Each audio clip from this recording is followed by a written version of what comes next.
Yo, where my party people at? Aha.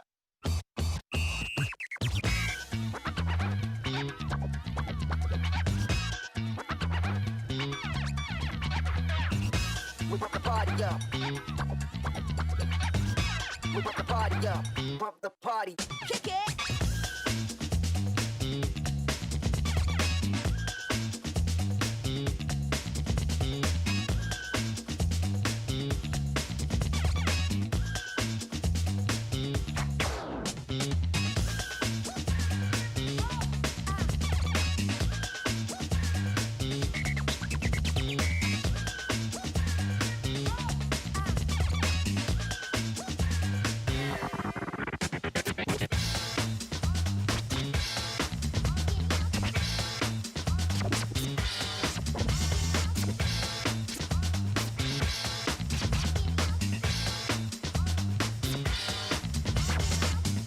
We pump the party up.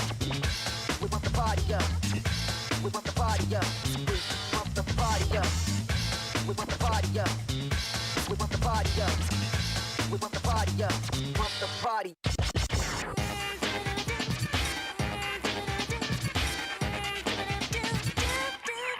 Get down.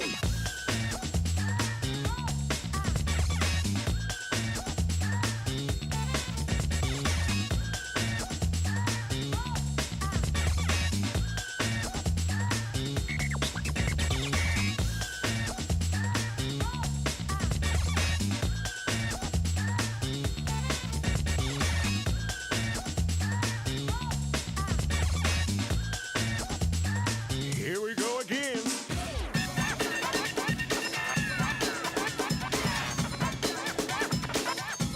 Gotta get on point.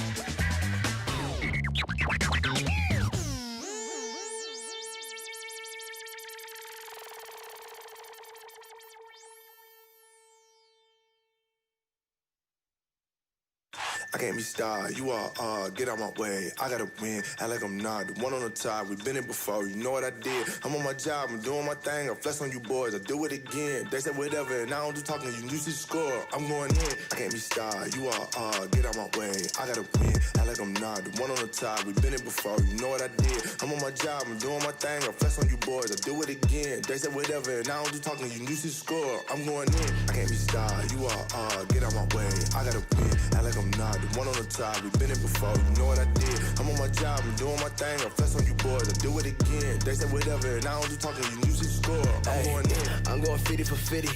Me and the team is superb. I got it out of the dirt. I put it out of the ground. Everything on my own, Too cold to the bone, Top dog, I'm alone. Whole backtrack to the throne. Yeah, hey, look at the sun on the ring. Look at the ring, I'm a king. Look at the king in his court, it's a breaking report. I got time to make amends. Hey, time to get the win. Hey, flexing on you boys, working out again. 10 out of 10, dub yet again. I can't be starred, you are, get out my way. I gotta win, act like I'm not. The one on the top, we've been it before, you know what I did. I'm on my job, I'm doing my thing, I flex on you boys, I do it again. They said whatever, and I don't do talking, you used to score. I'm going in, I can't be starred, you are, get out my way. I gotta win, act like I'm not. The one on the top, we've been it before, you know what I did. I'm on my job, I'm doing my thing, I flex on you boys, I do it again. They said whatever, and I don't do talking, you used to score. I'm going in, yeah, I gotta win, yeah. Heard you be talking a lot, I'm here, so say it again. They sound crazy, I agree with that notion. Come through like train, look on my motion. I came from the gutter, why you playing around, you don't know. Everybody thirst that I know, eating granny while around with a Draco. Haters look at me like, oh no. My teeth look like I'm in a snow cone. My big truck messing up the ozone. If you ride my way, better hold on, hold on. I can't be starred, you are, get out my way. I gotta win, act like I'm not. The one on the top, we been it before, you know what I did. I'm on my job, I'm doing my thing, I flex on you boys, I do it again. They said whatever, and I don't do talking, you used to score. I'm going in, I can't be starred, you are, get out my way. I gotta win, act like I'm not. The one on the top, we been it before, you know what I did. I'm on my job, I'm doing my thing, I flex on you boys, I do it again. They said whatever, and I don't do talking, you used to score. I'm going in.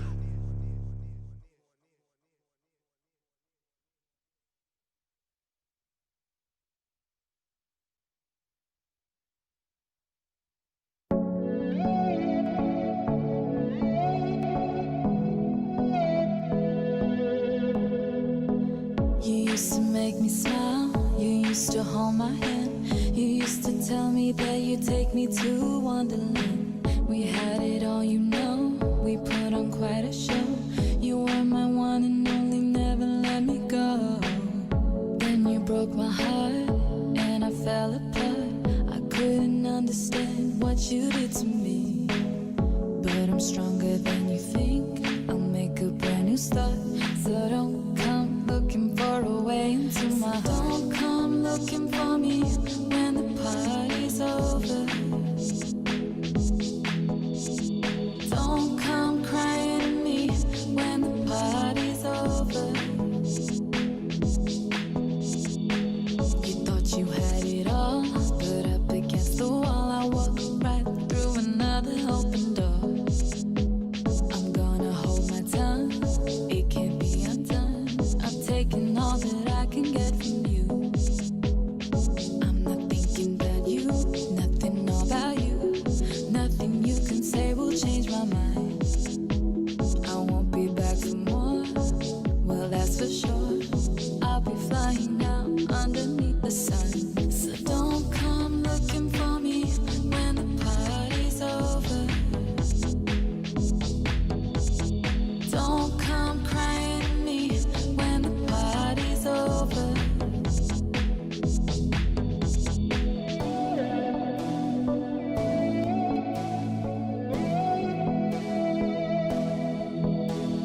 Don't come crying to me.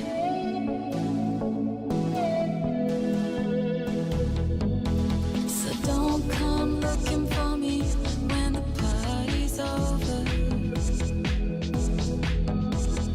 Don't come crying to me when the party's over. So don't come looking for me when the party's over. Don't come crying to me when the party's over.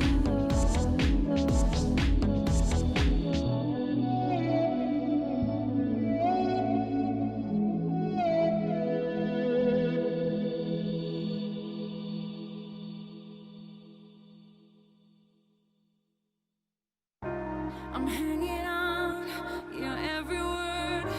The love inside, I feel it burn. I've never felt this way before. I've had a taste, now I want more. So here we are, just you and me. I'm overwhelmed when you touch me.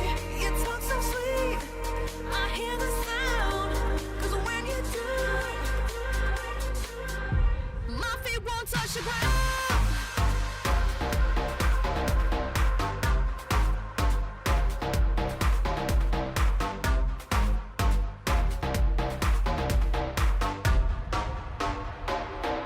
My feet won't touch the ground.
keys to your Mercedes and went for a drive. Never Dance Again was playing, I'm going 85. I taste the liquor on my breath now, I'm out of my mind. But you're the one who's burning bridges, so let's go for a dive. Got the gasoline, gonna make a scene. Standing on the edge of a cliff, I bet no one ever sees. You're dipping out on me, I got the receipts. I was hanging on the edge of the words you said, but I found your secret. Liar, liar, car on fire. You tried to hide her. Now it's your turn for you to burn. Look what you made me. Look what you made me. Look what you made me. Look what you made me. I lit a cigarette and burned a heart shape on my tongue. Starting to lose all the feeling for you going numb.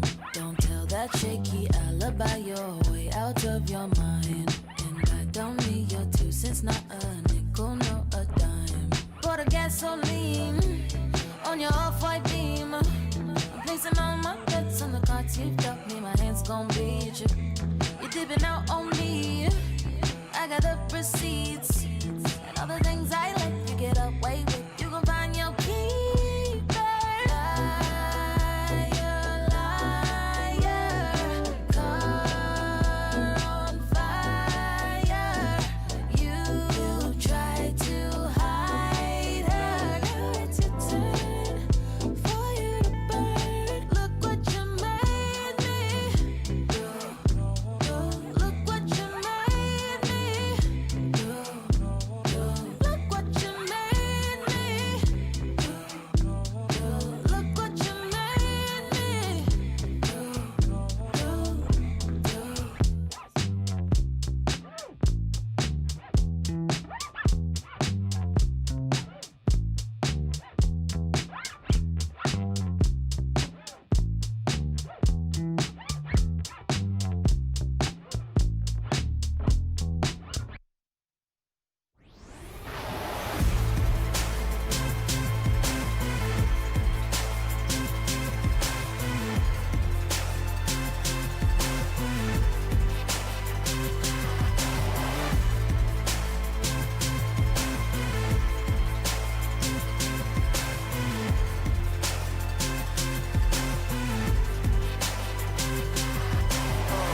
This is game over, you can feel the ground rumble. When I hit the ground running, you should move a lane over.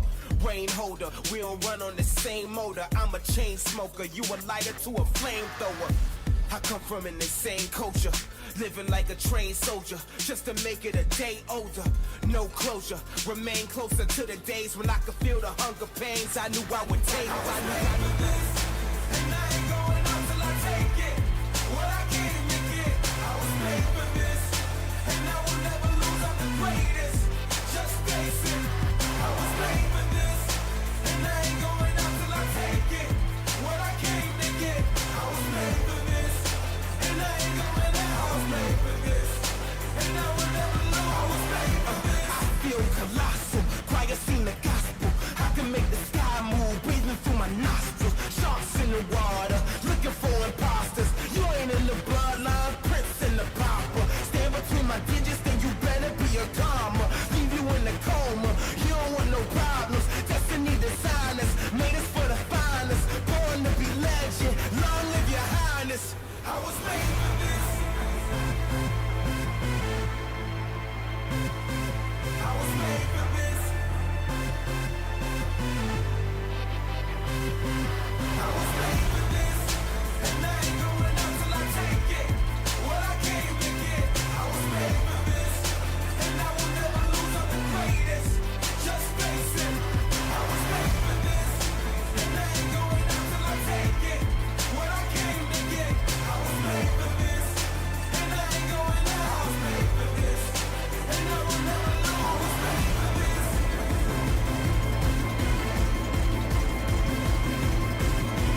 by my side, I love it.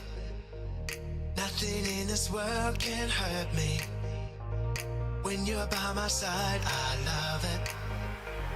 We can leave the world behind us. You make everything about the world so much better. When I hold you in my arms, I wanna be here every day and every night. So much better, so much better. So much better. So much better.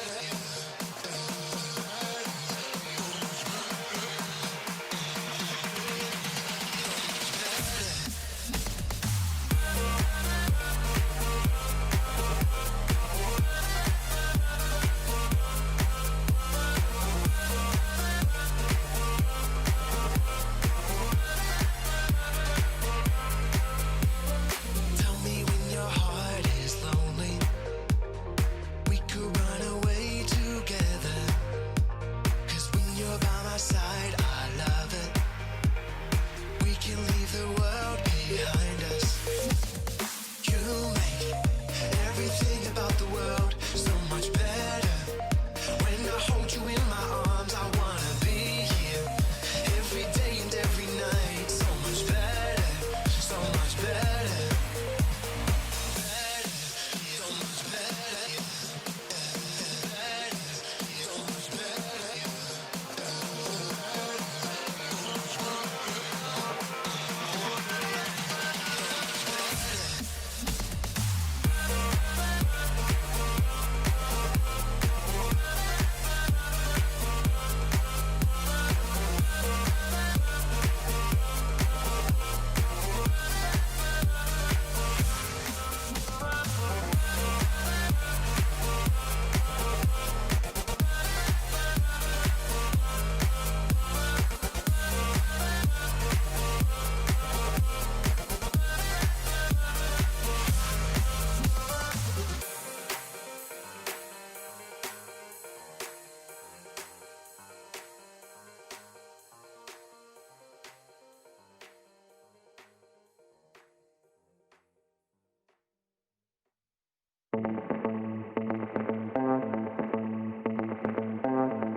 Won't let you down. Give me a little FaceTime with the baseline. Give me a little FaceTime with the baseline. Give me a little FaceTime with the baseline. Give me a little FaceTime with the baseline. Give me a little FaceTime with the baseline. Give me a little FaceTime with the baseline. Give me a little FaceTime with the baseline. Give me a little FaceTime with the baseline.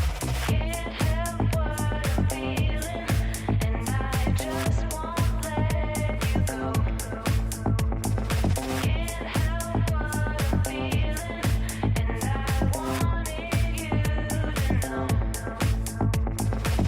I always get a rush when you are around, and there's no need to rush. I won't let you down. I always get a rush when you are around, and there's no need to rush. I won't let you down. Give me a little FaceTime with the baseline. Give me a little FaceTime with the baseline. Give me a little FaceTime with the baseline. Give me a little FaceTime with the baseline. Give me a little FaceTime with the baseline. Give me a little FaceTime with the baseline. Give me a little FaceTime with the baseline. Give me a little FaceTime with the baseline. Can't help what I'm feeling, and I just won't let you go. Can't help what I'm feeling, and I wanted you to know. Can't help what I'm feeling.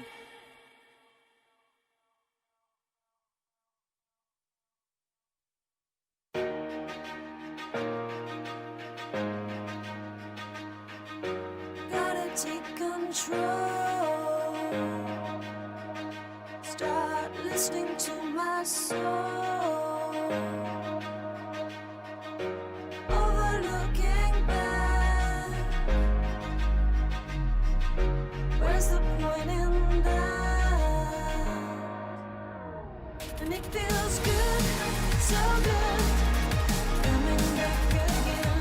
Rising love above, fear and its pain, letting go of memories, knowing they can't define me. Rising love above, feels good. Starting to believe what will be will be. Overlooking back, where's the point in that? And it feels good, so good, coming back again. Rising love above, fear and its pain, letting go of memories, knowing they can't define me. Rising love above, feels good. It feels good. It feels good. Feels good. It feels so good. And it feels good, so good, coming back again. Rising love above, fear and its pain, letting go of memories, knowing they can't define me. Rising love above, feels good.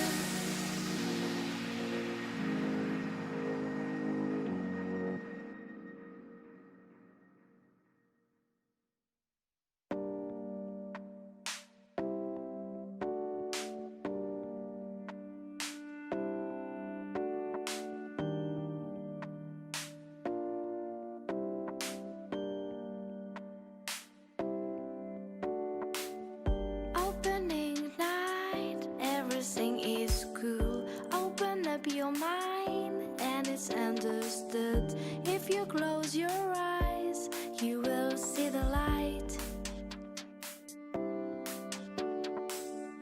Open up your heart in front of the sun. Open up your arms, is it for the fun? If you follow me, I will follow you. Then I saw your lips reflecting in the water.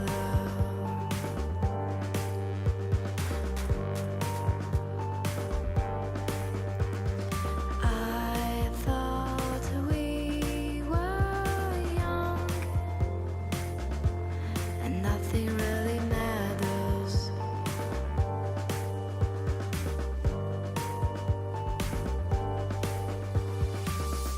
Openings night, everything is cool. Open up your mind, and it's understood. If you close your eyes, you will see the light. Open up your heart in front of the sun. Open up your arms, is it for the fun? If you follow me, I will follow you.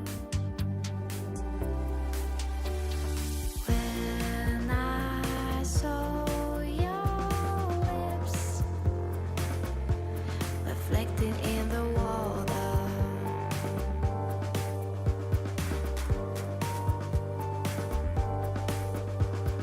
I thought we were young, and nothing really matters.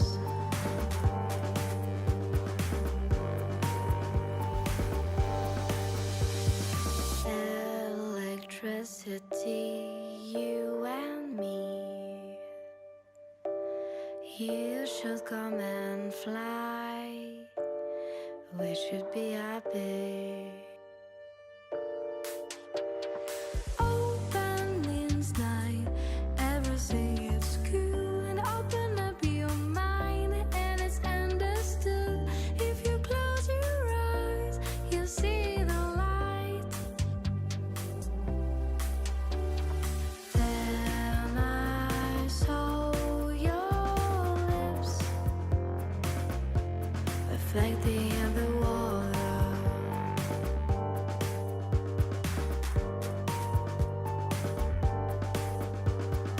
I thought we were young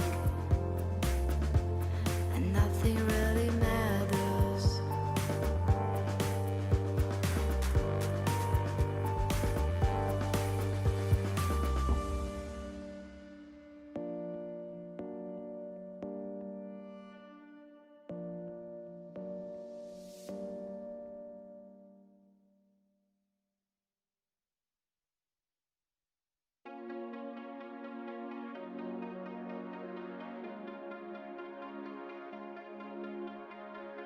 What if I could turn back time? What if I could make the stars align? Could we get across the line into the rest of our lives? Would we have what it takes? How close is make or break? I can see us start to make our great escape. Tonight we will lie awake in the stars, and I'll let you into my heart. Chase the future together forever.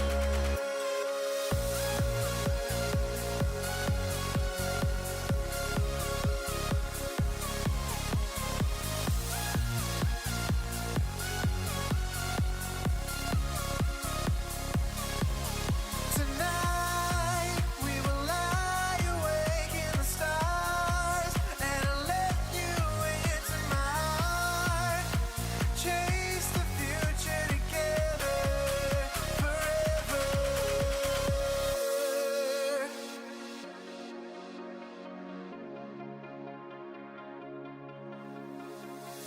I stare into the sun. Need to live while we're still young. Don't walk, we just run alive. Tonight we will lie awake in the stars, and I'll let you into my heart. Chase the future together forever.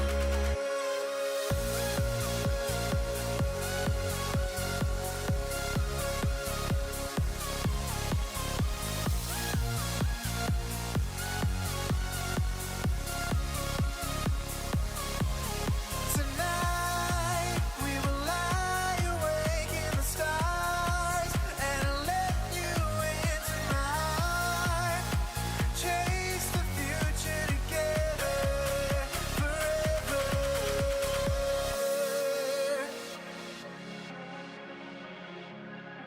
We can chase the future together.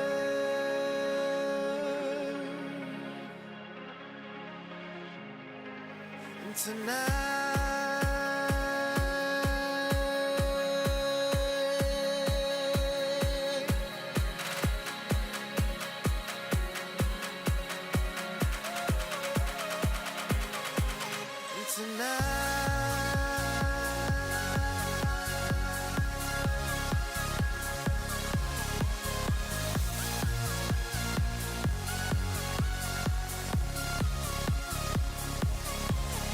Tonight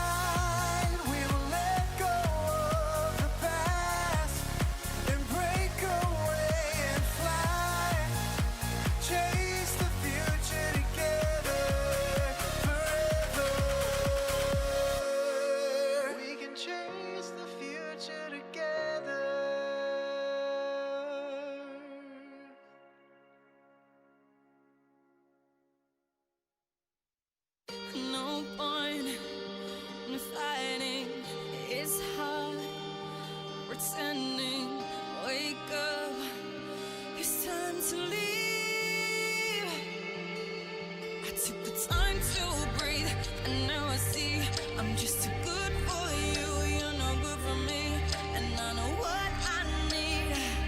So I'll set you free.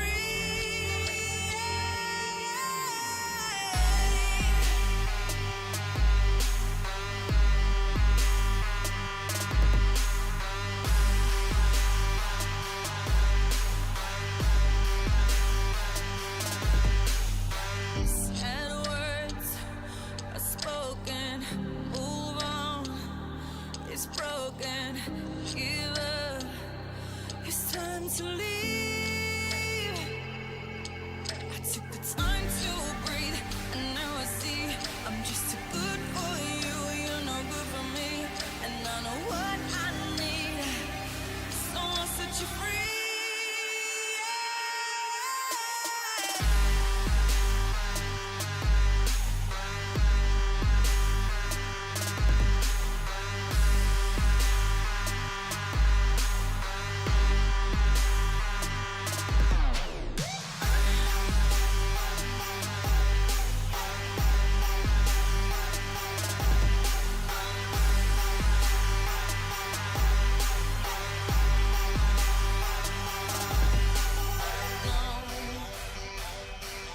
Don't you come and beg no more. Oh no, 'cause I will never let you in.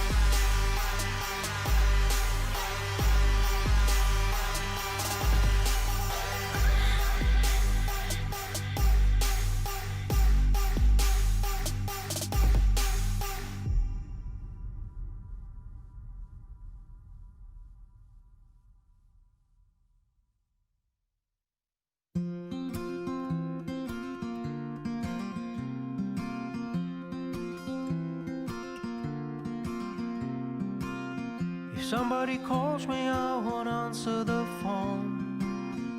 Feeling so lonely, won't you leave me alone? You think that you know me, but you don't know me at all.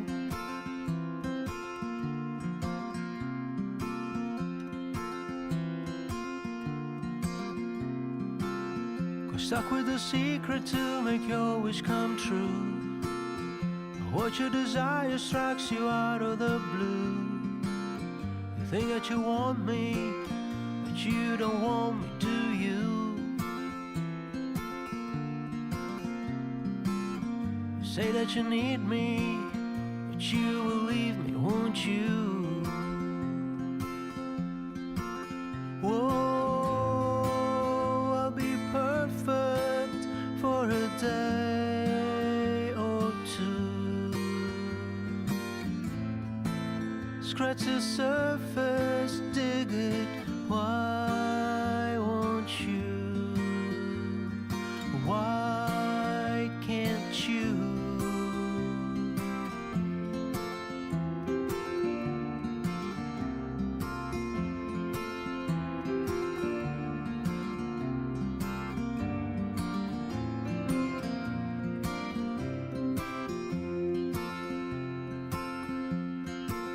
Whoa, I'll be lonesome for a day or two. Reach the bottom, dig it, why won't you? Why can't you? If somebody calls me, I won't answer the phone. Feeling so lonely, won't you leave me alone? You think that you know me, but you don't know me at all. You don't know me at all. You don't know me at all. You don't know me at all.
one's watching, 'cause we ain't stopping, yeah.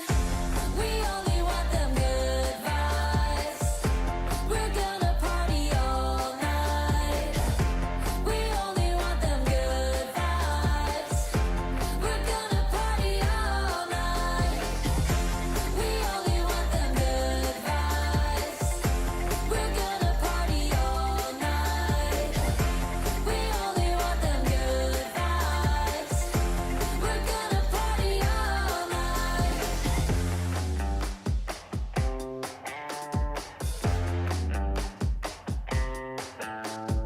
Hold up, all I wanna see is love, We can do whatever, baby, this is our life. Hold up, this ain't over, don't you turn the lights on. We can do whatever, baby, this is our life. Just losing, dance like no one's watching, 'cause we ain't stopping, yeah. We only want them good vibes. We're gonna party all night. We only want them good vibes. We're gonna party all night. We only want them good vibes. We're gonna party all night. We only want them good vibes. We're gonna party all night.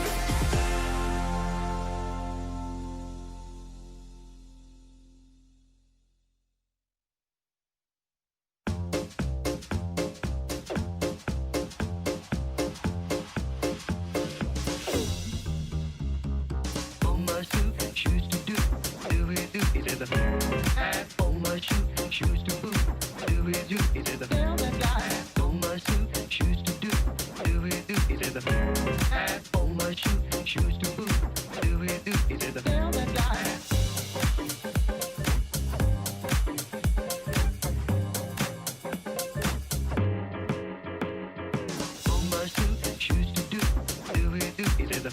hat. On my shoe, shoes to boot, do it at the on my suit, shoes to do it at the hat. On my shoe, shoes to boot, do it at the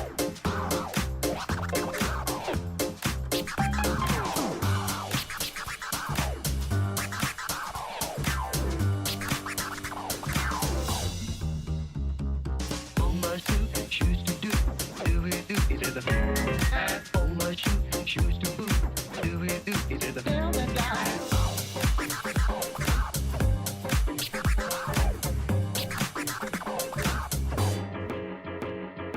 On my suit, shoes to do it at the hat. On my shoe, shoes to boot, do it at the on my suit, shoes to do it at the hat. On my shoe, shoes to boot, do it at the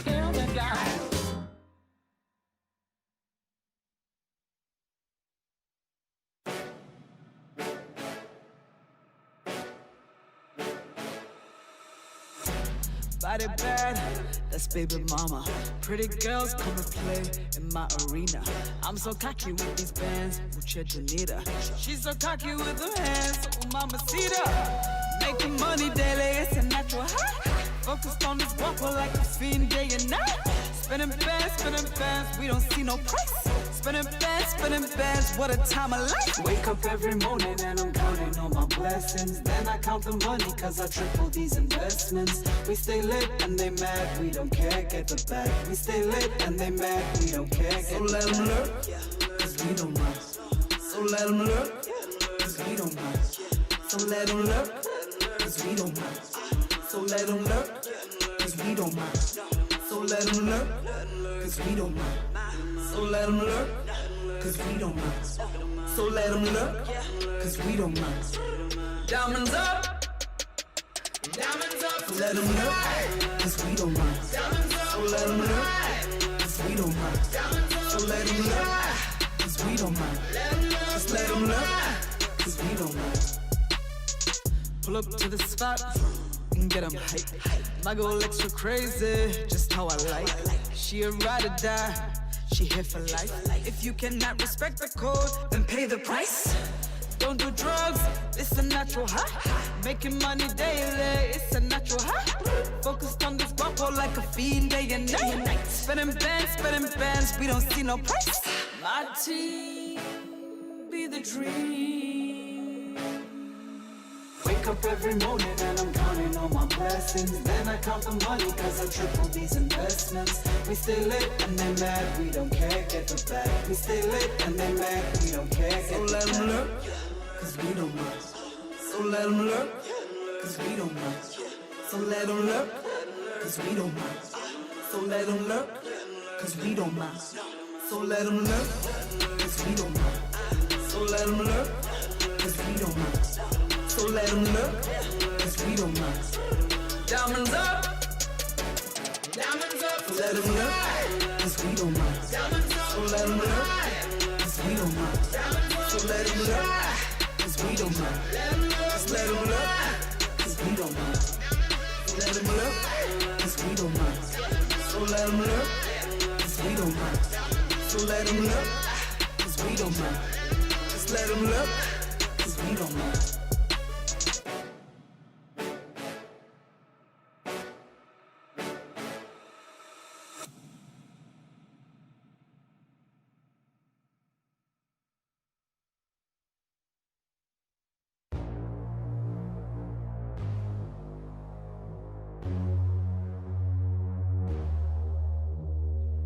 I just want to tell you it's alright while I'm smiling through the tears in my eyes. Cause when I'm broken, I still want you to be fine. I think we're both just attached to the friction. If you need me, I'll be pacing through my mind, and I can be the one to get you through the night.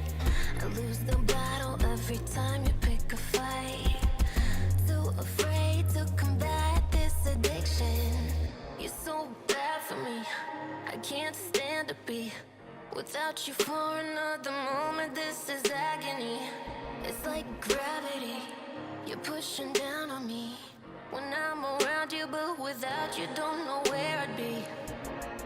Out of sight, lost in time.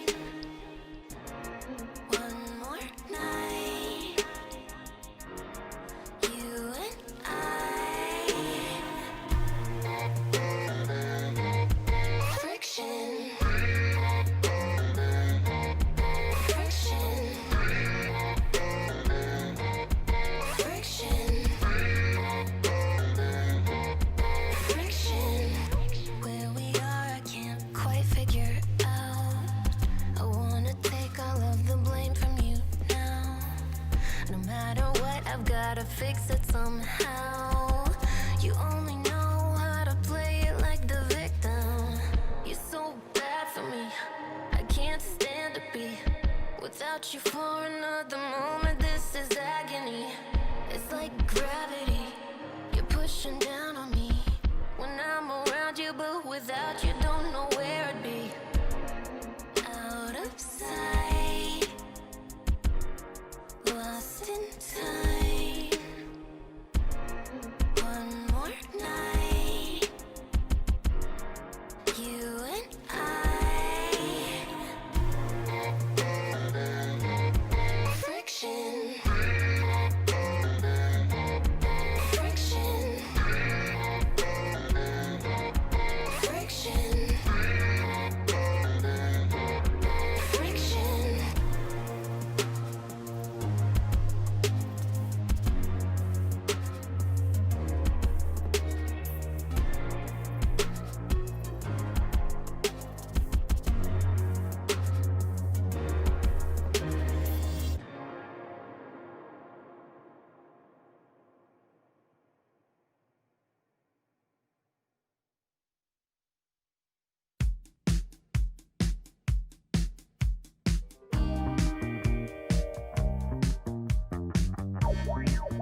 answer for what you have done.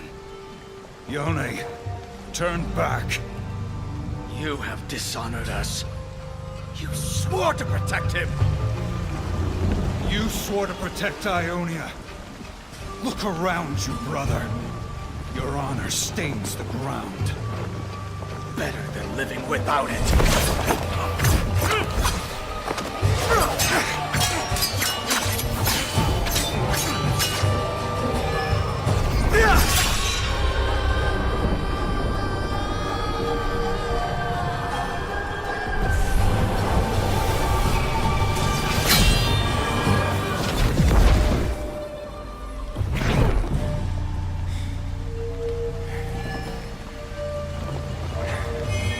I'm sorry, brother.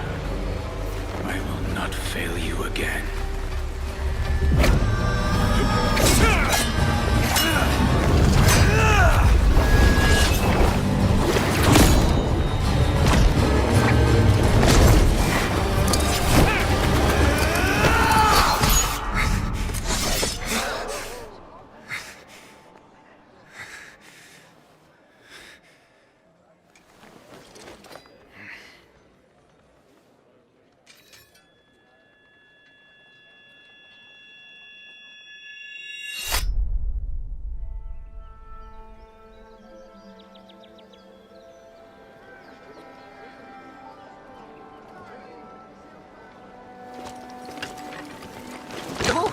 Apologies, Opa. I didn't mean to. It's all right. The spirits wait for no one. No, I'm not. Looking to commune? Why else would the great Yasuo come? But are you ready? Does that matter? I'll never make it up there in time.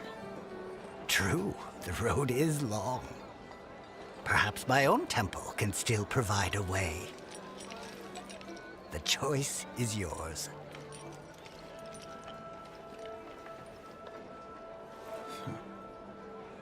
Is it?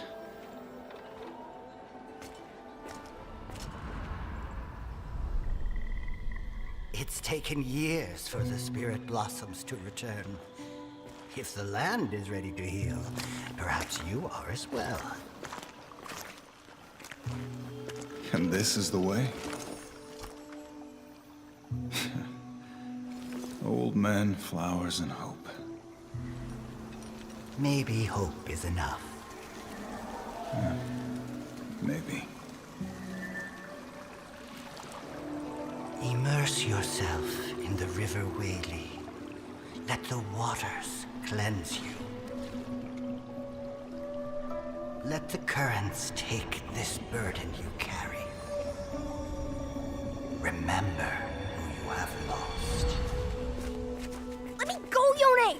I was winning! Did you see me take out that big one?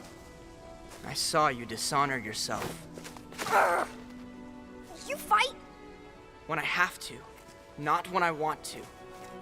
You don't have anything to prove. There is always another fight, Yasuo. Finding it proves nothing.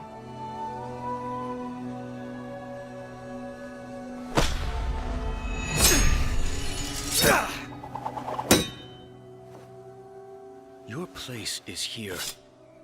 With Elder Suma. He trained me for this.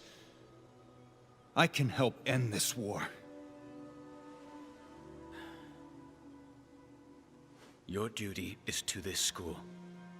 To your master. To Ionia. Then I should be out there protecting her. I won't fail you, Yone. It seems I have already failed you.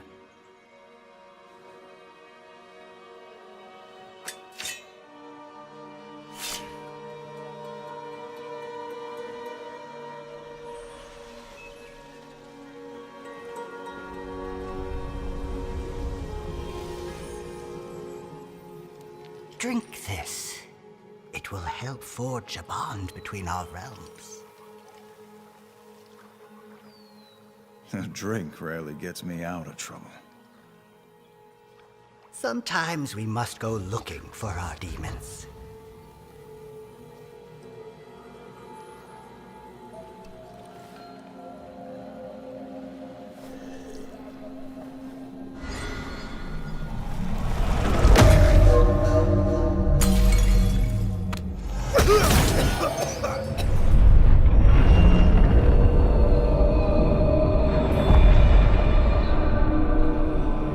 And sometimes they find us.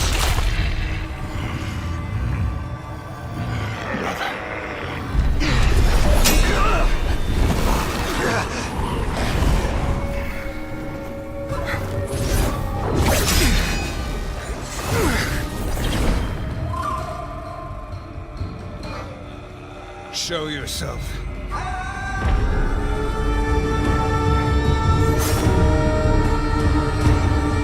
I'm not here for you.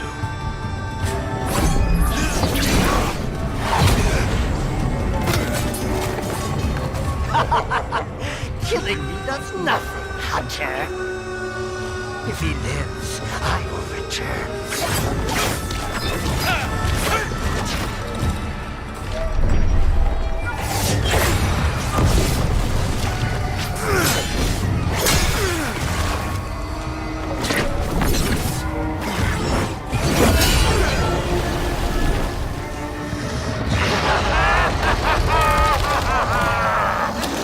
Suma's great pupil. What a disappointment. And your honor brought you here. Better than living without it. Yone.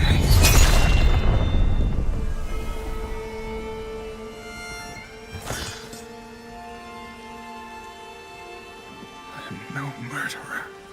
Then why are you running?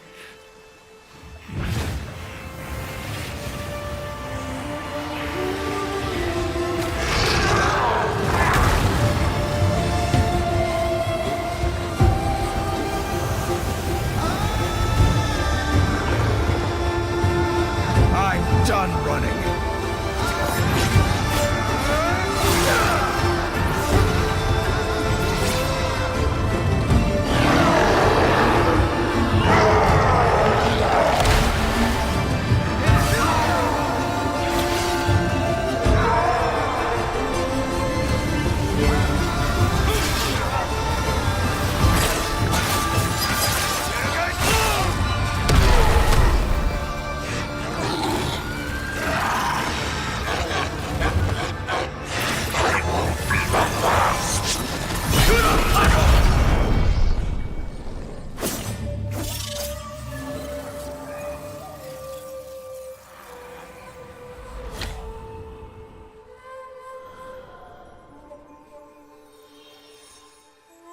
Have your revenge, brother. You might deserve death, but not by my hand. Then there is nothing left for me in Ionia. Even the wind has a path, brother.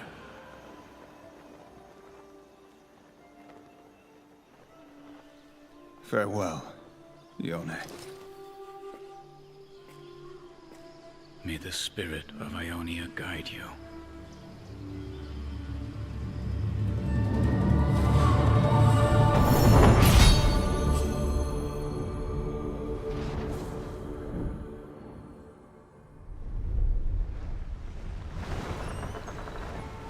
It's easier looking back, isn't it? The trick is seeing what lies ahead. From what I hear, most likely thieves, beasts, and drink. It is a lawless place, where you can decide your own fate. Besides, we're both looking for something, aren't we? And you think we'll find it in Bilgewater? I think we'll find many things.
pleasure is pain, yeah, you're wanting to tap. Tell by your eyes, girl, there's no need to ask. You're so connected, don't wanna detach. You get me high, I don't wanna come down, and I mean it. Girl, you're the realest, want me to win it tonight. Is our secret, hoping you keep it.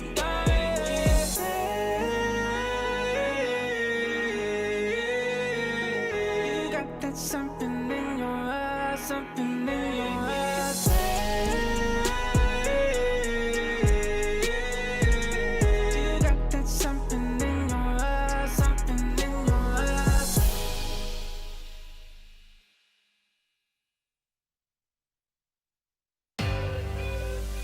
I have never forget you since you told me hi on a starry night. It was easy to catch me with your big brown eyes and the way you smile. I guess that you believe in me, the thing inside is killing me. I'm holding on, I'm holding on. I just wanna get you forever, forever. I just wanna get you.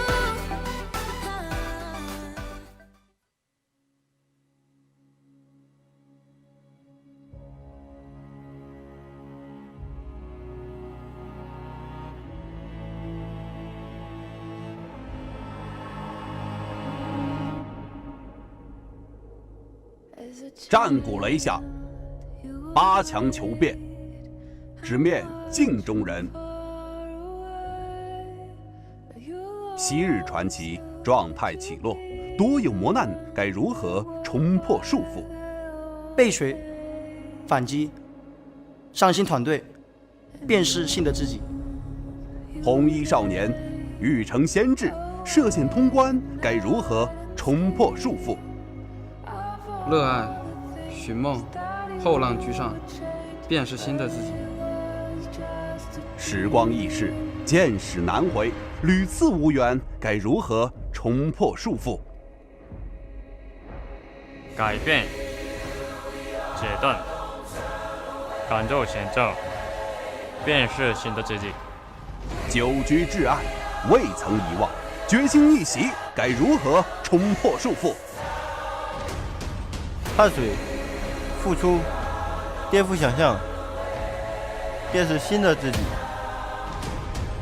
偶有昙花，踪迹难留，沉睡雄狮，该如何冲破束缚？积蓄，迸发，锋芒展露，便是新的自己。兵行险棋，计中败北，翻山越岭，该如何冲破束缚？纯粹，果敢，时刻警醒，便是新的自己。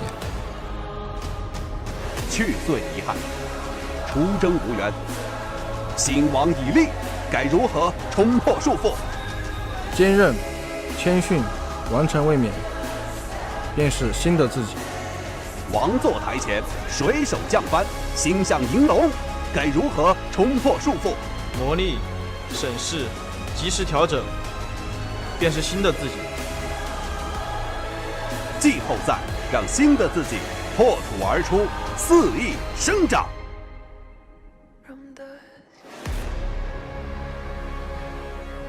Hello, everybody, and welcome to the LPL 2020 playoffs. Day number 2. We started things off with a trial by Phoenix Fire for V5 as they managed to take down FBX 3-1.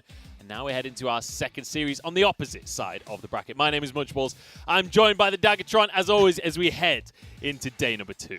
And I cannot wait to see how this chapter continues to unfold. With an upset yesterday, world champions no longer in our midst. We'll have to see who's going to take that crown and who will push themselves forward towards our world champion. And let's cast our eyes towards the bracket to start off our day and recap what happened yesterday just a little bit as well. As I mentioned before, V5 taking down the world champions 3-1, which means they move to the quarterfinals against Suning. That will be played tomorrow. But today, we move to the bottom half of the bracket for LGD versus WE. I am so excited for this series.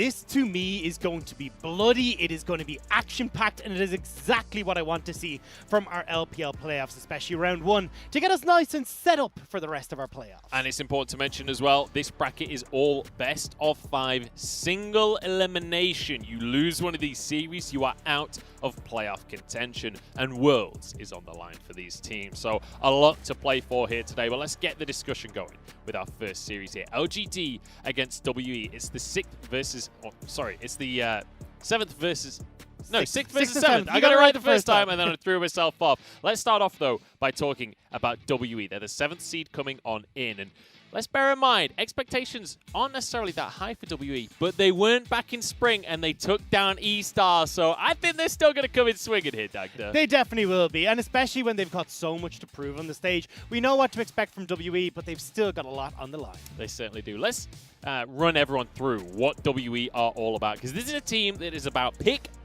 boom, Dagda. Exactly. WE is one of the teams in the LPL with the most defined style. Even though we see new champions for Teacher Mal like the Silas, the Orianna, he's still all about pushing heavily in that mid lane and starting to roam. This ensures that WE can pick up early dragons, they can make picks in the mid game, and most importantly, they can allow Beishang to invade the enemy jungle with the support of his team. And it's important to mention that Beishang is often the guy leading the charge for this squad. He is a bloody player, loves to fight, loves to get in your face, can play the carries, but also can step back and set up the carries on his team. Exactly, but this team does allow him to take that jungle carry style and take it to new heights. And with the team supporting him early towards like Rift Scuttles and his ventures into the jungle, Beishang has come up with the 4th highest DPM of any jungler. He's the 2nd highest, as you can see on your screen, for kills, 2nd highest for total assists. This guy is a monster on his signature picks like Graves and the Lee Sin. And with Beishang coming into that bottom lane for WE, it's all about getting his partner in crime, Jomung, set up alongside him. Get down, Mr. President. Jomung is the payload for this team. He is the hyper carry out of the bottom lane. He was the rookie of the split here in summer in an incredibly high pressure split as well. Let's consider how many incredible rookies there have been this year. And he is 35% of his team's damage. And he, for me, is the most improved player in the LPL for this summer split. Gone are all the issues that we saw in spring with mispositioning, overextensions in lane, just that inexperience showing. Instead, now, we have Jomung stepping up to be one of the top 3 AD carries in the LPL right now, which is insane, as you said, Munchables, for a rookie. Yeah, absolutely. And we could see during these clips that it's all about setting Beishang up to carry in the late stages of the game, but also finding these picks around the mid-game to snowball an advance. And that's why picks like Ashe are super important for this team. We look towards the picks for Teacher Man, that mid lane as well, the Gallios, the likes of the Twisted Fates. Even though we start to move over towards stuff like the Silas and Orianna, they are still very focused on finding these picks in the mid-game, turning that into advantages, especially down towards those dragons, and setting themselves up for a super strong late game with a nice gold lead to boot. And this beautiful little outplay from Teacher Razo predicting the arcade shift. And then when we do see them getting beyond the mid game, when it gets to the late stages of the game, they still rely on this pick style. It feels like the pick style is WE by definition. It is now being added to, though. With Jomung stepping up, with his mechanics on point, he's the one that's able to take a step back, carry this squad, and that's why WE have become so much more potent in the summer split, is off the backs of these standout performances from Beishang and from Jomung. So we've got a little bit of a style change where they can play towards the late game, but even with Teachma adding heroes to his champion pool, it still feels like the same old WE. You can still expect some of these global compositions to come through. You can still expect them to play around trying to find picks in the mid-game. But on the other side of the board, LGD, stylistically, a little bit different. And we can take a look at some of the faith that is being rewarded for LGD fans, because this is a team that has changed faces many times over the months. And it's been 4.5 years since LGD have made playoffs. That is a long old time. And as you said, that faith in this LGD squad has finally been rewarded. But LGD as a whole is a team that is out for blood. They want aggression from the get-go. They want a team fight. And it's not surprising when this team was built around Peanut.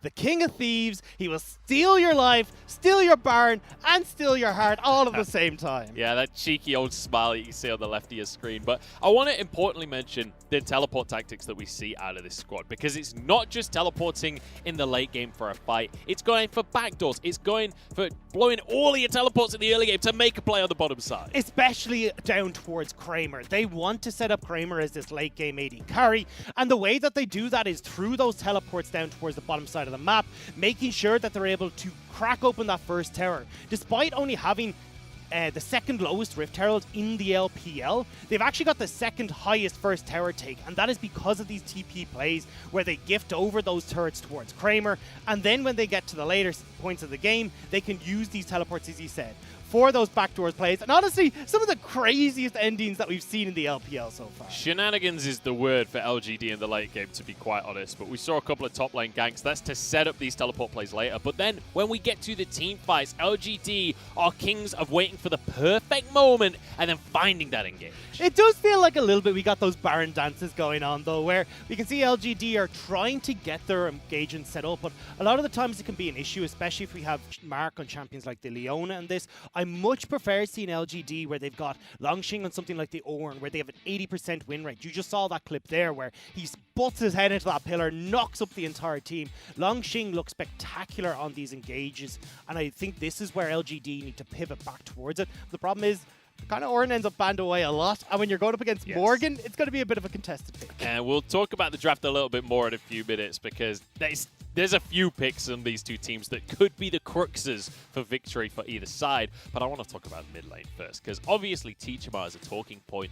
But let's just bear in mind, we've got Xie on the other side of the board here, and he's going up against WE. Xie and WE used to be synonymous. This guy was on the team since 2014. The last time WE made playoffs years ago, Xie was the head of that squad. And that's what we talked about for WE in spring, was this rebuilding moment for them with Mystic and Xie both off the roster. They had to build from the ground up, and it was Teacherma and Jomung who stepped in there. But Teacherma has now become the definition of how WE play, with supporting Beishang through the jungle. But Xie will be looking to engrave his epitaph here today, shutting down Teacherma, saying, I don't need you, WE. I am my own man, and I have moved on, and I'm going to be taking you out of playoffs here today just to prove my point. A big question will be answered today. Was it Xie that was better, or was it WE that was better? Who's better off after the divorce? Teachama going to be hoping to prove that he is the worthy replacement for Xie in the mid lane. And the big thing here is the way that the both teams revolve around their mid lanes. As we said, we can see a little bit of a struggle sometimes from LGD when it comes to these late game fights where they're not sure how to engage. Xie has been their big engage tool here, where the likes of the Galio, the Twisted Fates, even the Silas have been so crucial to them in setting up favorable engages. Whereas when we look across the board for Teachama, he's much more about, as we said, pushing heavily, work to support Jomung and Beishang, and that's why you see that big experience deficit there in that mid lane. It's Teachama is going to leave, he doesn't care, he wants to help out this bottom side and set WE up for success. It's interesting how both junglers play around their mid laners, but in completely different ways around the map. We'll see how that's going to pan out across the course of this series, but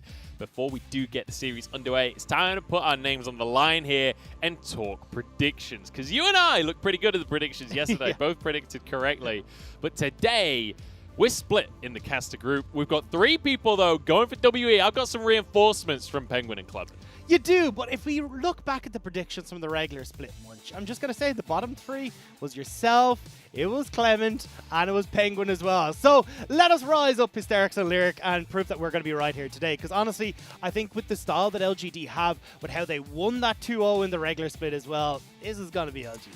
I think you're going to be pretty disappointed. I think Hysterics especially is going to be disappointed with this one, with a 3-0 prediction for LGD, because let's just quickly mention, to start things off, Kahlua is going to be subbing in for LGD in that bottom lane to start the series, which is quite a surprising substitution. Marcus played all but one game for LGD across the course of the summer split. So we could well see a slightly different variant on LGD. And it's interesting to see, because as we pointed out, I think Mark has looked pretty lackluster for this squad, where he misses a lot of his ultimates on the likes of Leone. He's actually, for me, the worst support in the playoffs at the moment. So swapping over towards Killua might bring a new voice to the team, especially when he was the shot caller in Rogue Warriors in that 2019 split. We'll have to see, as you can see him there on the lineup. Killua alongside the rest of the squad. It's going to be Lun Xing in the top lane, Peanut in the jungle, Xie in the mid lane, Kramer as AD carry, and then Killua in that support role. And my eyes will be drifting towards Peanut as this game unfolds. Peanut is the conductor for LGD. All plays stem from him, even in the early game as well. He's the second highest First Blood participation of any of our junglers in playoffs. So then over to the other side here, WE, my personal favorite team. Not the favorite in this series, but I certainly believe that the pick style that they have can make this one happen. It's going to be Morgan in the top lane, Beishang in the jungle, Tichamal mid, and then Jomung and Missing rounding things out in that bottom side of the map.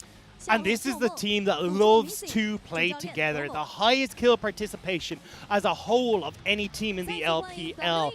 And this is where WE will have that magic tested.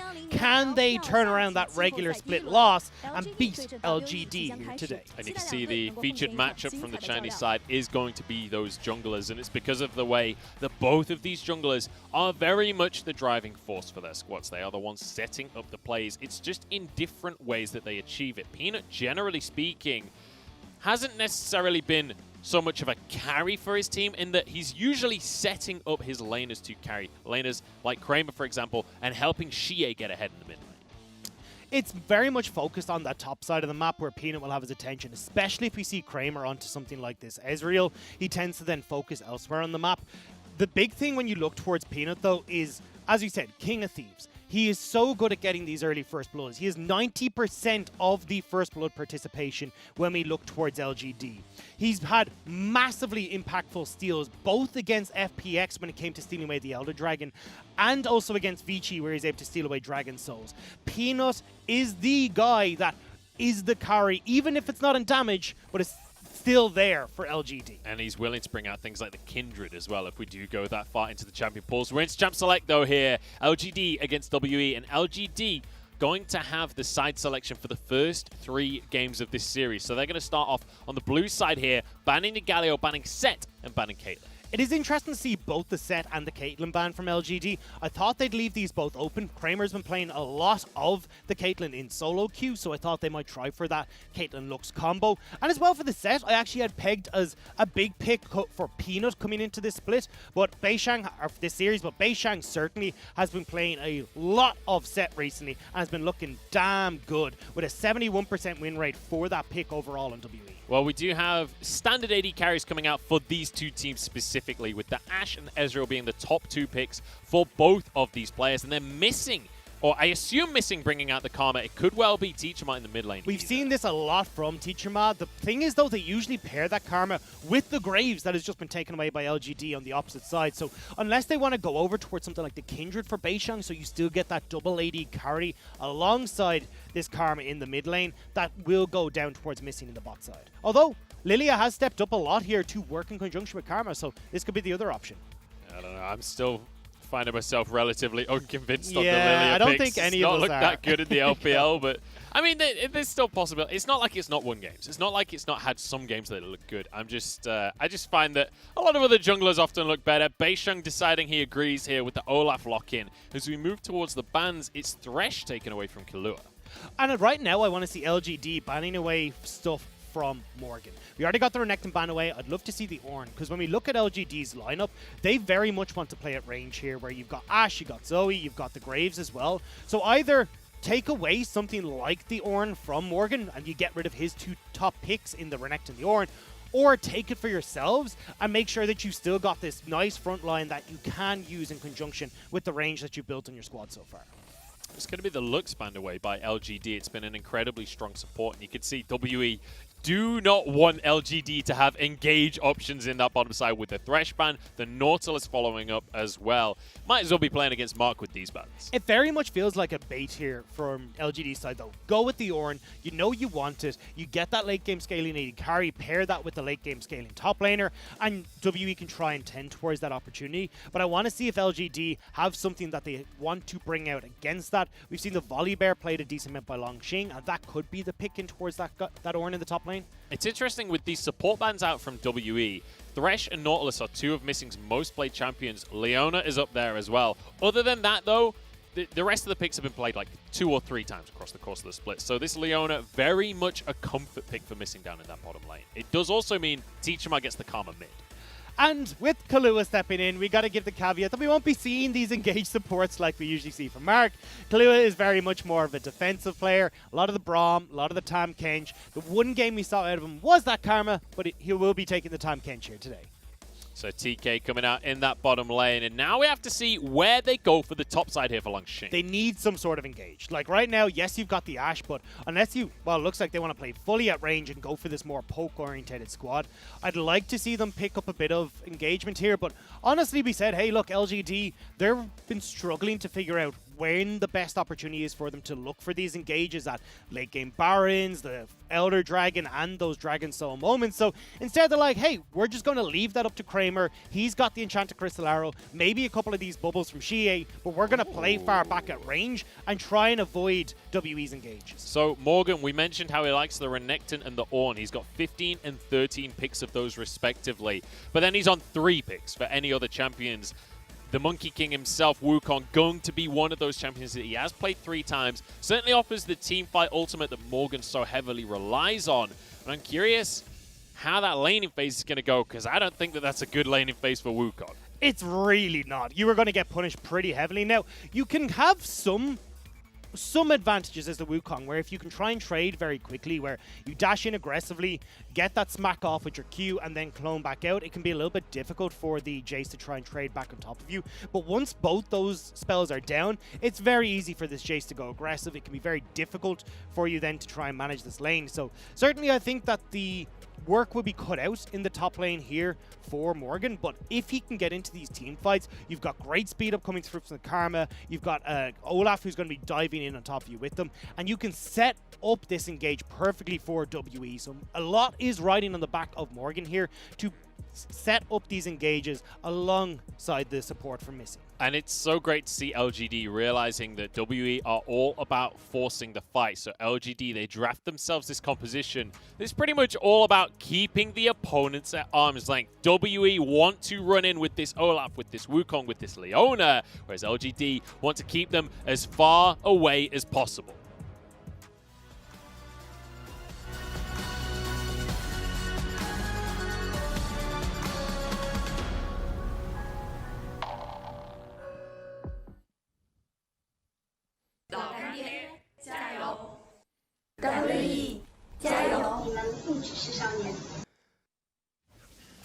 It's time to head on to Summoner's Rift after our Gyos here. It's WE against LGD for the second best of 5 of the Summer 2020 playoffs. And it's Xie against his old squad, against WE, the team that he built his name on. And now he's looking to take them out of the first round of playoffs. And Xie, especially on this Zoe, has once again a lot on his shoulders, where he can be the one that sets up these engages for LGD. A Sleepy Trouble Bubble into the amount of long-range burst that's on LGD's side could be so potent against WE. And I want to mention a concept here coming into this game, because as we're in the first round of playoffs, even though WE did exceptionally well back in spring, managing to take down eStar in the first round of playoffs, there is a veteran disparity between these two teams. Just a slight one. LGD have 4 Worlds attendees. You've got Peanut, who's been to Worlds multiple times, that has won multiple LCK trophies, that won MSI. On the other side, WE, we've got a bunch of rookies. We've got a couple of veterans that have spent their entire careers on WE. But when it comes to experience of the big stage, LGD win that competition far and away. Easily. I mean, that's what matters when you get to these playoff points. We saw it yesterday. It's the clutch factor that Doomby tried to provide for FPX but couldn't quite push them over the line. But this is what you can expect from LGD, and especially from Peanut here in these early stages. If you look at his pathing, he's gone from red buff towards this top side. He will tend to do this when he's going for an early gank, but looks like he's been spotted out on this top side. Nice call from WE already to spot out the potential of Peanut to move towards this top lane and try and bully out Morgan in conjunction with Longsheen. And this is something that we often see out of Peanut. We mentioned it during the B-roll earlier, is that Peanut likes to try and get an early gank off in the top lane, try and force themselves a teleport advantage. Because as we mentioned before, LGD love to play around those teleports, love to use them elsewhere on the map. But that's something we've also known from Morgan. When we talked about him back in spring, it was about how selflessly he would use those teleports to make plays around the map. Very much so, but the thing is that LGD like to set up proactively for these teleport advantages. As you said, having Peanut gank, forcing the enemy laner back, and making sure that that TP is blown before they can join in on this bottom side. And LGD tend to be a lot more proactive when it comes to Longsheen teleporting aggressively, especially when you've got Kramer onto something like this Ashe. It's very easy to set up for these bottom lane plays post level 6. To see Peanut moving towards the top side here, but he was warded out. Going to go for the Scuttle Crab, as you'd expect the junglers to trade these, as Beisheng sees his opportunity here to grab a little bit extra off the back of this trade deal. Xie will spot him as he leaves the jungle here, will be pinged out. Maybe there's some chance of contest on the Scuttle, but I don't think so. As we're going to see Peanut moving into the top side. Morgan is so damn low under this tower. Longsheen is having a whale of a time. Oh, there we go, Peanut. Oh, no. Have a first blood. Yeah, Peanut's here, and he's ready. He's got his flash. He's got his quick draw. Morgan has skipped away, though, with the Warrior Trickster. Just about able to get out. Now, Peanut will answer for the Raptor take in his own jungle with this Krug take on the top side, but already you can see the dominoes are lining up for these teleport plays on LGD's side. However, I want to see a little bit more action coming in, especially from LGD towards this mid lane. When we were talking about that regular split win, a lot of attention was given towards this mid lane. We saw Beisheng going for this super early gank in towards the mid lane in game number 2, and Peanut having to respond. I expect to see something similar here in this game. And certainly could try and make plays towards the top side as well. Both teleports going to be used, though, so Longsheen not looking to get towards the bottom side of the map anytime soon. Going to extend this laning phase, which certainly, when he's playing Jace, that's going to favor him pretty nicely. For a while, because when we look at LGD, you are looking at these 2-item spikes. Jace can go towards this lethality build where he's going to hit like a truck. I would expect the Manamune to come in at some point as well, especially when they're playing this poke style of comp. And then we look at Xie as well, the likes of Luton's Echo with an Oblivion Orb means he's fully online. And Kramer as well will want that Blade of the Rune King picked up. So this is where I'm looking at LGD to be at their strongest and trying to push WE off of the third Drake. So we'll see if they're going to be able to do that when we do roll around to getting those Drakes. The first Drake of the game is going to be that Mountain. But I want to quickly touch on the mid lane picks that we've got here, because when we're talking win conditions for these teams, we always talk about this Zoe being picked up to get push priority and try and find yourself elsewhere on the map. But against a Karma, it's always very difficult to push that wave. It really is, and that's why you can already see Teacherma is having the pressure here. They're able to move across first, and this is nothing new from WE. They have the highest first dragon rate in the league, but LGD are contesting. Might have a fight on their hands here. Inspire coming out across the team, but Jolmong forced to flash out from this play. Flashes across the board here as Beisheng has to use his. But you know what? They get away with their lives. They get away with the dragon. They're going to be happy with that one. That's all that LG, or even WE wanted in this game, was to start setting themselves up. If they can start to get a couple of these dragons under their belt, it's not like LGD are going to be able to rack up 3 dragons super fast and start getting aggressive before WE are online. Because when you're looking at WE's comp, they're very much looking towards late game with this Ezreal, and as well with this Karma enabling them. Killua, nice grab there. I mean, let's be honest. When we look at Killua, when you look at his stats on Leaguepedia, when you look at this player historically, it's all about the Braum. It's all about the Tahm Kench. I think Clement, known to have said that he is the best Braum in the known universe in that bottom lane. So you can expect him to be good on this May TK. have been a little bit of hyperbole, just a small bit, but still, he does look very, very good in these defensive style of champions, and it's exactly what LGD have brought to the table here. And when you're looking at a composition like LGD's that are so much about playing at range and stopping WE from getting on top of you, something like this Tahm Kench can be very important in resetting these fights and keeping your team safe. So we've got Peanut sneaking in here to try and get some camps, but he's just got so much damage. Beisheng!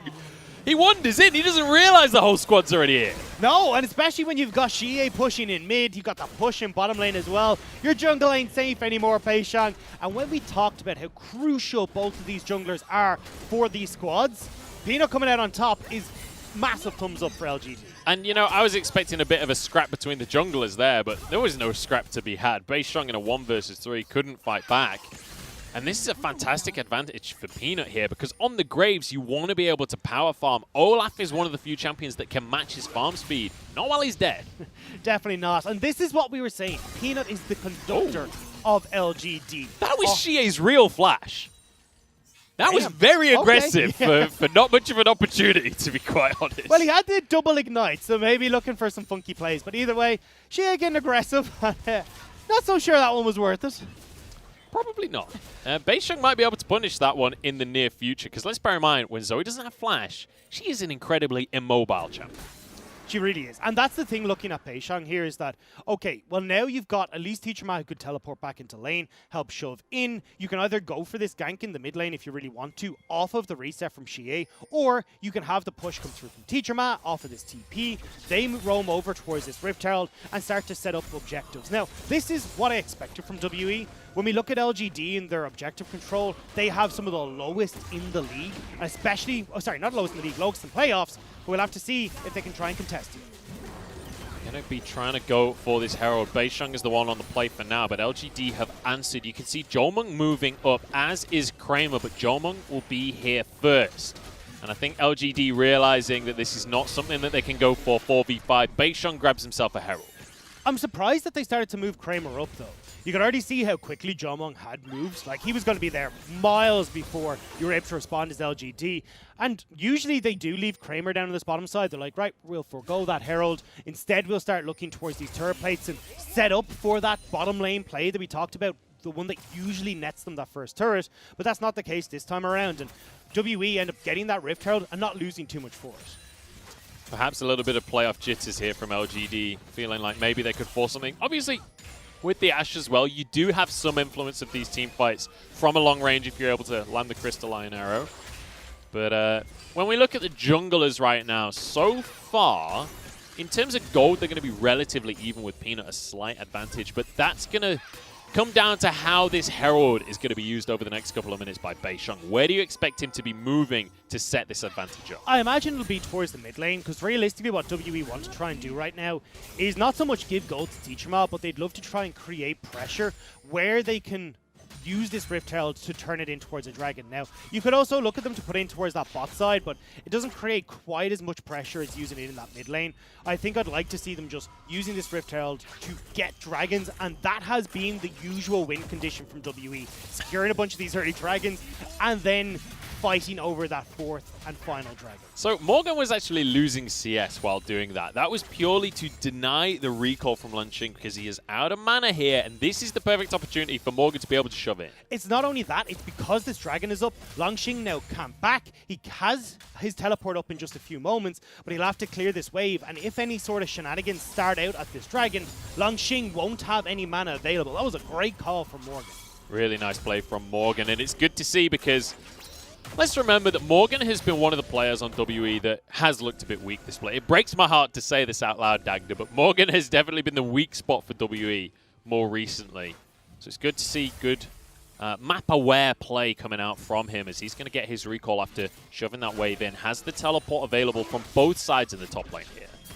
You can see Langxing is walking back to lane, will lose that wave to the tower, but this is the selflessness that we talked about from Langxing, where he's not going to TP back, he's not worried about dominating his lane. He wants to make sure that if anything happens on this bottom side, he's able to join in alongside Morgan. So Jomung going to be able to shove out in that bottom lane, move over towards this dragon. That'll be Beisheng to start this one off with an undertow. Morgan is moving straight across. No consideration to TP into the play. He's just going to walk. Now has TP because we saw the TP from the other side. Killer with a target. He doesn't have anything to get out of the play. Flash already used. Now just trying to burn down the Dragon from LGD. They will be able to get that Ocean Drake. Morgan flashes in with the double knockup, but he's completely alone. Doesn't have the follow-up from his team, and he goes down. Now the chase is on as they try and lock these players down, but they just don't have the damage. Kramer now arriving, and it's all falling apart for WE as Teachama trying to get over the wall, but he's slowed down, and just another arrow will finish the kill as a double goes through for Langxing. Base Jung taken out by Xie as he blasts his old team. Volley comes in, and Jomung will fall. Oh, nice little jump over the wall, though. Keep himself safe. Langxing going to try and finish this kill off to the skies to finish the kill. And LGD have cracked open this game, and we're only 12 minutes in. Fantastic play from them. They do get Killua in that bottom side from WE, but the thing is, with where LGD are positioned, because you'd already used the Solar Flare for missing, you couldn't get the follow-up engage that was needed alongside Morgan. LGD are able to kite back beautifully and turn around these kills. And do you want to know the worst thing on top of everything else? Hang on, Xie's in trouble here, or is he? Maybe not. Xie grabs himself a hat trick with the third kill of the game. Xie is angry. Xie is 3-0-3, and this is where he's proven very much so that he's moved on from DMO, most certainly from WE, as Killua trying to protect this mid lane. Herald does get the charge off, so at least Beishang gets a bit of gold from those plays. That play around Dragon went from bad to worse real quick for WE. And now look at what's going to come up. An Infernal Dragon. We're looking at Infernal Soul, where you can get several going over towards LGD, but this is the play here where everyone commits onto Killua. A huge amount invested. Ragnarok, you got the Solar Flare, and even though WE flashes in from Morgan here to get this play set up, there's no follow-up.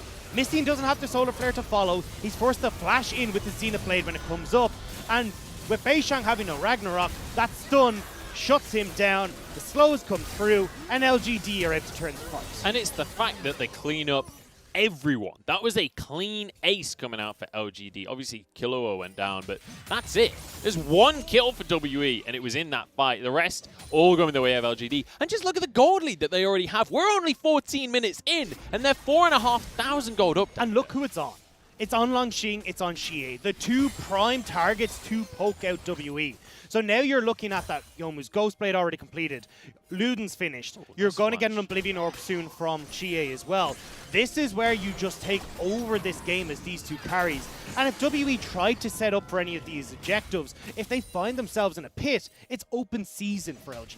All right, so now we've got a significant gold disparity. Let's revisit the win conditions we said earlier, because we were saying LGD was going to be trying to contest. Hang on, let's come back to this conversation, Dagda, because Morgan, he's in a 1v1 with Peanut, but this is not one that the Monkey can win. Shotgun greater than Monkey. That's the rules of nature, ladies and gentlemen. Who brings a staff to a shotgun fight? I mean, realistically, but still, these are the plays that we wanted to see LGD do to accelerate. And again, all off the back of Mr. Conductor and Peanut, setting up this play on the top side, giving this first turret towards Langxing, and now they're in prime position where this next Rift Herald spawns. Actually, it's already spawned. You've got Peanut, who's there to collect it. Is missing.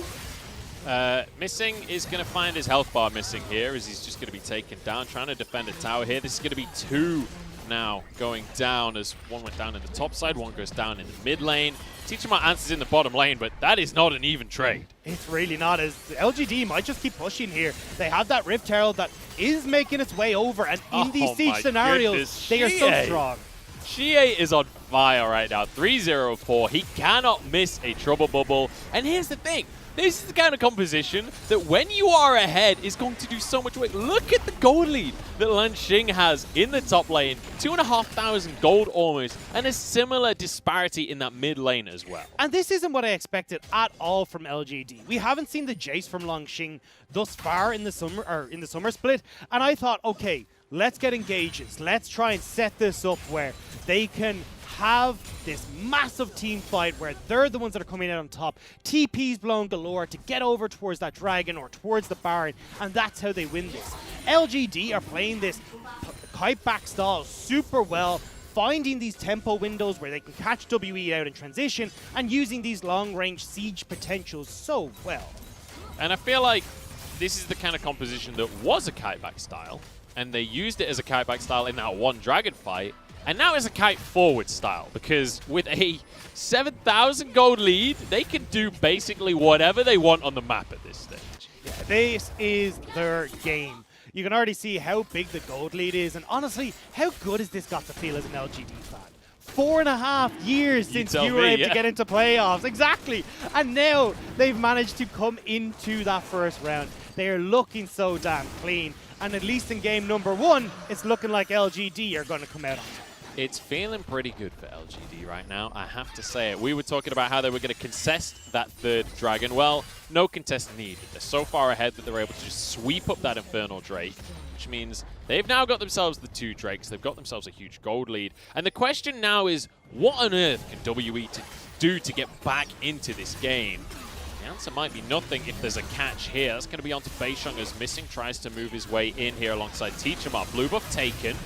And now the engage. Morgan looking to get in and spin around, but doesn't find the opportunity. The disco not happening just yet. Not able to hit anything, and now Sleepy Trouble Bubble. No poke to follow. But still, LGD, this is what they can keep doing, especially when we look towards Baron that's going to be spawning in a couple of minutes. Say when we get to the 25-minute mark. With how far ahead Xie is, with how far ahead Longxing is, they can get control of the enemy jungle. And if you start to move in to Sleepy Trouble Bubbles, Ash Arrows, it becomes so difficult for WE to take back control of their jungle, as you're seeing it in your screens right now. True Shot Barrage goes through as Missing doesn't quite get his Zenith Blade there. Little attempt from WE to start a fight. Let's bear in mind, currently the mid tier 2 has already gone down for LGD. They're sieging onto the bottom tier 2. Baron's not even on the map yet. This is not meant to be the point in the game that they're able to just completely bully out, but their composition is perfect at this. Exactly. This is where they're most at home. Especially Longxing free firing. You got walls galore for those trouble bubbles. LGD are putting the foot down. They understand how they're supposed to aggress forward in this game. And when you're in playoffs, you're starting off 9-1. You've got only a single death that went over towards Kahlua in that early stages. LGD have a good reason to feel confident. Yes, they do. But let's revisit what we can do here for WE, because when we look at the ultimates available, there's a little bit of wombo combo action that can come through. You got Morgan on the Wukong, you got Missing on this Leona as well. The Solar Flare Cyclone combo can certainly set up a one-team fight. That's the thing here for LGD. The way they need to keep playing this is by spreading out and not grouping up too heavily. Because, as you said, if you can get a multi-man Cyclone into a Solar Flare, you've got enough damage, especially as Jomung starts to ramp up with these items, where Beisheng would be able to come in with the AD build that he's gone for on Olaf. That'll be enough damage to burst out these low-health members of LGD and swing a fight in your favor. So you still do have to be careful as LGD coming in. But you can see WE are paying a lot of respect to them. So you can see some power spikes coming out across the board here. Shot Barrage going through to clear the wave. Well, we've got a Ludens and a Morello finished for Xie now. Not opting for the... hang on, we got damage coming through. Oh, it's a Beisheng following through as well with the portal jump over the wall. Xie just flexing his muscles a little bit.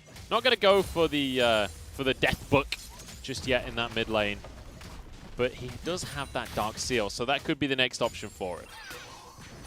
Yeah, I'd be surprised. I think he's probably going to go back more. Oh, well, what I prefer to see him go is something a little bit more defensive. You can see how much damage he has right now. I'd like to see something like a Zhonya's, just so that then if this wombo combo comes in from WE, he's able to keep it safe, not end up dying instantly, and can actually churn out the damage that he's got packed underneath him. So I think that would be the smart play, Doctor. But I'm not expecting that to happen. I'm expecting the Medjais. I'm expecting Xie to pop off here, because let's just remember, he's playing against his old team. He's playing against the team that he went 4th place at Worlds with, or 3rd/4th place. This is a very important game for Xie, not just to win in terms of playoffs, but to win for his own personal benefit, for his own pride. So I think he's going to go damage, and I think he wants to destroy Teach 'em. Well, he's doing a fairly good job with thus far. 3-0-4 in that mid lane. The thing here for LGD is they've now secured mid lane pressure. They've forced WE back. It's so easy for Peanut to move over and start soloing out this dragon, while you have the rest of LGD playing keep away with the poke and prod style that these champions are so good at. How do you try and contest this as WE? Especially when you don't really have any vision there to spot out where LGD might be, you can't even get like a flank ward for Morgan. It becomes really difficult to operate it. One thing I will say in favor of WE here is that if there is one team in the league that is great at these turnaround plays, WE is the team. I remember back in spring we were talking about they had the highest win rate when behind at 15 minutes back in spring. Now that may not be true statistically anymore, but there's still that spirit there. That is the way that WE have regularly played in the past. And to be fair, LGD aren't exactly known for how clean they are at closing out games. They can be a little bit messy. Kramer can get caught out in certain positions, but at least he does have Killua here to help him out. LGD have been the worst team at closing out games. That's why we often see these TP shenanigans where they need to try and go for backdoors, or everyone's suddenly TPing towards a fight because they've realized we haven't set up correctly. We haven't closed this game out smoothly. So if there is a team that WE could have that comeback with, it's certainly LGD. One thing I will say though, Dagda, is we're in playoffs now, and I'm willing to give every team a fresh slate for playoffs for best of fives. Peanut, I think, decided not to fully commit to this contestation here. Morgan there to support as they grab themselves the blue buff here. But LGD, they may have had some messy late games across the course of this split. But as they get into best of five, as they get into playoffs, you'd hope that they've tidied things up moving forward. Well, we'll get to see here today against WE. Now, the game has slowed down a little bit because we are waiting for a lot of these big objectives. See, Baron is spawned, but LGD don't want to be the ones in the pit here because you will give that wombo combo from WE a lot of berth when you come into something like a Baron pit. Oh, here we go. Kramer goes for the engage, but Missing has that Eclipse, so he's going to be relatively safe. Leona not the target, but Kramer is. Killua keeps him safe, and there's a heal coming out as well. Missing suddenly finds himself getting low on this one, as the supports both back away, but the Trouble Bubble comes through. It hits a Ragnarok, but that's damage coming out from Shige. Can't quite finish anybody off. True Shot Barrage through the team as well. Teacherma barely gets out with his life. But out with his life is the key word there, because Teacherma escapes. And somehow WE got out with all their lives there. Teacherma, I think that was single-digit health. I don't know how that karma got out, but either way, LGD are getting control back in this jungle now. Haven't turned quickly towards this Baron. You can see the pings going down to start it up, but they're a little bit late. WE are back on the map, and they're coming straight back into this jungle. Killua going to be trying to protect it as Jolmon contests the blue buff. The red buff, sorry. I don't know if that is necessarily the strategic play here. As Jolmon might have to head back to base. Now, let's bear in mind, with Baron on the map, there is still threat coming out from LGD, but they don't seem confident enough to just pull the trigger like we often see in the LPL. Well, this is the thing when we get to the mid-game. LGD will go towards Farmer Kramer. They're like, right, we just want you to sit in this mid lane, farm up towards your items where you feel comfortable, and it looks like at the moment that's going to be the death stance next for Kramer. So they just want to hang on, but you can see here, LGD trying to make sure they can play at range. As soon as WE burn all their engages, that's where LGD are going to look to pounce in. Teacherma, like, 1 HP! Literally 1 HP on Teacherma. Oh my goodness. Unlucky Lanching, unlucky. That should have been a 4th kill, but my god. Well, WE, even though the game may not be going that well for him so far, clearly somebody upstairs likes it. I mean, they definitely are a Teacherma fan, because I cannot believe he got out with that. Still, though, you can see how strong LGD are. He's blessed by PP God. Blessed by PP God. It's like, we got to meet in the finals. Everyone doubted us. We got to get there, buddy. But yeah, look, next Dragon is going to be up in a minute 50. This is where LGD are again going to look to try and keep pushing in these waves, making sure that they're able to force WE back before they turn over to it. They need to start getting active in these side lanes, though, because right now, like, they have the opportunity for Longxing to shove in a side lane. Same when you look at Xi in the bottom lane, and try and use these compositions to get the last outer turret, even on this top side, or try and make some plays, but still afraid of these plays from WE. Playing the mid lane coming out from LGD as they find Longxing alone in the top side, and he is going to be executed. The Axe of the Viking comes through. Spacehan grabs himself a Graggy Ice as well as a kill. Now towards the mid lane as LGD look to make a counter play. Morgan dodges away from the bubble though. This should be defendable. This is now 4v5. There's no arrow for Kramer, so they can't find the engage. Now LGD are caught between a rock and a hard place as WE, though. don't want to try and contest. They don't want to try and get in on top of them. This is one of those weird situations where it is 4v5, but there's also almost a 10,000 gold lead in favor of LGD. I'm not sure if WE can actually win the fight. The biggest, like, one of the big carries for LGD is down in Longxing, though. This is the, if you're ever going to find a moment to come back, that was it. WE needed to find that engage. You've got Missing, who's got the perfect flank onto the likes of Xie. You've got a bunch of slows that can come in. Like, that was the moment there. But unfortunately for WE, they're not able to wrap around quick enough.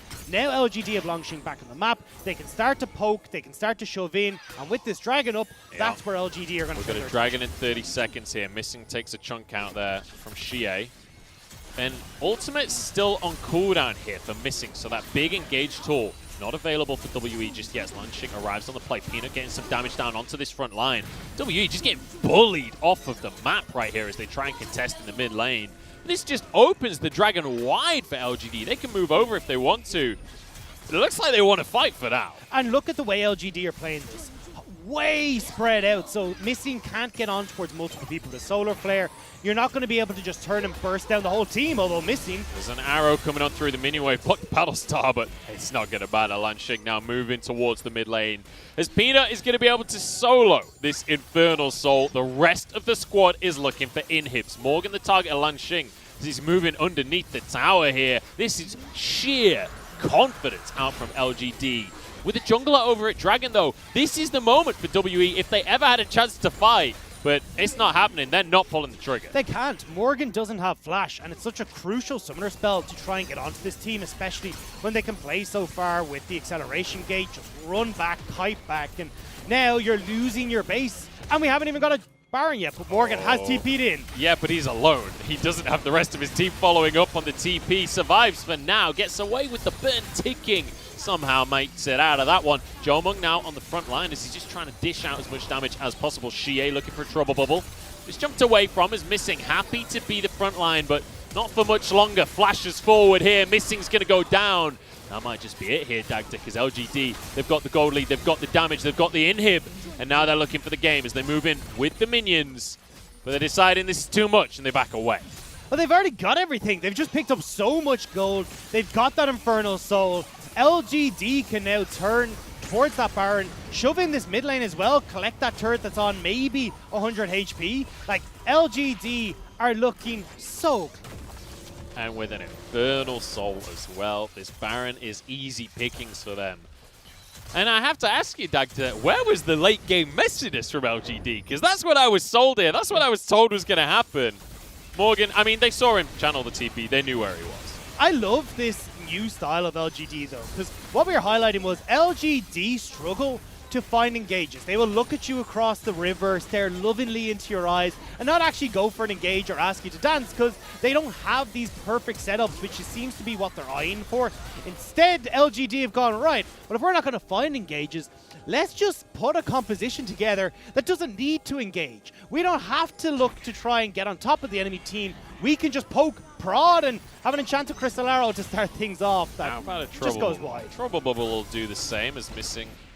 Takes a smoke bomb to the face, but he'll get out with his life here. And now LGD, we mentioned setup. This is the moment for them to do exactly that onto this Baron. Jomung trying to get some damage out. And you can see Jomung has really tried his best here. He's been doing a decent job of trying to get some damage out, but the thing is he's so far behind is it doesn't seem to matter. And that's the thing. Although we talked about the scaling coming in from WE where they could be in a good spot, you've got an Infernal Soul LGD with a 10,000 gold lead. It's going to be very difficult for your scaling to overcome that until you get way past this point. And with this Baron now started by LGD, they are tearing through this. WE are approaching, though, and this is actually a dangerous moment for LGD, who, if you can get this engaged from WE... Jomung's in trouble here. Longxing thought he was going to go for the play. Backs away in the end as Xie will just continue to hurl out these paddle stars. WE feeling the brunt of the galaxy hitting them in the face. The Baron not going to be taken, though, and that's realistically all WE wanted out of this. Well, you can see the minions in that bottom side. That's what LGD are waiting for. That's going to hit the turrets. You need people here on WE to defend, and WE, the rest of them, they're playing dodgeball. Yeah, they're going to try and make it in here. True Shot Barrage goes in onto the Dragon. Bei Sheng has the flash available, but he can't make it in. Longxing keeping him away. And with Missing falling with the Baron in pocket with an Infernal Soul to boot. I think this one's pretty much done, Zodacta. Yeah, Kramer just isn't missing with these Enchanted Crystal arrows. Every single one has struck the Leona, and even with that Gargoyle Stoneplate, they are bursting through the support. That's the beefy member of WE, and from that point, WE are running for the hills. This has been a rough game for WE here in game 1 of the series, and the draft, I think, has to change pretty significantly. But it's important to remember where LGD got this massive lead. It was one huge fight that swung the game from almost even to 5,000 in favor of LGD. So moving forward in the series, this is by no means a good representation of a straight-up 5v5. There are a couple more things that I'm worried about, though, because definitely Peanut was the one who commanded this early jungle with Xie and Kahlua moving, and this is where they start to get those leads post that fight. So I want to look and see if LGD once again can take control as WE are looking to defend their base. Missing goes in to start this fight off. In goes Morgan to get a couple of knockups. Kramer, the target, as he will go down. It's all on Jomung to carry this fight. Killua on the front line as Xie jumps in, but he doesn't have any mana to actually finish this kill off. Jomung still going strong, but Lanxing wants to make a mockery of that statement. Teachama surviving in the meantime as Jomung goes back in. True Shot Barrage through the team. It doesn't quite have the damage. It was so damn close, but so damn far. And LGD stepped their best foot forward in game number 1. And Xie shows his old team what he's about.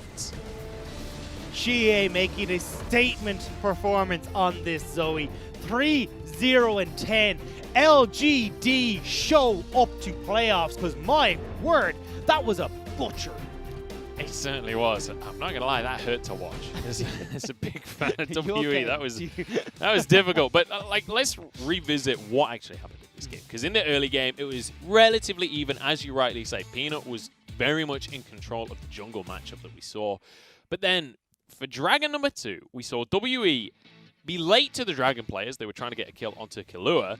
And then after the Dragon has gone down, try and force this engage that just goes so terribly wrong. And off the back of that play, it felt like they were just so far behind they couldn't do anything. They had invested a huge amount to try and kill Kahlua, and that was the big problem there. Was if you've already got that solar flare down, if you're not able to get on top of them where you've got a couple of axes that can maybe slow them, you're just completely out of sorts there. And even though Morgan was able to flash to get on towards the squad, it meant that by the time the rest of the team caught up, there was just no follow-up. Even the Zenith Blade from Missing was still on cooldown. So at that point, you've just invested far too much. You're now very haphazardly trying to chase after this team. You're getting poked and prodded the whole time, and it just never felt like they had an opportunity. And as quickly as LGD are able to run away, they can turn on a dime as well. And the crazy thing to me is that big team fight and the rest of the game following it felt disjointed from WE, which if there's one thing that we've always said about WE, the biggest strength that they've had is that they are always on the same page, that they are always reading from the same hymn sheet.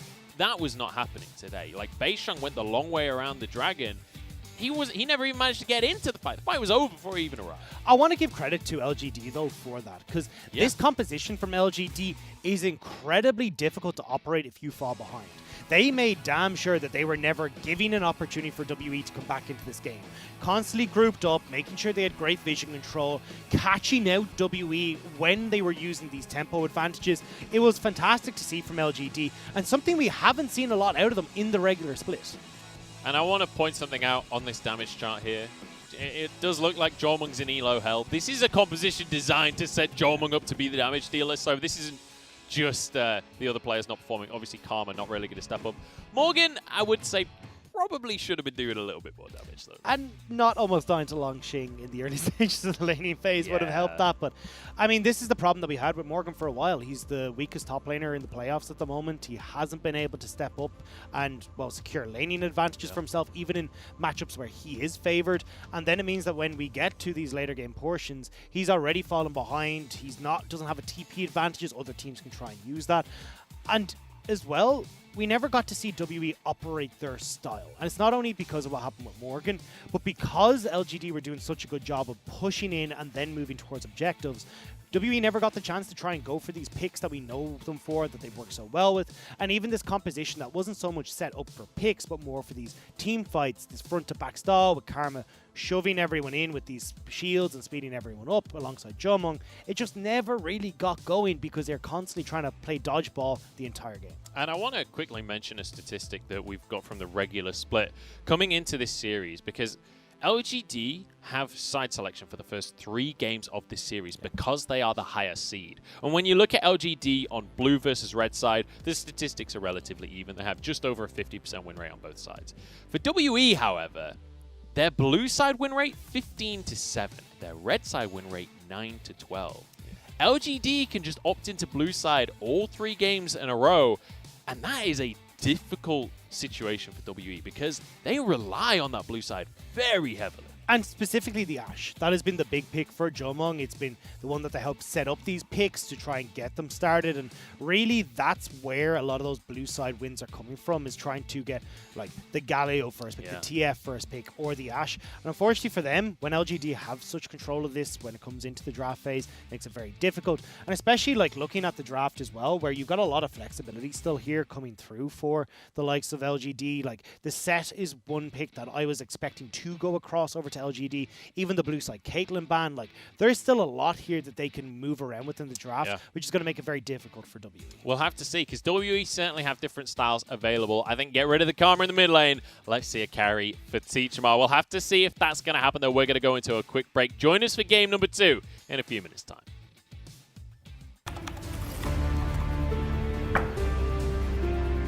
Team fights have broken out across the city. We need a team of Worlds level veterans to deal with this. It's a jungle out there.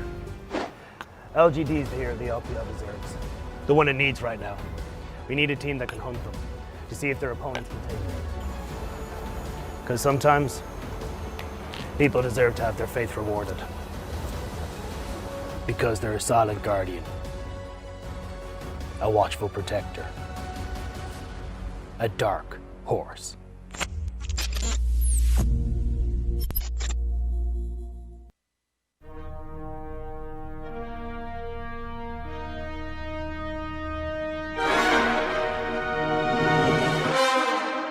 Yo, everybody, this is TFT.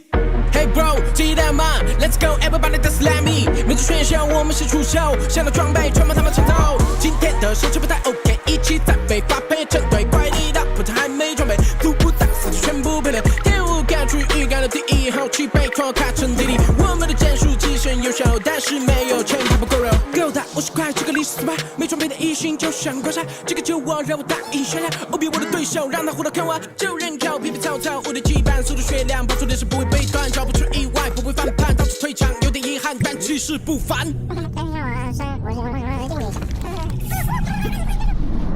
我就在下一局等你，下着我们的期待的是你，大家一直都在等你，最强羁绊我们待在一起。我就在下一局等你，下着我们的期待的是你，大家一直都在等你，最强羁绊我们待在一起。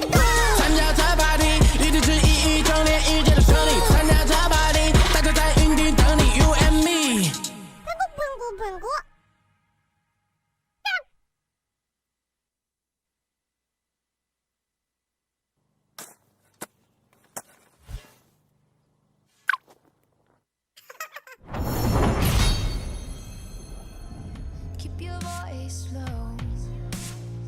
The sun is high, but I wish I could bathe in the moonlight. Ooh, this is it now. Come my shadow. Make the walls fall. Memory is headed for disaster. Heart is beating slow.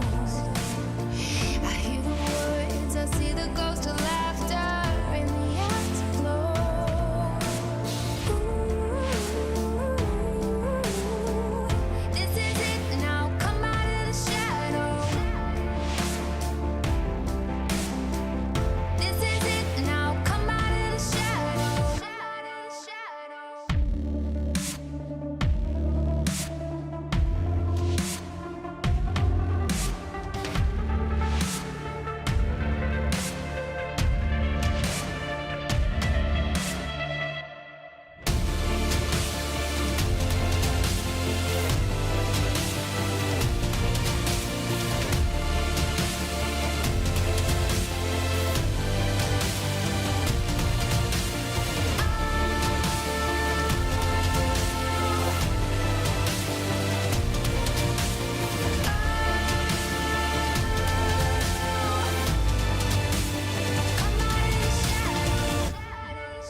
Yo, where my party people at? Aha.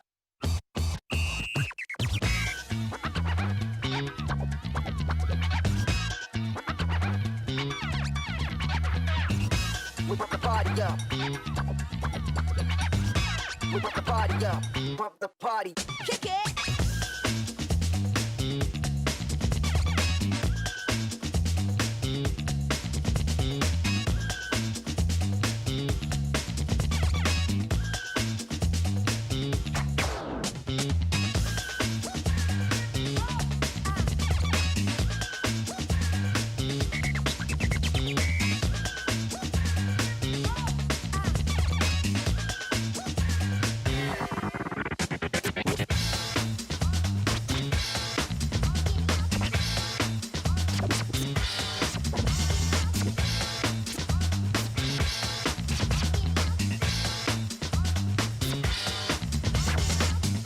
We pump the party up. We pump the party up. We pump the party up.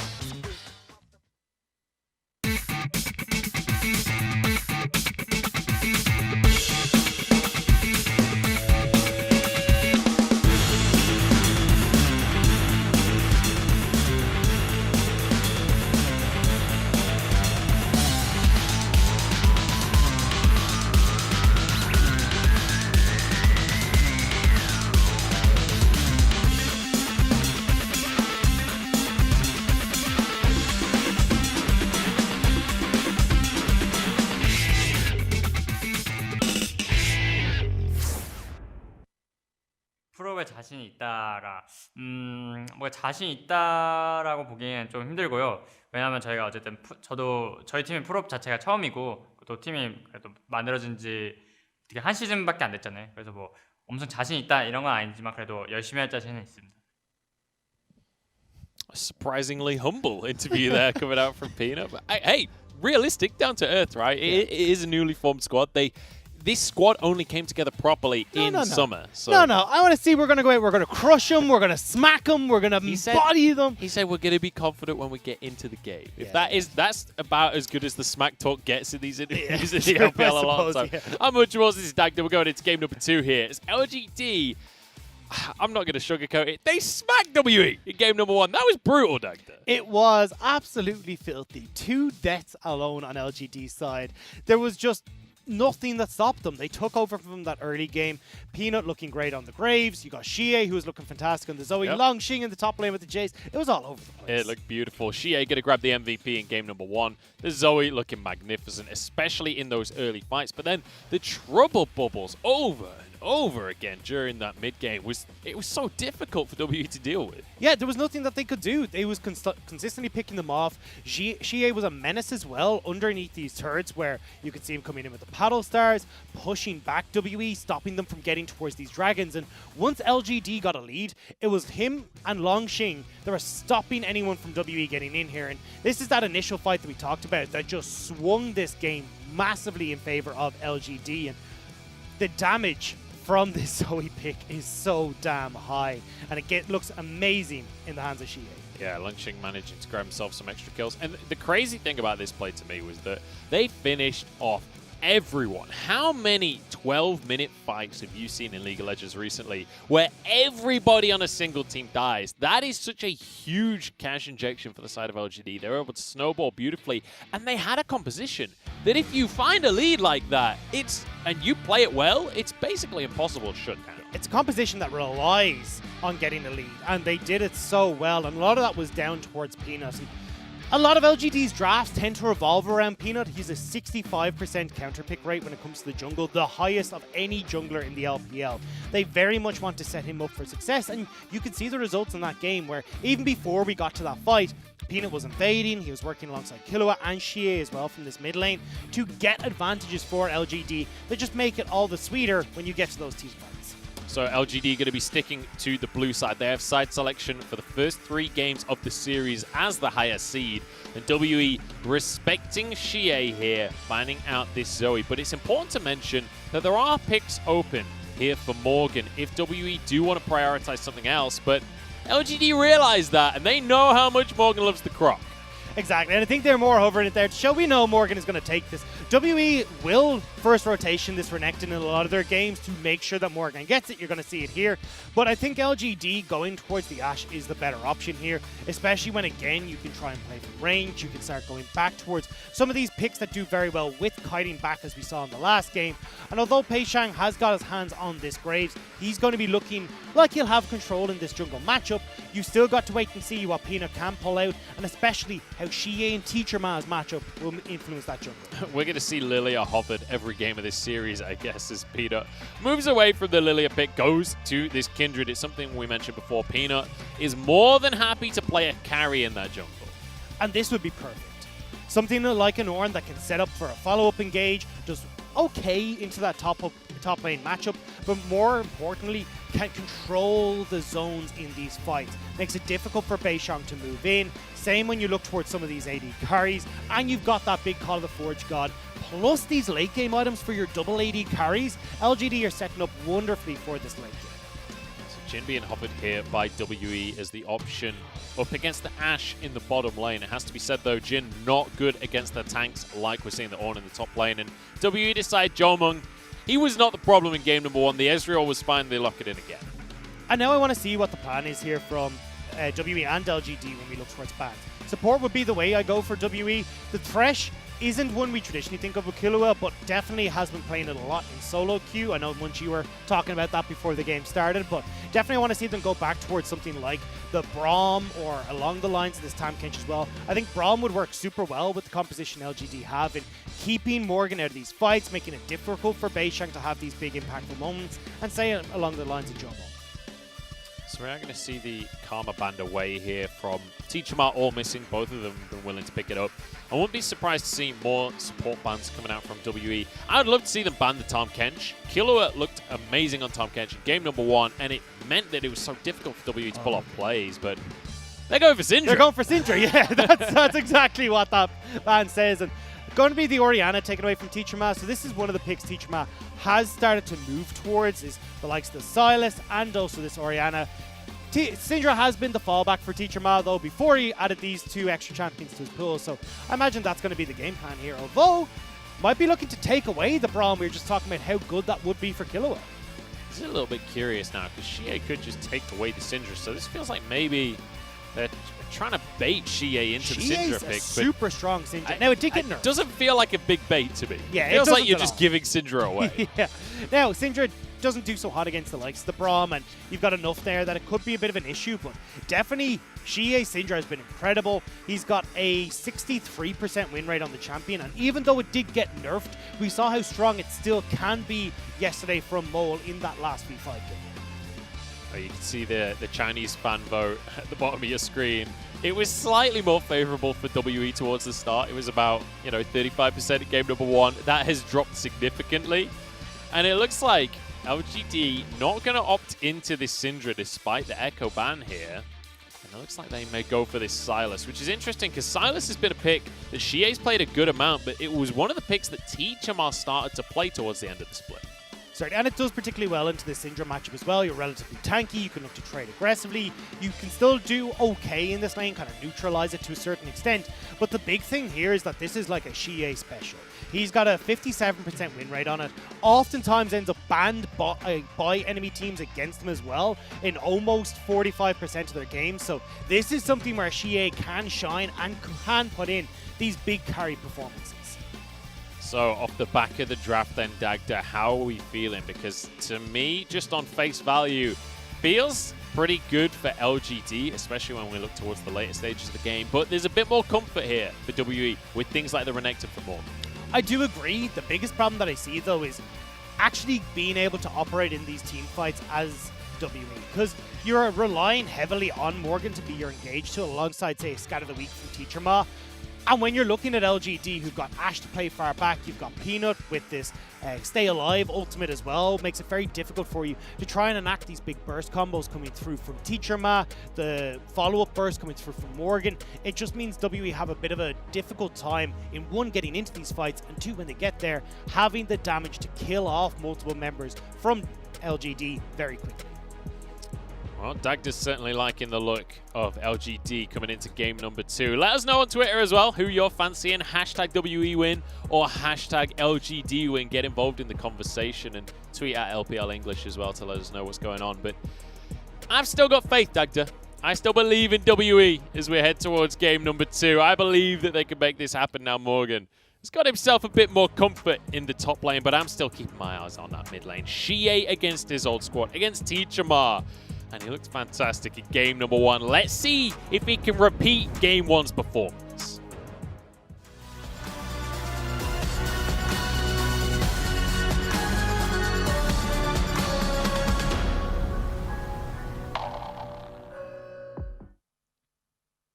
WE 加油！你们不只是少年。老干爹加油！ We're on Summoner's Rift once more. Game number 2 here between WE and LGD. LGD the 6th seed against WE the 7th. And game number 1, in case you missed it, ladies and gentlemen, was very one-sided in favor of LGD. Now WE, with their backs against the ropes, have to try and fight back in this series to prove that they have moved on from Xie. And the reason I'm a little bit doubtful of that for WE. It is. Nice little way to bring us into game 2. LGD's composition, though, just very nicely slots in with the puzzle that is LGD trying to make these engages towards the later portion of the game happen. Longxing has been such a crucial tool for them on this Ornn. They've an 80% win rate with us. Xie on the Sylas as well opts in as another engage tool for them, where he's got the chains to try and set up these fights. And between Longxing and Xie, they have been the primary engage tools for this squad when they look good. Now you've got them on 2 champions that do just that. LGD feel like they've found, again, the puzzle that fits them so well.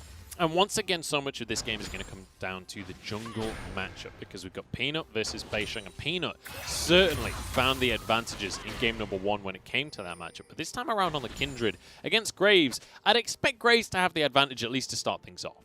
You would definitely when it comes to your clears. Beisheng is going to be going very aggressively, and especially when Beisheng going aggressive with the Ignite Smite combo as well. So he'll be looking to try and get into the face of Peanut and be a little bit more of more in command when it comes to these jungle invades this time around.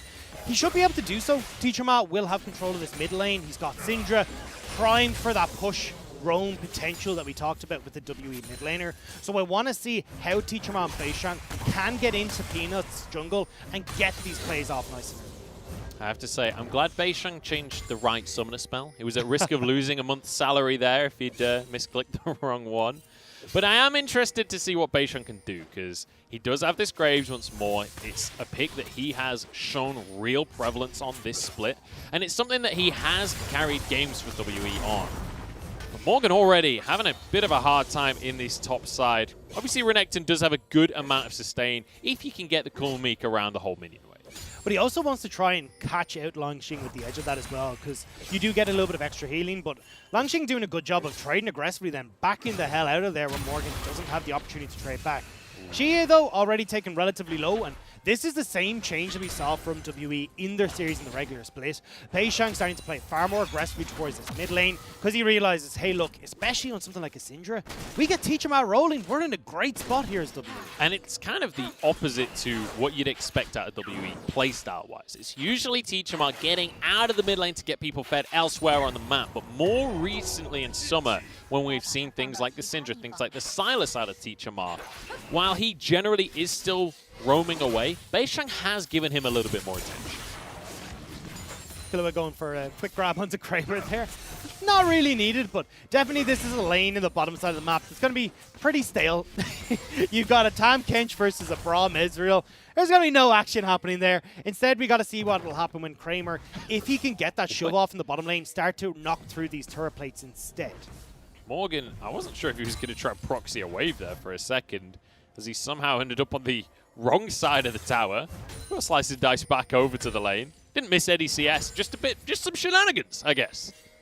What I want to see WE do is work in conjunction with Morgan this game, though. When you've got Teacher Ma who can get it aggressively, when you've got Beishang who's going for these aggressive summoner spells as well, a dive in towards this top side of the map with 3 champions would net a very quick kill against Longxing, but they need to get off the bat early before Longxing starts to get too tanky, before he gets access to Call of the Forge God.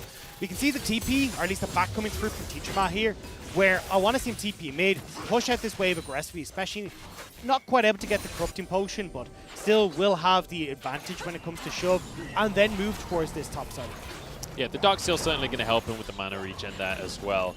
But let's kind of visit the identities that we set up right at the start of today, Dagda, because, hang on, Xie got pretty aggressive onto Teacher Ma. Still not going to quite land on the Scat of the Week there, so Teacher Ma can't quite trade back. But when we look at Longxing on this Ornn, this is more what we expected out of Longxing, not the carries like the Jace. Even though he looked amazing on the Jace in game number 1, this is much more his style.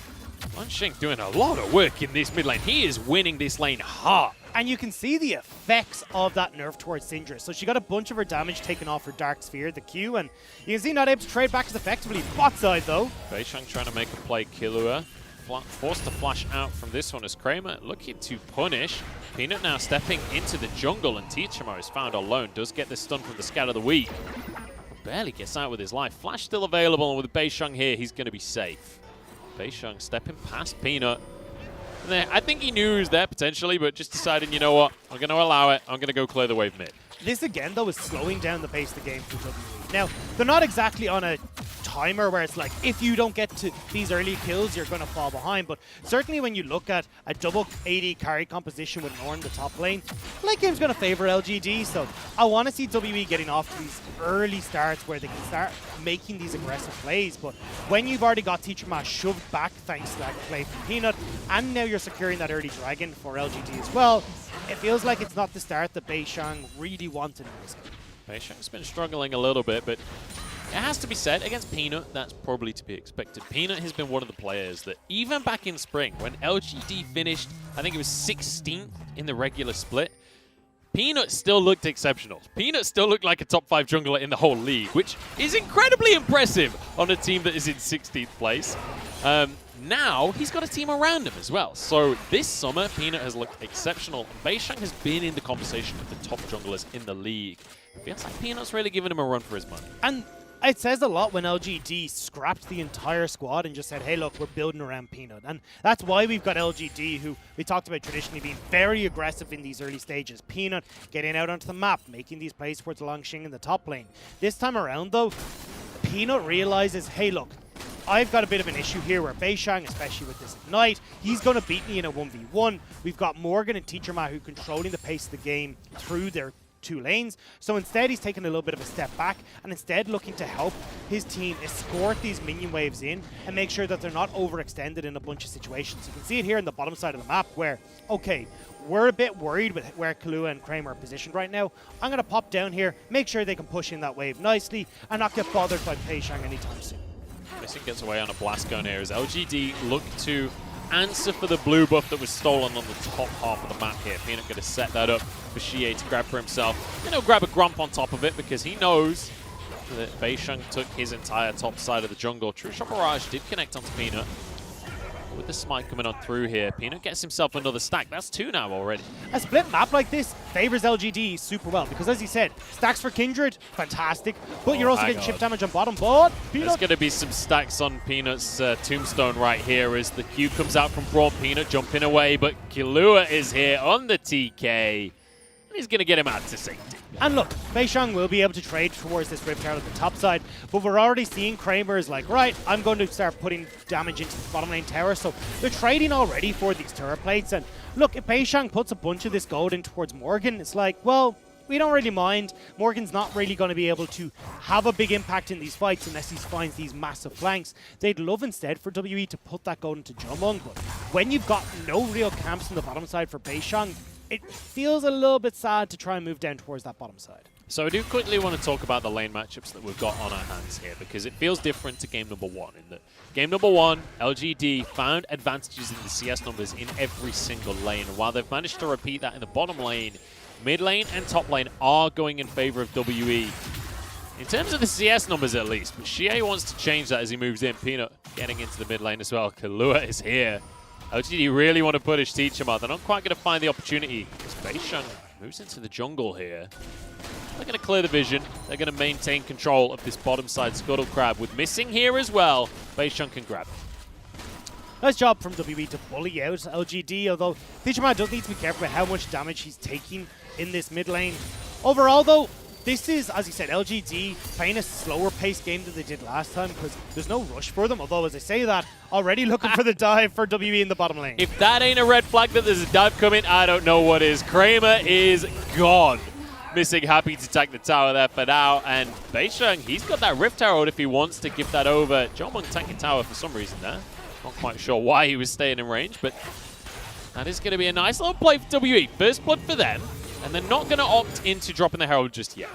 I want to know what was going through Kramer's mind at that point in time, though. You see the gravestones over the wall, you're like, oh, yeah, boy, there is a word that went through his mind that I'm not allowed to say on broadcast, Dagda, because I know exactly what he was thinking there. That one sucks for Kramer. That's the life of an Ashe, though. And obviously, Killua, this is one of the issues when you've got this Tahm Kench that is roaming around the map so much. I'm surprised, though, that WE didn't put down the Rift Herald there, because I want to see them put that gold in towards Jomung. That felt like the best time to secure a couple of these plates, set that tower really low, and especially when you've only got 3 minutes left until that turret plate falls, you would like to start solidifying those advantages in case some pesky business comes in from LGD in the meantime.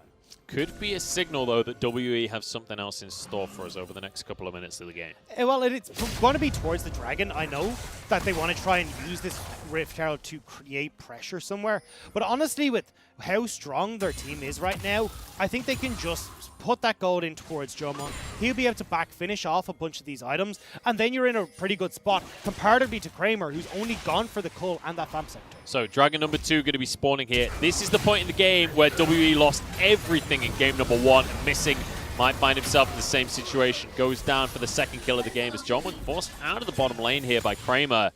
And LGD, they're going to be all over this Dragon like a rash. And there you go, Missing's gone. Beisheng's lost control now of his lanes. He's not going to be able to play this Rift Herald to the same extent. You can see it's nearly timing out, so he needs to get this down soon. But it makes it a lot easier for LGD to try and defend. And now Jomung, the main carry for WE, the guy we talked about who, Rookie of the Year, 35% of this team's damage, is going to lose out on a bunch of this gold. Do you have a Herald that could be used mid lane? Xie barely gets out with his life. Flash going to be used.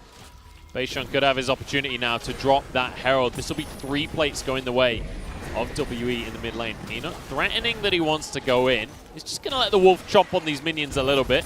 It's good for the teeth. Dogs like to chew on things. That's law of the universe. As Peanut will be able to clear the Herald, but that's going to be 4 plates taken by WE. Nice answer for the Dragon. Yeah, for anyone who hasn't read, Kindred's Lord actually specifically says that Wolf prefers raptor bones. You know, it's written in there in the scroll. Does it actually? No. Oh, okay. But well, maybe. I was excited then. I was like, damn, Dagda knows his lore. WE still good. They managed to get that tower in the mid lane. I still would have preferred that gold to be on towards Jomung. You can have Teacherma carry you through this mid game, but honestly, that's what Teacherma, Morgan, and Beisheng are kind of here for. Jomung needs to be the one that's going to set up as the main carry for this squad. Which is not that surprising. That is what you expect out from WE. This has been the way that they operate for the entire year. But it's important to reiterate that Jomung has really stepped up to that role. When we talked about it in spring, we were like, hey, they're always going to play around bot side, because if they don't, Jomung might run it down.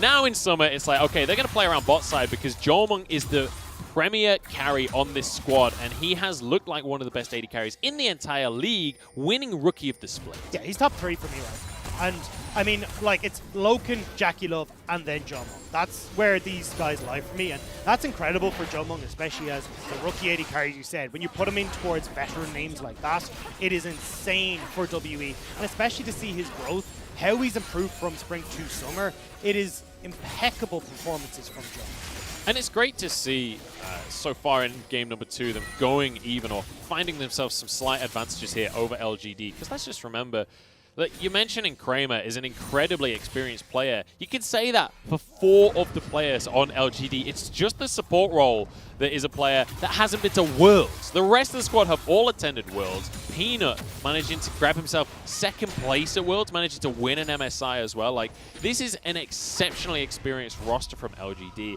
And honestly, that's why I was so surprised that when we saw that interview with Peanut coming in towards game number 2, that he didn't feel confident coming into playoffs because the squad was such a new squad.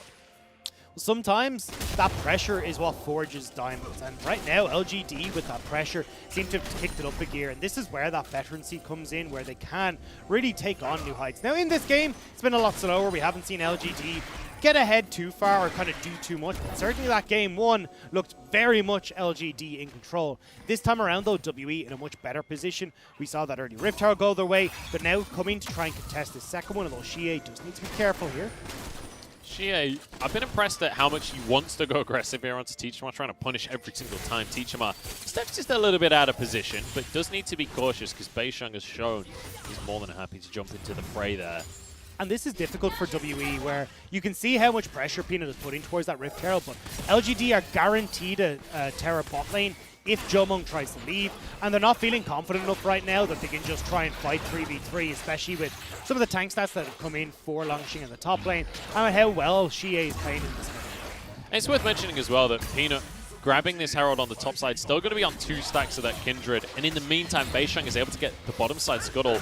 Killer is in trouble here, gets knocked up. That's going to be heal forced out. True Shot Barrage isn't quite enough as the redemption comes through, just so they can tank the tower long enough. Peanut did get the Herald, and now he moves up towards the top side. Morgan, it is your time to shine as you're going to be in a 2v1 as Kramer forced a flash. There's 2 summoners blown in the bottom side. In the meantime, Teachama gets a kill onto Shie. WE are picking up the pace. And Missing's going to be able to stop this back here as well, so this means you're getting a bunch of turrets on the bottom side. You're going to get that turret in the mid, and even though the Rift Shroud's going down to the top side for LGD, this is a better trade for WE. Fantastic stuff from WE here as we head towards the mid-game. The Herald will be used to finish this tower off on the top side. Might be able to get a second charge. I thought Lunching was going to let it die to the turret there. Morgan might be able to answer. Peanut did just grab himself a 3rd stack, though. And that 2,000 gold lead has now accelerated to a 4,000 gold lead for WE. And now we're starting to see with WE in control, they can start to make these plays happen. Picking the mid towards Shie. They're getting down the mid lane structure, the bottom lane structure. They can get the vision control down that enables Beishang to play aggressively into the enemy side of the map. This is where WE shine, and this is where they're going to get to play their game. Let's take another look at this pick onto Shie against that old jungler there. I mean, it was just clean. It was just clean. You got to kind of respect that team he used to play for Shie, even if you're not fully convinced. And looks like Killua doesn't even get the back off down in this bottom side. Didn't even catch this one. I mean, easy picks coming out here. Arrow comes on through as Lunching going to be tanking on the front line. Teachama's low, did get his ultimate out and might just walk away with his life as well. In the meantime, Jomon getting chased down by Shie, finished off as he nearly finished both carries with a single ultimate. LGD coming out on top of the fights. Beishang is here to contest on the Dragon. Knocked up though, and Shie should be able to finish this kill off. Beishang barely surviving and will be finished off as Shie is desperate to carry this game. Now a TP coming out from the side of Teachama. He wants to re-engage this fight, but Syndra cannot jump into the front line. That's not how this game works. And now missing the target is all of these AD carries on the side of LGD will just mow through their health bars. Morgan's doing what he can, but what he can is not a whole lot. There are 2 things that seem to be conducive with this series. One is Teachama getting out on a single life point, and 2 is WE throwing at dragons, because this is the 2nd time now in this series we've seen WE go towards these dragon fights. They're not able to get on towards the key carries, and LGD are picking them apart.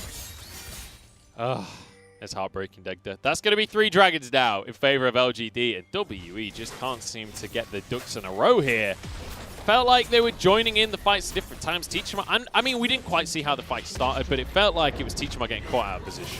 And this is what we talked about. This is where LGD are most confident to set up these plays. When Longxing is on an engaged top laner, they look beautiful. Teachama manages to escape on 1 HP as Shie finishes off Jomung, and there's no protection. There's no one here. Even with Missing on this Braum, the team is way too scattered. LGD are able to pick up this fight that's just numbers advantage for them right now. And even when Teachama comes in, he is way too deep. He should have TP'd to one of these wards in front of his team so then they can try and aggress forward, but it's easy there. LGD turn directly on towards Teachama. You still all this time have the open Peanut, and it's I don't know. WE, you gotta pick your fights properly. It's the fact that they continue to contest there. That was the issue to me. Like, you can lose the fight, you can lose the dragon, but then when you commit the rest of your players to the play, after the dragon's already lost, I'm not sure what the arrow was. Kramer trying to get some poke down. Trying to get some steal the blue. He was trying to see if he could make that splash damage, steal it away. I mean, if Kramer's firing out arrows at this point in time like that, you gotta be feeling pretty good. There goes the collateral damage to just push back WE. Redemption responds, but it will mean LGD can't quite crack open this turret. Whereas Jomung on this top side, just getting a lot of gold fed in towards him. Certainly will, and he's at that 2-item mark, which is, generally speaking, when Ezreal will start to really fire off in these team fights. It's just whether or not we actually get to see a team fight that they can group as 5 and make this happen. Because let's bear in mind, with this Ornn, if you're fighting in the river, if you're fighting in these jungle paths, Ornn's going to have a whale of a time. And here's the thing. You're waiting for WE for a couple more items to come in on Jomung. As you said, you still want the likes of that Stance to come in as the 3rd item, and that's when Ezreal really starts to kick things up a notch. Beishang as well, he's in a really good spot with the Black Cleaver and also having his jungle item completed, but honestly, if I come to a team fight in the next 2 minutes for this Ocean Soul, I'm still favoring LGD massively so. Just because you've got hard spikes coming in, Xie having that GLP, going to be working up towards that Liandry's Torment, it looks like, as well now. Kramer's got his 2 items finished as well. Like, they're in a great spot here as LGD to just close out this next dragon and then win the game off the back of a nice Ocean Soul. Well, the Colonel's on board, but only 4.9% so right now. Sorry, I'd actually like to correct myself. Oh, it is the Liandry's Torment. I actually was going to say, probably would have preferred a Banshee's Veil coming through for Xie here. I think when you've got enough of the CC lock, the impactful stuns that can come through from both Missing and also Teacherma, the Banshee's Veil could have helped out in just that initial engage, but still Liandry's Torment going to do a lot of work for him here against WE. Yeah, going to be hitting that 2nd item mark, and it is a nice power spike coming out from Xie in the mid lane. And a lot of this is going to rest on Xie, because in that last fight, he was comfortably the star player from the side of LGD, able to force Teacherma out of the play. Nearly got 2 kills with the stolen True Shot Barrage. And he managed to solo out Jomung as well. So if he can get in those positions, but once again, it feels like these fights across the course of this series have more been WE mispositioning as opposed to LGD catching or setting up a play for themselves. You can see it here. WE very spread out, trying to see if they can get onto a flank position so then LGD can set up for a front-to-back engage, but it's really difficult for them to actually find a favorable engage when LGD are able to keep them at bay. Yeah, Xie stolen Glacial Fissure, which is not usually what you see out from a Sylas, but you know, if it works, it works. I'm not 100% sure of the AP scaling of that one, but I guess we'll find out in the next fight. As Drake is going to be spawning in 20 seconds, WE don't want to let this one go. Good damage onto Kahlua. It's going to be Jomung jumping over the wall, but immediately takes an arrow. Missing is here, blocks the Call of the Forge God. That's going to deter a lot of what LGD can do. That might open the dragon for WE. Xie trying to punish. Jomung keeps himself at a safe distance here. Peanut's hopped over the wall, though. He's actually soloing out this, or going to be ready to solo out this dragon when it does spawn and then be able to pack back over. But WE will start to turn towards the objective. Yeah, Peanut ain't solo here, that's for sure. Beishang's moved over, as have the rest of the squad. Bear in mind, Call of the Forge God's still going to be on cooldown here. As we do see the Abyssal Voyage to get back into play. Peanut in to try and get the steal. It goes the way of Beishang. Peanut survives with the Lamb's Respite as Lanxing tries to get in to protect his jungler, but Beishang shuts him down. Now the True Shot Barrage across the team as Morgan will be able to stop Lanxing escaping. The stun doesn't come out though, and they're trying to get onto Killua. That's going to be a stun from the Scatter the Weak, and Beishang trying to finish these ones off. WE chasing for more on this one. Kramer trying to kite flash from Missing is answered by Kramer. And LGD, they get away with 3 members, but it's WE that grab a dragon. They've led them straight towards this Baron, though. This would be a confident play from WE. Not sure if I want to go for this, though. You still have 3 members from LGD up right now, and Teacherma is nearly dead. This is the LPL that I know and love. It's Teacherma that's going to be heading back to base because he has his TP available. Baron down to 6,000. Peanut is nowhere near the play, so Beishang has smite advantage here. Morgan, no Dominus. The health bars are low. Missing just trying to block for now as Kramer gets in. They're all stuck against the wall, but the Baron does go down in the end. Teacherma re-engaging onto the play. Here we go with the slow across the team. It's going to be... Oh, everyone's fallen. Xie! Xie's gone huge! Quadra kill comes in. That's going to be just a Quadra because Kramer stole it. How could you do it to him, Kramer? Shie's story was to slap back WE. The chains come out, they whip around, and WE are sent back to the base. LGD managed to turn that one around in what was some dicey play. My goodness, WE try and make the LPL Baron happen, but Shie sends him packing. He's now got 7 kills. He gets the Quadra, and he shows everybody why he's the all-star mid lane. And that's the difference between veterancy, experience, and WE. Unfortunately, they don't have people that can make these calls in clutch situations. They go towards that Baron. Teacher Ma has already been knocked down and has to go back towards base because LGD have been able to poke him out. LGD then is a 3-man unit, turn towards WE, take the fight, and by the skin of their teeth make this play happen. We're going to get the pro view from Shie, but look at how everyone on WE's grouped up. Perfect for the likes of these bodies, perfect for the chain lashes coming through from Shie. And when Beishang steps forward, when he sees their low, it's a whirlwind of death from Shie. So close to just grabbing that pentakill as well. Look, he was laughing the whole time. Oh, I can't believe Kramer stole that. Kramer, you scumbag. How could you do this? But you know what? That was beautiful coming out from Shie. It was beautiful from the whole side of LGD, because contesting that with Peanut not available as well, they knew that they wanted the fight, not the Baron, and they were able to find it in the end. The gold for the Baron did go the way of WE, so when it does come to the gold scores across the board, it is still just going to be even. The thing is, though, LGD are able to defend these turrets in the mid. It's not like WE are able to push advantages with those structures. Instead, LGD are looking to play out in these side lanes. Peanut did a great job of shoving in on that bot side. Shie now is shoving in his top lane as well. And with 2 minutes until this Ocean Dragon, they're in a good spot here with wave states on LGD side. Yeah, they're in a fantastic spot as you can see Peanut on the bottom side of the map already. He's going to push that wave out, move back over towards the dragon that's going to spawn in a couple of minutes' time here. Morgan just trying to see if there's any jungle camps available before they completely lose control of the bottom side of the map. And now the question to me is, what did WE do next? Because obviously they can't let this Ocean Drake go. But these fights, especially with Shie now having 7 kills, we just talked about the second item as a spike. Now he's got a Zhonya's as well. He just straight up bought that Zhonya's too. There was a lot of gold sitting in his inventory, but I think the best play here for WE is to get Morgan towards this top side. He's the one with teleport. Start making your lanes at least look a little bit better than they do right now, so you have the opportunity to turn towards this dragon, because when you look at LGD's side, you've only got 1 dragon for WE. LGD could just say, hey, look, we don't want to go towards this. We're going to take side lane structures instead. Morgan knows he doesn't win this 1v1 here.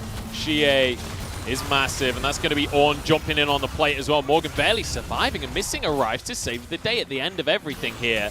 Jongmung jumps in, but I think they realize they can't actually force a play off the back of this one. Just getting Morgan out of there, though, is going to be worth it. A lot invested. You've got the ults coming through from Shie. Long Xing's Call of the Forge God as well.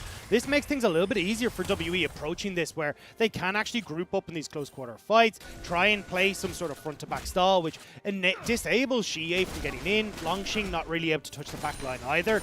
And then it becomes a case of how quickly can Teacher Ma and Zhongmeng get through Shie and Long Xing in comparison to the other tanks in WE.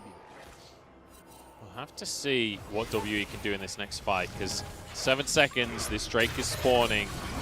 Missing, trying to step forward, trying to check into these brushes. Morgan off to the top side, but he doesn't have Dominus available, so it's difficult for him to get into the play. Keep your eyes on Jolmung and whether Shie can shut him down, trying to get over with the chain lash. Beisheng has got to try and make some kind of miracle steal happen. He gets it. He's going to go down for his play, but you know what? That is well worth it for him. It's going to be 1 kill going the way of LGD. What else can they find off the back of this one, though? Kramer already used that arrow as he gets the volley in. Killua went a little bit deep for this one, but he's just trying to keep them still, trying to keep them in the play as Peanut arrives on the flank, trying to get on through into the play here. Call of the Forge God. It's going to be blocked by Missing. Morgan surviving with the Dominus that came off cooldown. Now Shie's gone a little bit too far. Can they finish up the kill onto the superstar carry? The answer is no. Morgan now, Dominus in the middle of everyone, uses the stopwatch. Kramer gets out with his life. His Jolmung jumps in, flashes out, but he's knocked up by Long Xing. And WE are falling apart once again. Peanut comes in as Shie blasts the team. And this might just be game 2. LGD will wrap things up in game number 2. Not as clean as easy as game number 1, but King of Thieves title might be moving over to Beishang after this game. This has been a beautiful little game 2 here for LGD. A beautiful series so far. And Xie showing that this rivalry is personal. Both games now, Xie has stepped up massively. MVP in game number 1. There's no way he's not MVP in game number 2. This Sylas blind picked, we talked about how important it was for this team. Every time he's been able to pick it up on LGD's side, Xie has looked absolutely incredible. It's why it's got nearly a 45% ban rate against Xie specifically, and he looks so clean on it. It's amazing to watch. Yeah, honestly, the player on Baron, obviously the highlight of the game, nearly got himself a pentakill. But this entire game, Jomung didn't get to do anything in these fights because Xie put so much pressure onto him. Also, Tichma on the Syndra, while he had a couple of good ultimates, like, ultimately, he didn't even get close to what Xie was doing during these fights. And that was the problem, was that we kind of needed to see WE get the ball rolling a bit earlier. We talked about Beishang, who'd gone for this Smite Ignite combo. Well, you need to be aggressive with this, because otherwise, well, Flash is just a better option that come these late game fights. And unfortunately for them, they couldn't actually get into these plays. They end up again having this dragon fight that went completely the wrong way for them. Yeah. LGD were able to capitalize. And from that point on, LGD, once again, these clean closeouts that we really didn't expect. It feels like LGD have really tightened a couple of bolts coming into this series, but also WE. You mentioned the dragon fight that went wrong. That's the same story as game number 1. These early dragon fights are meant to be WE's strength. Yeah. This is meant to be where they thrive as a team. Losing in these fights 2 games in a row is a devastating sign for WE, and I'm not going to lie, I'm starting to lose faith for game 3 here. Yeah, it's not looking pretty so far, and I wanted to see WE play towards their style.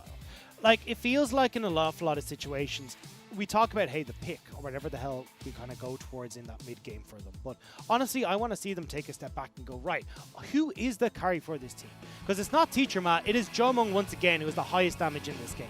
And I want to look towards putting resources in towards him, because Beishang, using that Rift Herald mid to get Teacher Matt set up, really didn't pay dividends in the end. It has to be said, Morgan right at the bottom of the damage once again. This time around, that's not just a matchup thing. I feel like that's an issue. Yeah, that is a massive issue, especially when you've got that favorable matchup. Langxing bullying him heavily in that top lane.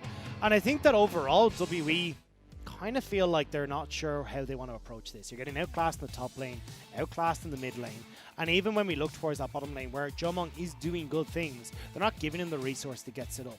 And especially when I look at the composition that LGD had, where you've got these super beefcakes in Xie, you've got the Ornn there as well.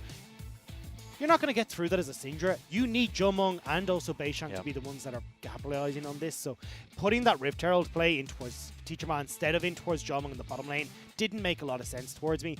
And then when we got to these fights where maybe you can have a big impact as the Ezreal, that gold was really lacking, and Teacher Man was already out of the fight before it started. And honestly, when we go into the draft of game number 3, this all rests on Xie to me. I feel like WE, in a really weird universe that we've ended up in, it feels like WE are the ones that need to stop banning mid laners, as opposed to teams banning them against WE, which is kind of backwards. But Xie has been a terror across the course of this series. He looks incredible.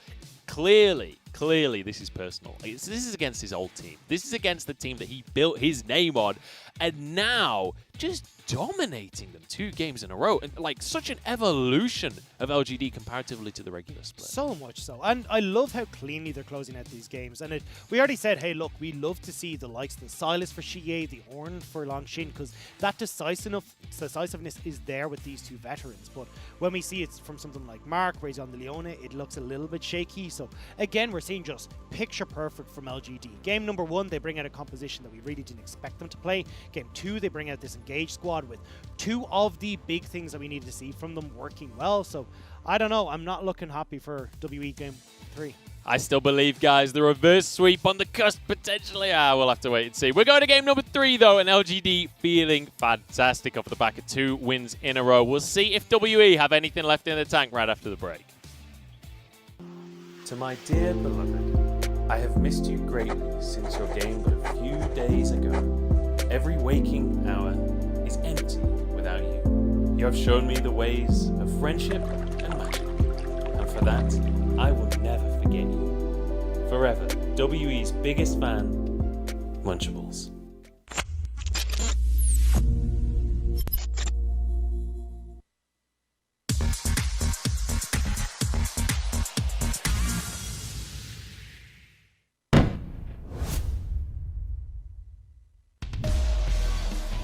就是达不到什么太好的效果。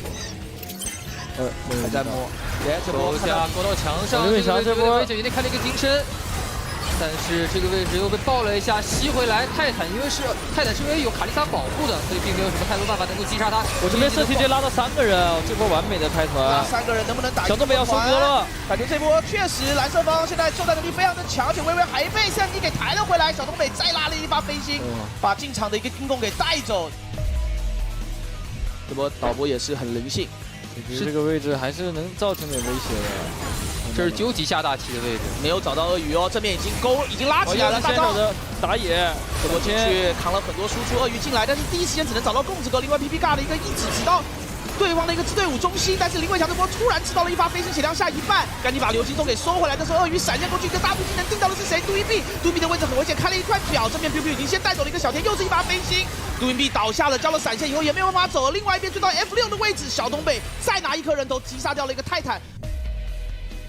第3条的火龙 B5依旧没有办法把自己的火龙给凑齐吗？看一下威威这波有没有抢了。这一波火龙威武还是有一点点机会的呀。反状态的小张林伟强拼场没拼到，被杜云碧拿到了这条火龙，但是后续好像卢锡安可以收。卢锡安感觉要全收了呀，现在已经是3杀了。杜云碧给一个减速，但 biu biu 直接一技能滑出来以后，圣将洗礼，杜云碧赶紧给一个一技能。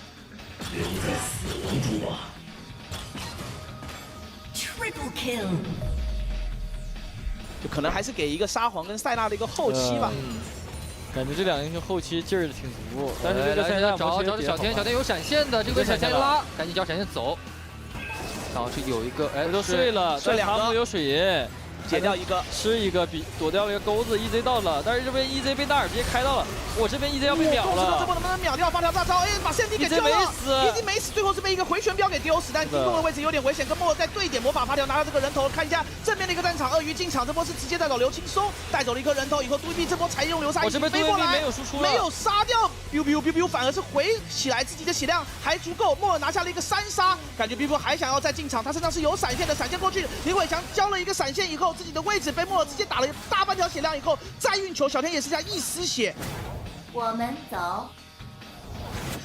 这样的话，左一已经把这个无字天书给卖了，出了一个女妖，对，凑出3件套，但是这样的话，你可以看到他经济上面是跟硬币哥有整3000多的差距。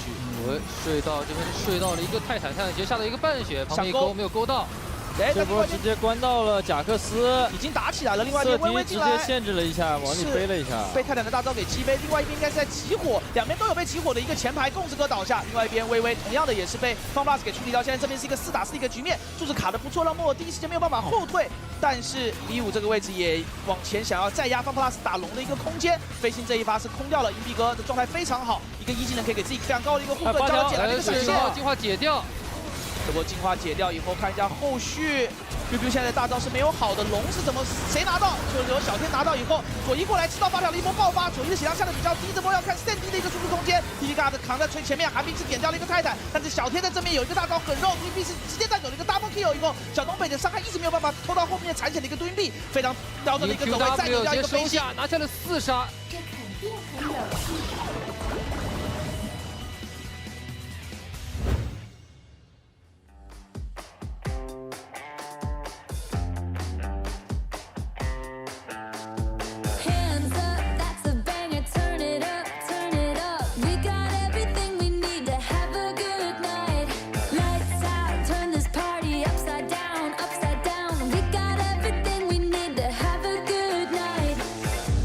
Just losing, dance like no one's watching.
일단 프로의 목표는 일단 뭐 제가 좀 더 많은 거를 보여줘야 되겠다고 생각을 하고 이제 최대한 높게 올라가고 싶고요.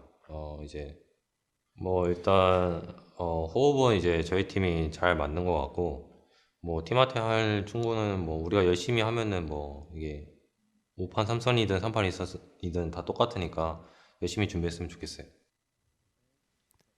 I don't know if that was true necessarily, Kramer, because I don't think we've seen stronger play on both sides. You guys look great, though. LGD looking fantastic. Game number 1, game number 2. 2 easy wins for LGD. And WE leaving a lot to be desired. I'm Munchables. I'm joined by Dagda. As we head towards game number 3 here, Dagda, give me a diagnosis here. What on earth can we do to fix this for WE? Because it feels like their biggest strength has been their biggest weakness this series. It feels like we haven't actually got to see WE at all.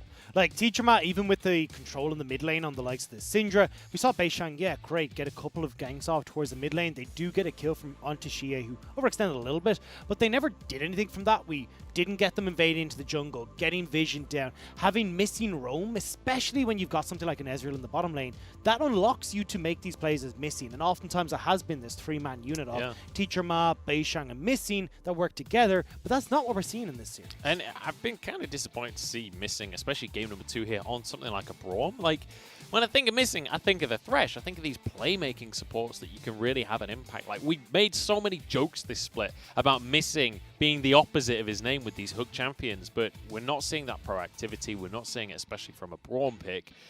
And, I mean, like, let's not be too brutal to WE here, because things were looking good for them for a good chunk of the game. The Baron play, a little overzealous, it has to be said. LGD obliterated them off the back of that play.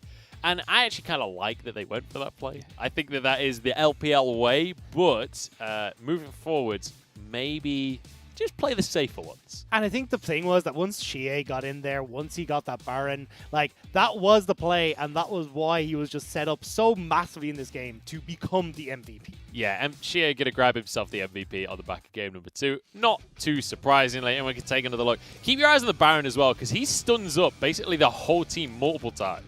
Yeah, Xie was disgusting here. Chain Lash onto multiple people, and then scumbag Kramer.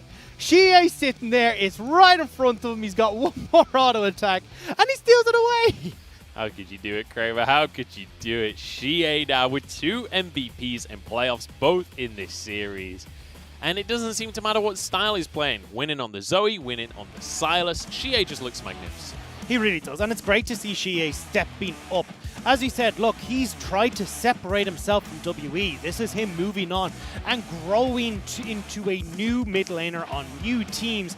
Didn't work out so hot when we looked at that spring split, but now in summer with LGD, he is looking primed and ready once again. So now we head towards draft number 3. LGD going to be on that blue side once more as the highest seed in the series. They get side selection for the first 3 games of the series. And they are going to start things off grabbing this Ashe for Kramer once more. WE immediately, they're just going to rinse and repeat. Get this is game 2. Great. This is the exact same as game 2. Same band, same picks. We can just have ourselves go over towards the Kindred and the Ornn once again here if they really want to. Peanut, we get us go over the Lilia again. But will, I'm assuming, swap over. Unless this is the game where they want to bring it out. I mean, they're going to be feeling confident, right? They're 2-0 up. They've got 3 games left. But if I'm LGD right now, I want to play as serious as possible. But let's be honest, we've seen some Lilia. And there are teams that are certainly playing it in a serious manner. So if we do see a Lilia jungle, I'll be curious to see what they can do with it coming into playoffs. Orianna going to be locked in blind here in the mid lane for Xie.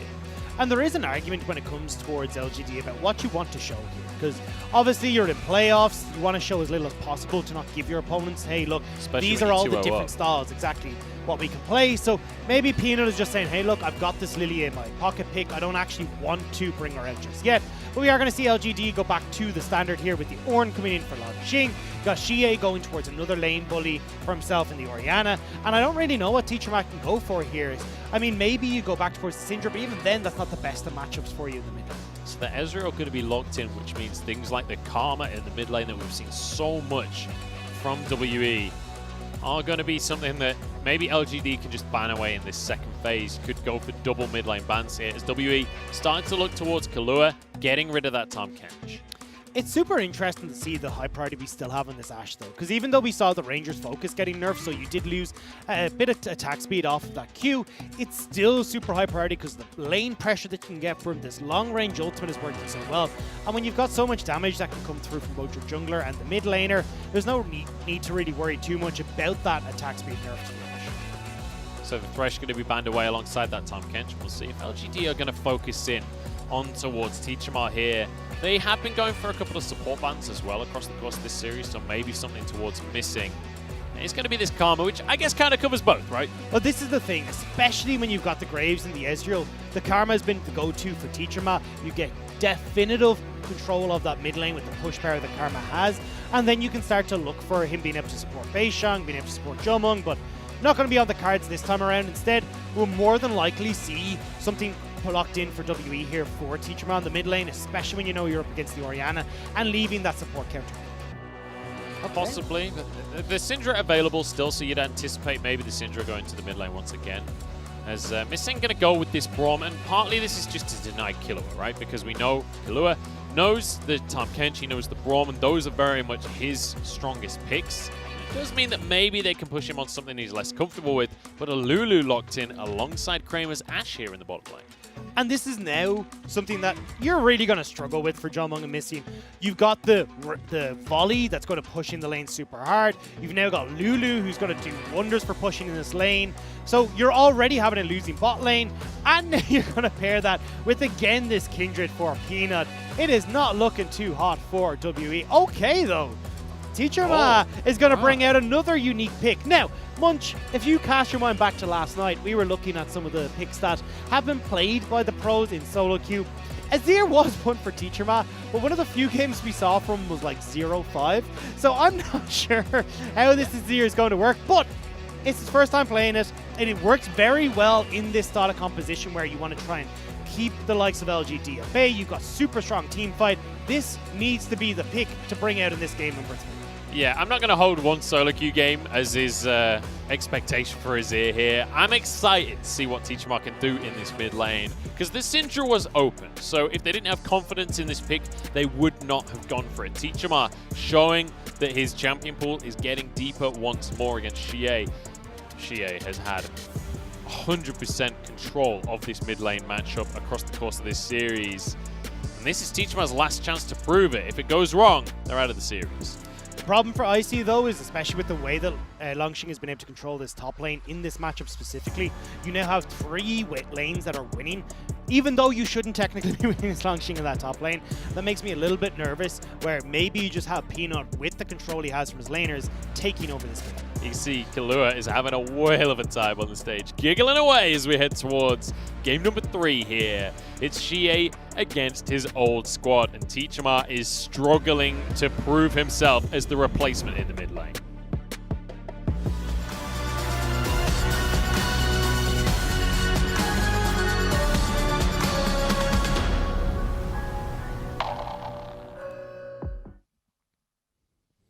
WE 加油！你们不只是少年。 It's time for game number 3, WE against LGD. LGD were the highest seed coming into this series. They have been blue side every single time, and they have been putting their foot down on this series. WE backs against the ropes now. Have to show us something magical with this Azir pick from Teachama as he tries to prove his worth in this mid lane as one of the most criticized players of our entire league.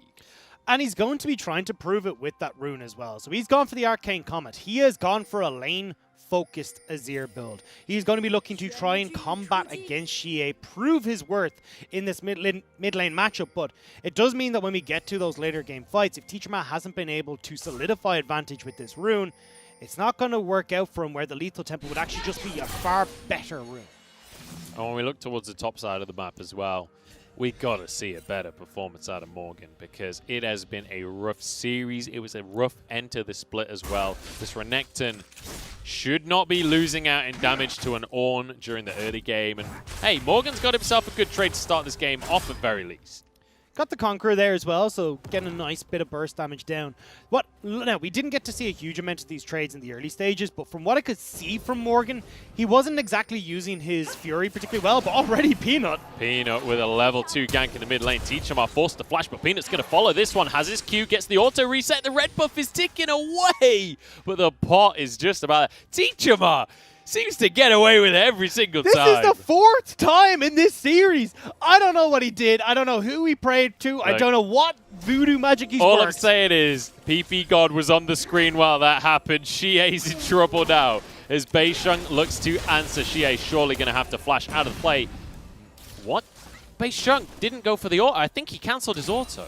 He needed to be careful. If he went for the flash forward, there were the minions there that would end up blocking successive auto attacks, so he needed to be a little bit careful. But Xie does a good job of holding on to his flash, and now you can have Peanut once again come in towards his mid lane, especially as Xie starts to get a couple of levels into this man dissonance. The slows are going to be so difficult for Teacherma to do. Interesting to see phase rush out of Killua in the bottom lane on the Lulu support. Not something that I would typically expect, but then I wasn't typically expecting Killua here at all today. So I guess today is full of surprises for us. I have to say, though, I'm impressed by Xie in that mid lane holding on to that flash. That took a lot of bravery to be able to hold on that long. Beisheng now looking to make some invades happen. Actually, no. He's looking to make a gank happen. Yeah, and this is a good shout. This is where you have Kramer and Killua not quite able to crash this third wave, and now they're going to get caught out. That's going to be heal used immediately. Killua the target as he's stunned up. Beisheng will be able to get some damage down. They want to give this over to Jomung. First blood for WE. A good start to game 3. And this is what WE do, is play through this bottom side, get Jomung set up. This is the first time we've really seen it, but nice call from Beisheng to get down there. Kramer and Killua weren't able to crash that third wave into the tower. Jomung and Missing able to freeze, and it means that you have the opportunity for Beisheng to get in and get aggressive.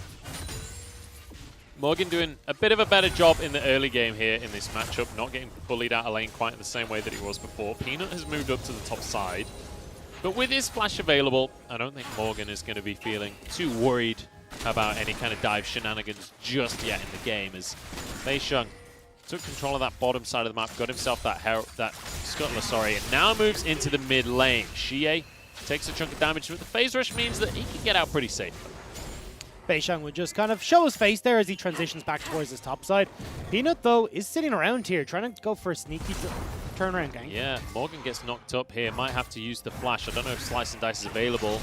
Gets the slice. Dice won't come through because he didn't hit an enemy, but he's going to be all right. Gets out of the play. Both these junglers getting super active, though. When I look at WE, though, Beisheng definitely getting towards the lane that's much more favorable to get ahead in Jomung, and also actually having a bit more success. Now Missing onto Killua once again.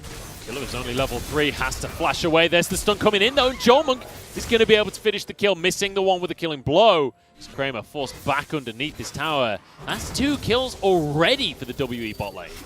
And they can now look to solidify this advantage as well. They're the ones that are pushing in. They can stop Kramer and Killua, who the whole game plan here from this Ashe Lulu is to shove in aggressively, start to get chip damage onto these turrets, pick up some of the plates, and then hit the mid game in your stride. With Jomung and Missing now controlling this bottom lane, it's looking fantastic for this WE bot side. And Teacherma, he's in full control in this mid lane as well. He is a little bit down in CS, but as you can see, Xie having to go back to base. So should be able to regain some of that. And it's important that WE get this good early game going for themselves. When we talk about this team, it's the dragon fights that they really excel at. The first dragon on the map. And this is the team with the highest first dragon rate of any team in the LPL. Xie came back to lane, but he's got no mana. So realistically, Teacherma, with this push, can back himself, get into a better mana pool situation, and then again push forward aggressively. Teacherma going to go for the Emperor's Divide here. Does have his flash available, dashes back out of the play. Xie goes down. Beisheng's here as well to try and find more off the back of things as Killua will zoom away with his phase rush, which I don't know why he's got phase rush, but now Dragon. WE have woken up. Finally, we're getting to see them in this series. 2 kills now for Jomung in the bottom lane. A kill as well going over towards Missing. Yep. But they're getting these dragons. They're getting themselves a gold lead. And this is looking far better. I'm not going to get too excited just yet, Doctor. I'm going to keep it in because they got a lead in game 2. They got ahead in game 2. It all ran away. I want to go back to one of the questions you've asked a couple of times, though, for Killua and this phase rush. I think the actual thing that we're looking at is the phase rush is obviously great because you can start to get a little bit of damage on towards Morgan. He's going to be trying to chase you down. You're super squishy. Creating that distance is fantastic. But he has also opted in towards the celerity and the water walking. So I think more so what they're hoping to do was have Killua impact in this mid lane, roam a lot more, and see if he can win out this early stage for LGD. However, because of that early gank from Beishang, because you had the lost control for LGD in this bottom lane, he hasn't quite got to enact that game plan yet. I mean, what I'm seeing so far from Killua here on the Lulu is the fact that he's not playing Braum, he's not playing Tahm Kench, and he is struggling. 0-0 to start this game off. And a good start here, game 3 for WE. And we'll see if they can keep the ball rolling. 1,500 gold lead. They got themselves that first Drake. And Herald going to be spawning in 30 seconds. Beishang on the top side of the map, ready to try and grab that objective. And I think that's where I need to see WE continuing these advantages. Morgan having a much better time in this top lane. Nice frame, and the side steps on everything coming out from Jolmung. A little bit of a trade back at the very end of things, but missing, losing half of his health. That's the trading power of Killua and Kramer when they have an advantage, or at least they can push an advantage in this bottom lane. But I want to see Beishang instead moving towards this top side. I want, with Morgan having this lane pressure and as well Tichima doing a great job against Xie, they can shove in, support him towards this Rift Child, and then continue this snowball. However, though, he has moved down towards this bottom side and may end up trying to play a little bit of a safer game, stealing away the likes of this Gromp to make sure that Kindred can't actually get in and start to rack up a few of those marks.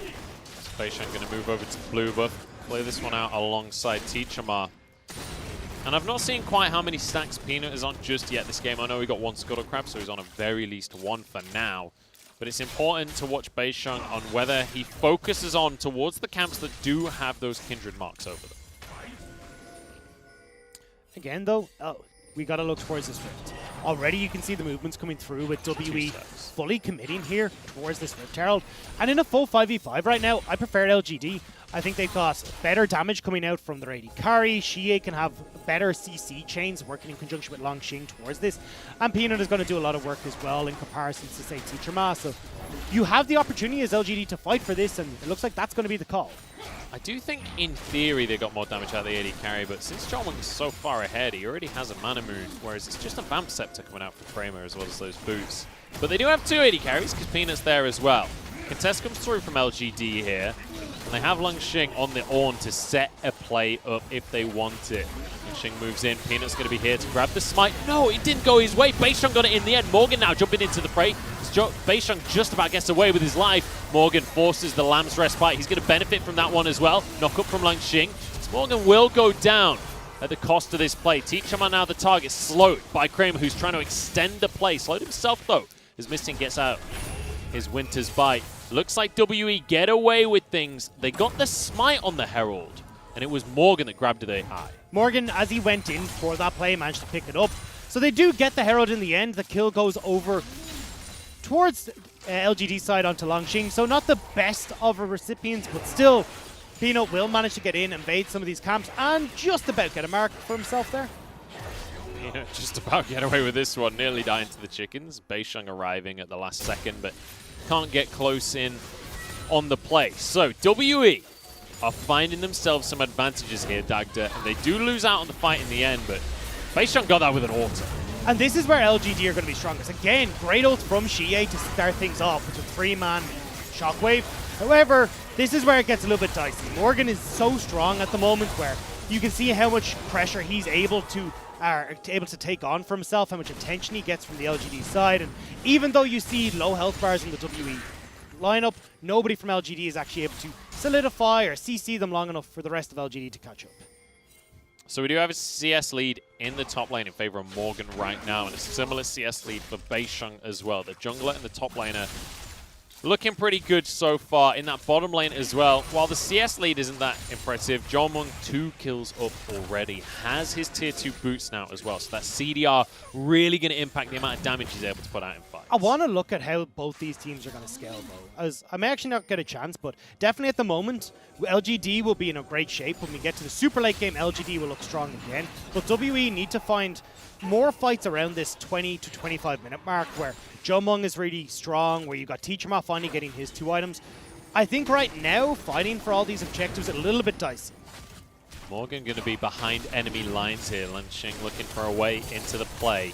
Dragon getting low. Peanut and Beisheng both going to be here. It's a smite fight. Beisheng wins it as Peanut stuck over the wall here. Wild Growth is missing, gets a knock-up onto 3. Here comes the Ornn Horn, though. And people from WE getting pretty low. Lanxing the first one to go down, but they might just be able to clean up. Kramer trying to chase this one through. Morgan happy to tank Jomung with a True Shot Barrage, but it goes wide as Kramer can keep this one going. The sidesteps dodging everything, and that's going to be a kill for Kramer on the Ashe. Kramer's looking so good with Killua, speeding up, getting those extra auto attacks. And when you get that Ardent Sensor completed for Killua, it's only going to get so much worse. But here we go, Jomung, you need to get out of there. Here's Ezreal, so he's going to be all right. Manages to get out of the play. But there's going to be a couple of plates at very least in favor of LGD.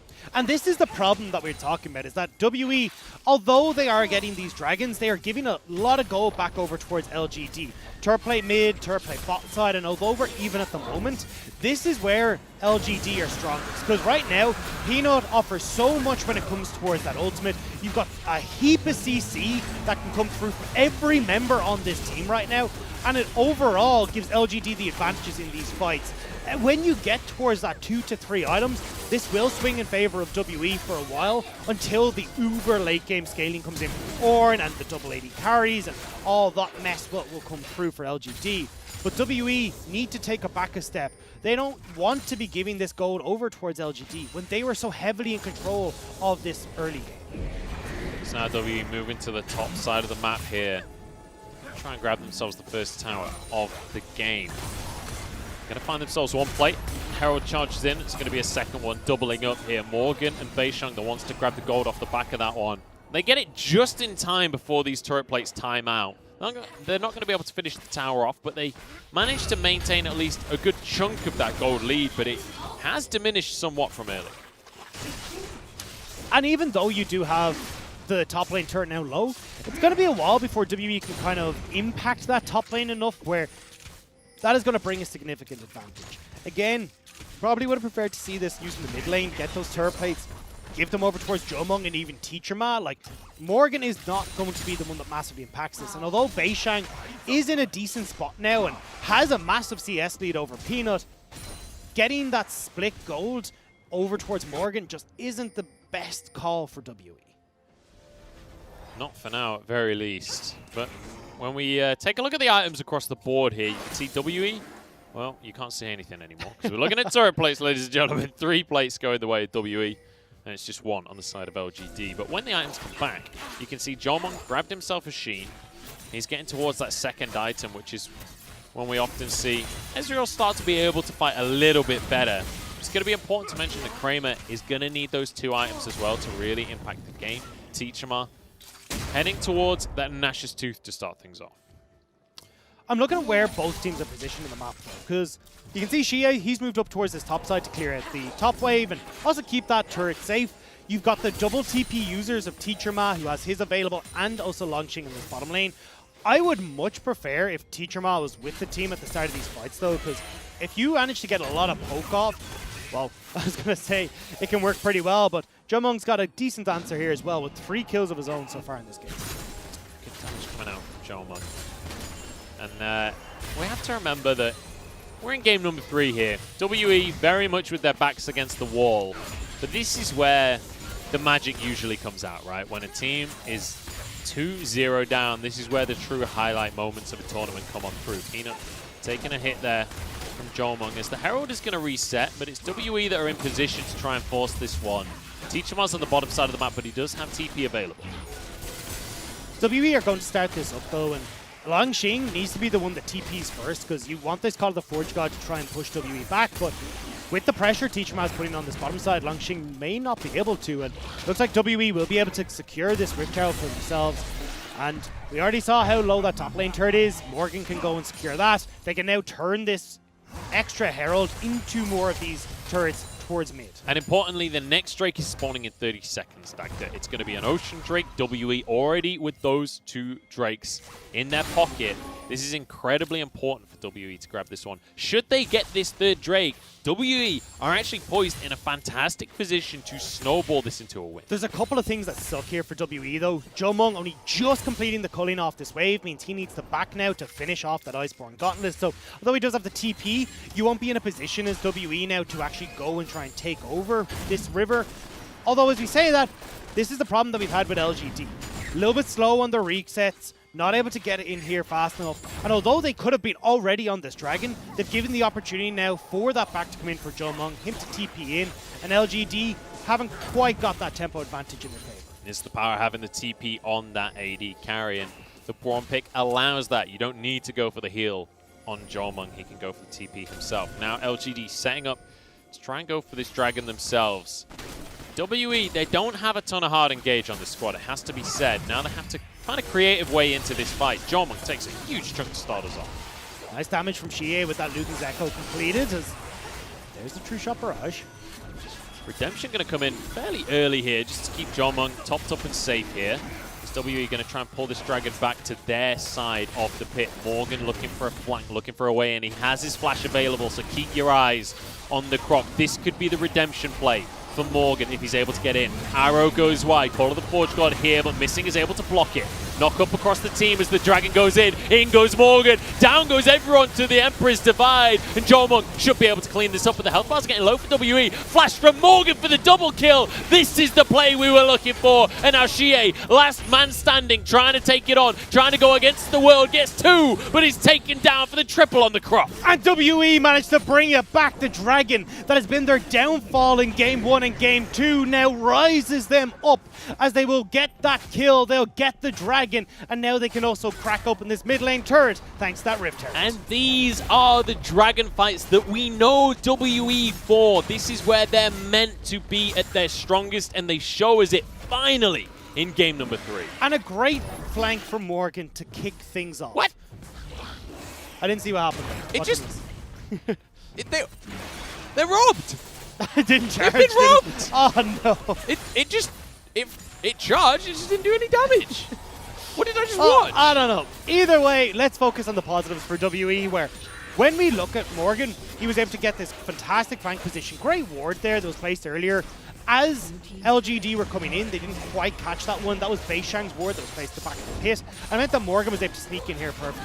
That ult going wide from Kramer means that Missing gets into a great spot to stop the Call of the Forge God. And then Morgan here is fantastically positioned. Kramer does manage to get the flash away, but Teacher Ma gets him a great shove back with that Emperor's Divide. And from this point forward, WE are just cleaning the house. Jomung getting in aggressively, flashing forward as well. WE smelled blood in the water, and they wanted to finish this. And fair play to Xie. He managed to grab himself 2 kills across the course of that fight as well. And you can see him topping the damage. His shockwave was fantastic. Xie is determined to win this series. And now Morgan is going to find himself in a 2v3. But Redemption coming on through. Beishang flashes over the wall. Morgan finds himself alone. The Q keeps him alive, and he's got a stopwatch as well. Peanut nearly goes down. Shockwave is there, though. And LGD punish. Now an arrow comes in from the side, so Missing will go down too. And there's not even an objective to fight over. It's the TP shenanigans we were talking about, Munch. Xie comes in with that teleport. We got Kramer from downtown with the arrow. And this is what we talked about for LGD. When there's nothing on the map where you think, right, we're going to go into a lull, that's when LGD pounce on that lack of awareness. WE fall prey to it, but they are trying to answer on this top side, seeing if they can get this blue buff, maybe pushing this wave, but LGD are once again responding, although Peanut kind of low. Yeah, and Jomung is big. 6-1-2 on the Ezreal. I mentioned the 2 items earlier. He's already halfway towards his death dance already. When you compare him against Kramer right now, Jomung is firing nukes, whereas Kramer, he's just firing arrows, to put it in the words of Wadid there. And the question is, does WE throw at Baron again, Dagda? God, don't say that. This is your team. This is the team that you want to win, but you're going to see actually Jomung adding that 6th one here as Killua hasn't been having the best of games so far in this Lulu. Bit too squishy, and he's been caught out a bit too far forward in multiple scenarios now. But minute 40 until this Dragon, this is where we need to start seeing the resets coming through from LGD. Finishing off that Runaan's Hurricane for Kramer, getting Peanut up towards at least the Kindle Gem, it looks like, or maybe even full Black Cleaver as he goes to the back now. These are where these crucial items are starting to be finished on the side of LGD, and that 2-item spike is where LGD are strongest, whereas when we get post 25 minutes, we'll start to see those higher tiered items coming in from Teacher Ma and also Jomung finishing off this death stance. Lua is real squishy. That True Shot Barrage doing a huge amount of work as Morgan gets himself some free time to hammer away at the tower on the bottom side. Is not going to go for the Blade of the Ruined King, so not exactly a split push for Necton here. And with Peanut showing on the bottom side, he's going to back away from the tower itself. But Drake is coming up in 50 seconds here. Dagda this incredibly early. Beishang misses the ult though. He dodges everything. How did he survive this one? Jomung now jumps to the back of the red buff, but he might get himself stuck. Flashes over the wall as the rest of WE getting taken down here. 2 kills go the way of LGD. The ult goes wide. And WE, not like this. It's one mistake from Beishang going too far forward. He sees the kill, he sees the play that secures this victory for WE, but instead it gets tossed to the wayside, not quite able to finish off Peanut, and now LGD will get their first Dragon of the game. And we talked right at the start of the day about the veteran disparity between these two teams. LGD is a squad of players that have been to Worlds, that have been on the big stage, that have been in high pressure situations time and time again. It's not the same case for WE, and it feels to me like in these high pressure situations, they're starting to really struggle. And it's how quickly LGD reacts. We saw Longxing instantly get that teleport coming in, which is why the Call of the Forge God comes in. So as this play kicks off, you have Peanut going super low, TP comes in as that Lamb's Respite's coming down, and LGD reacts so well. And if you just about manage to finish off that kill as Beishang, maybe this ends up worth. But unfortunately for them, LGD collapse too quickly. Again, Xie with these fantastic shockwaves to set everything up. And WE find themselves in the business end of the damage brunt from LGD. And Beishang, like, he queued just a tiny bit too early before the Lamb's Respite went down, and then he ults trying to predict the path, but Peanut with a nice little dodge, then dodges back again so that Jomung misses his Q. It has to be said, despite getting caught out, Peanut actually played that excellently when it comes to the mechanics. And Xie, as you just saw on your screen, has grabbed himself a Mejai's Soul Steal. Now though, WE have an opportunity to play the map. Teacher Ma has his teleport, Morgan has his as well. Xie's will be up momentarily, but if WE want to start getting control of these side lanes, trying to use tempo in their favor, this is where they can do so. You can already see Morgan's down on this bottom side of the map. WE can look to try and make plays in this top side jungle and have Morgan TP to it. TP advantage is the name of the game here. They're starting up to Baron actually, they're already on it. They do have an Azir that can do it straight over the wall. LGD have spotted it out though, so missing a Beishang, move away from the play in the end. They've got some Honey Fruit to keep themselves healthy though. They can just repeatedly threaten this one with Morgan on the bottom side of the map, but Morgan did recall, so they're going to reset on this one. Kramer forced to flash here. Jomung is nowhere near the play. And missing, jumps out to safety, but can he survive the ignite? It's going to be Peanut that grabs the kill in the end. Longxing now getting a knock up onto Jomung. Oh my goodness, it's all gone wrong here. Peanut now going to be able to survive. LGD, they want this one in 3. Longxing stepping forward with Wild Growth on him. Wants to extend the play by the looks of things. Kahlua is going to be alongside him. Kramer can keep going all day long. WE just keep biting off more than they can chew. Now LGD with the comeback started. Will crack open this mid lane turret. You can already see Peanuts down on this bottom side clearing out the jungle for Beishang as well, trying to get themselves back into a favorable matchup for this jungle. LGD are non-stop turning WE back. And it feels like this is WE setting up plays that are going wrong for them time and time again, Dan. But this is the thing, this isn't actually a bad call from WE.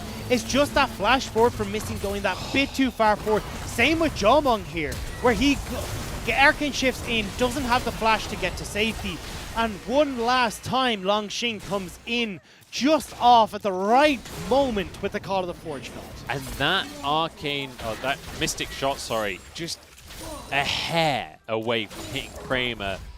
if that hits with the Essence Flux already on the Ashe, like, he's gonna finish that kill. That could be a totally different fight. But the Q misses, the play goes wrong, and WE now find themselves at an equal gold score. And honestly, WE actually have a really strong front-to-back fight. Like, if they just set up with Teacher Ma having these 2 items completed, Jomong now with this Death Stance as well, they should be fine.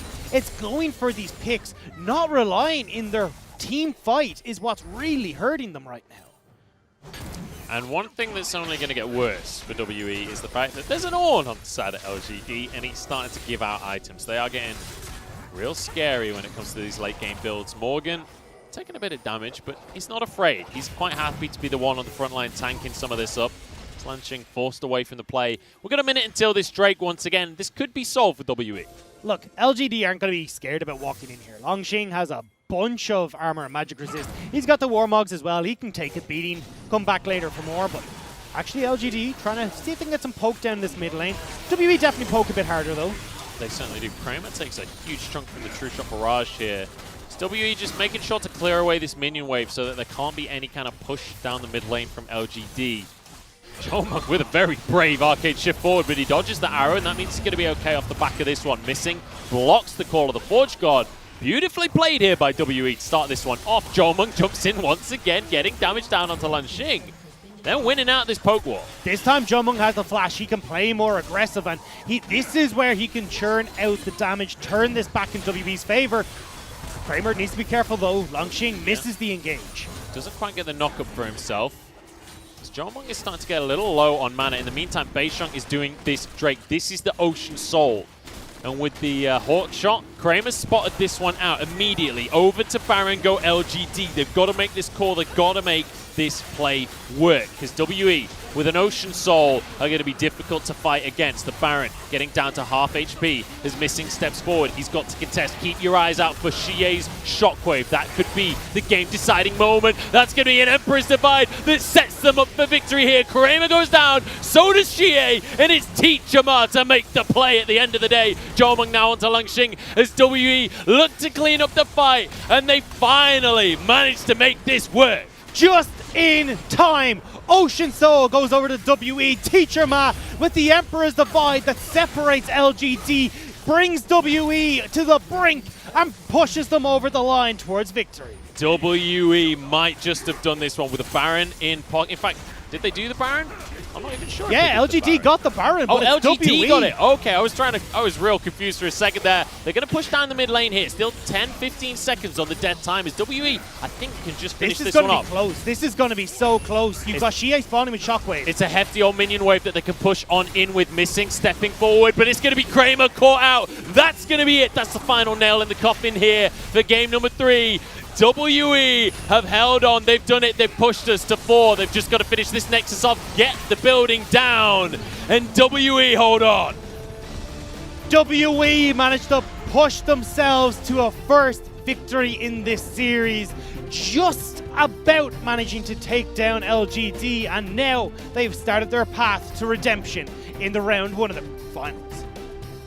Trying to prove that they have moved on, but they don't need Xie, and Xie is doing his damnedest to make that not the case. The Orianna looking amazing. Xie looking exceptional every single game of this series, but WE, I'm not going to lie, I was really panicking for them. They lost 2 fights in a row, both fights that they had started, but they managed to play the map beautifully, separating for the mid lane so that they can get the soul. Yeah, and I gotta say, this was so much better from WE. From the get-go, getting active, having Beishang take over with this. Graves has a much better clear than Kindred. He can get out onto the map sooner, and we got to see him use that, especially with how commanding Teacher Ma was in this mid lane. A far better game from Morgan on the top side, just gave so much control. So when Beishang went down towards the bottom lane and secured that lead as well, it was all said and done. Yeah, beautiful stuff. And Teacher Ma as well on this Azir. Looking fantastic. Even, I mean, you mentioned already that he looked great in the laning phase, but in that last fight, great Emperor's Divide onto both carries, finishing them both off.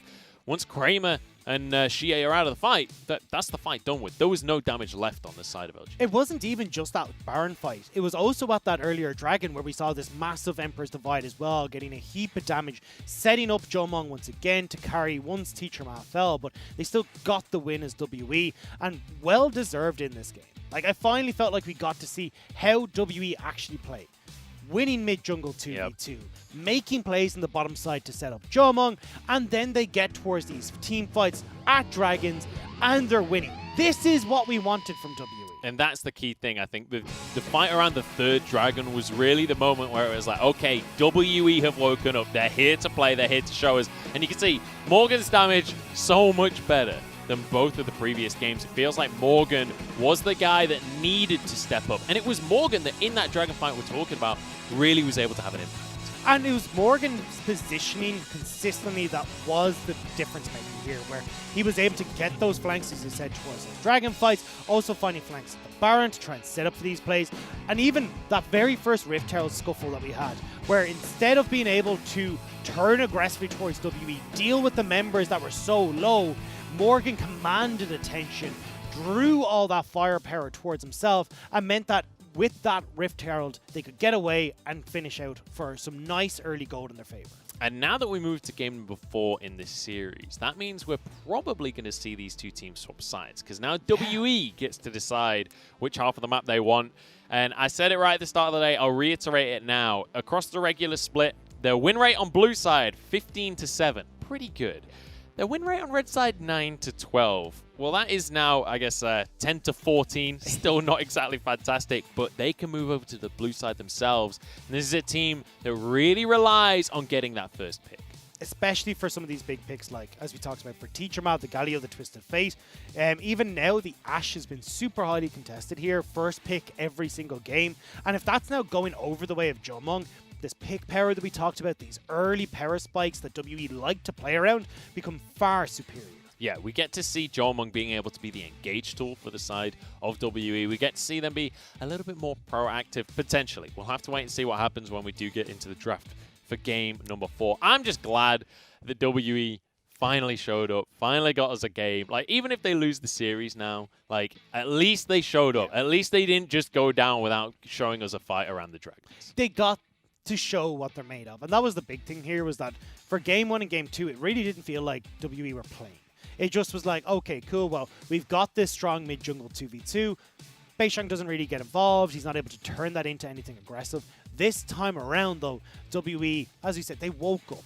They got in, they got invested into the game early, setting themselves up for success in this mid-game. A bunch of dragons going their way, and that's how WE plays, through forcing fights at these dragons, and now we get it from WE. So WE giving us a series here. We'll see if they can carry this momentum forward. We're going to go to game number 4. First, though, we're going to go to a quick break. Don't go anywhere.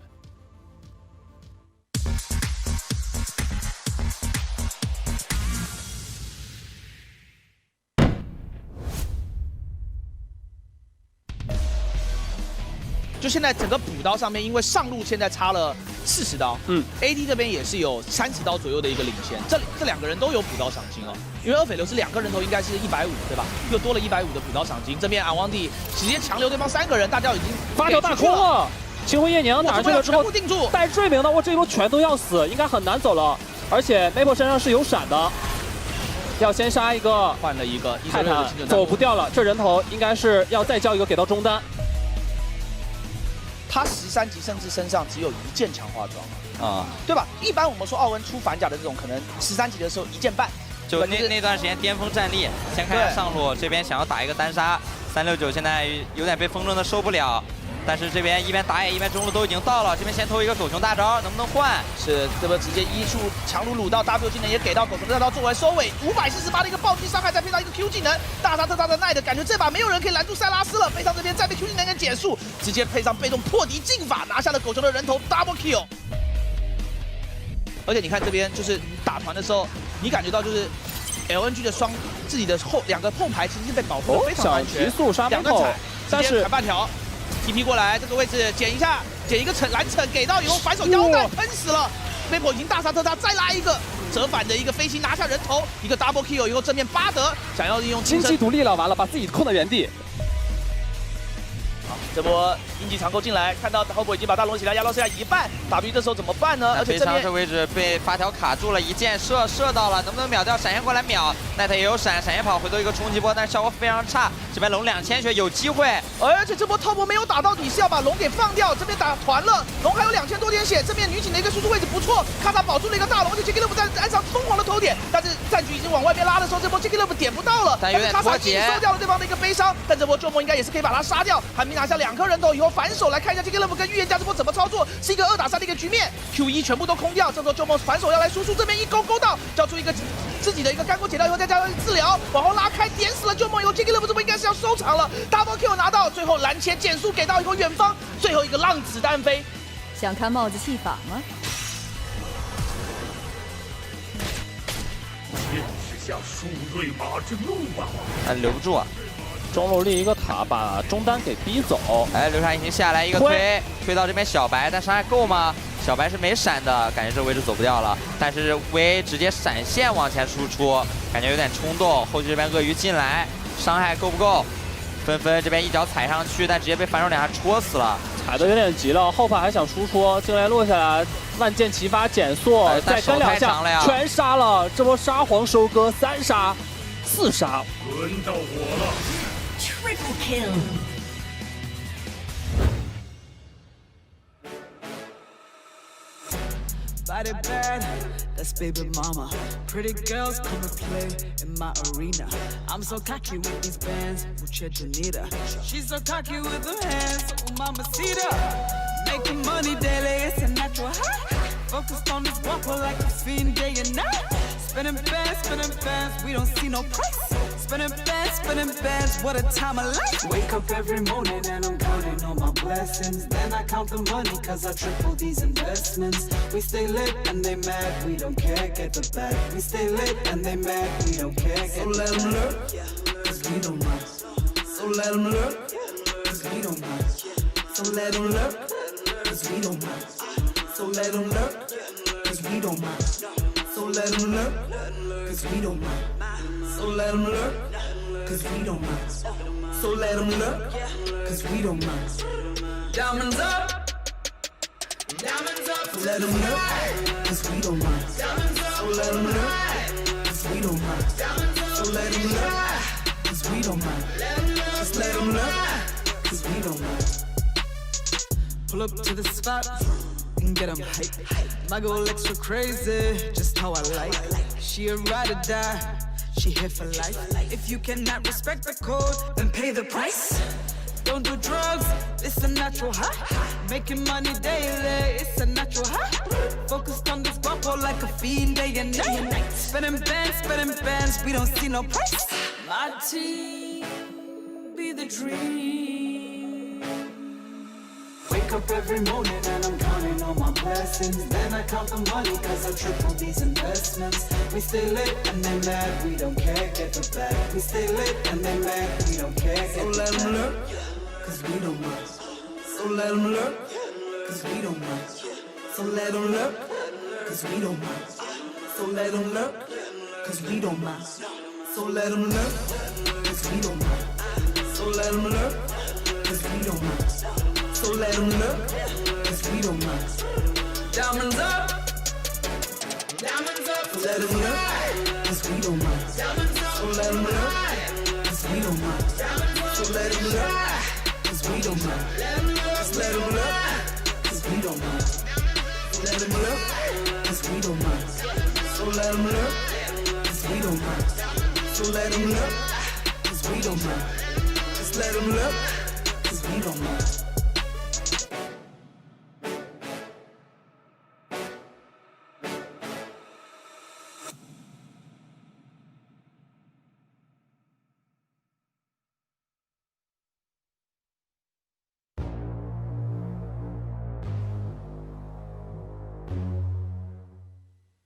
打每个人都尽量做到最好吧，尽量打好自己的，就是我们对季后赛的话，就是希望拿下，就尽我们全力，然后拿下每一场吧。然后对后面的期望的话，就是一样的，然后希望能进冒跑赛，然后争取一下吧。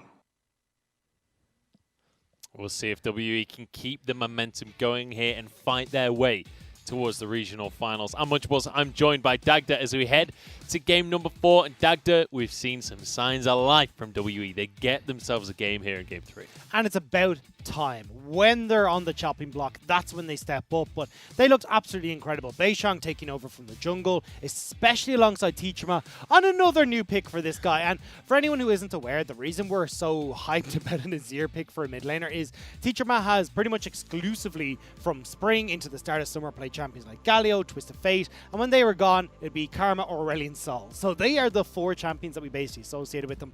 Now we're seeing them bring out a whole heap of new ones, and it's great to see this guy adding depth to his champion. I think it's worth mentioning that he also played a lot of Pantheon back in spring. True, which obviously not meta, but he made it work for them back in spring. Now, important mention here is that Mark is stepping back into the roster now for LGD as they move over to, I believe, the red side of the draft. So the way that drafting works here in the best of 5s is the higher seed gets to pick their side for the first 3 games. We're now in game number 4, so WE gets the opportunity now to select their side. They're a lot better at blue side than they are on the red side. But let's take a look at our MVP for game number 3 as well before we move into our draft for game number 4. It's Jomong on the Ezreal. He had the freedom to go nuts, and you can see his finger guns coming out in force. And he's got his bang-on average team damage as well in this game, 35%. Jomong has been a massive carry for WE. The entire team revolves around him when it does come to damage in these fights. And you can see when he's on the Ezreal, that's exactly what he does. The rookie of the year stepping up and carrying WE to victory. And it felt like he really was getting back into the groove of things towards these later game fights. Because Jomong has looked good across the course of this series individually, but great ult coming out from Teachama, and it meant Jomong was set up to clean this fight up.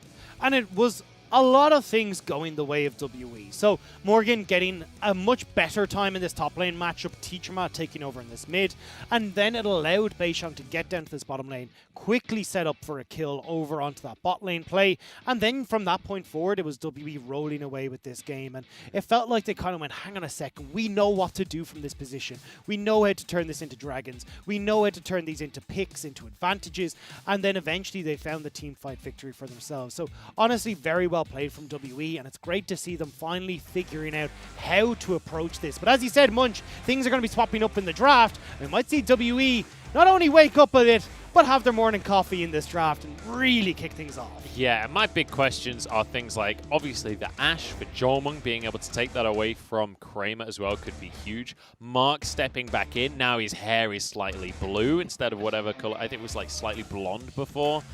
So maybe the blue hair is going to give him some kind of power. I'm not sure why I'm talking about his hair, because I want to talk about the Ashe pick in this bottom lane that Jomong might be able to grab for himself on the first pick. And the big thing here is that because we've now seen Teachama, who's pretty damn good at this Azir, well, hey, look, we can go towards something like this Ashe in the bottom lane. Jomong doesn't have to be our heavy reliance for a lot of our damage in these team fights if we can't get Beishang onto something like a Graves. And then we can actually go towards these team fights that still function around this pick-orientated style, but definitely favor WE when we get to these late-game fights and the Azir is on run. So we have to see what LGD have up their sleeves as they move to the right side of the draft here.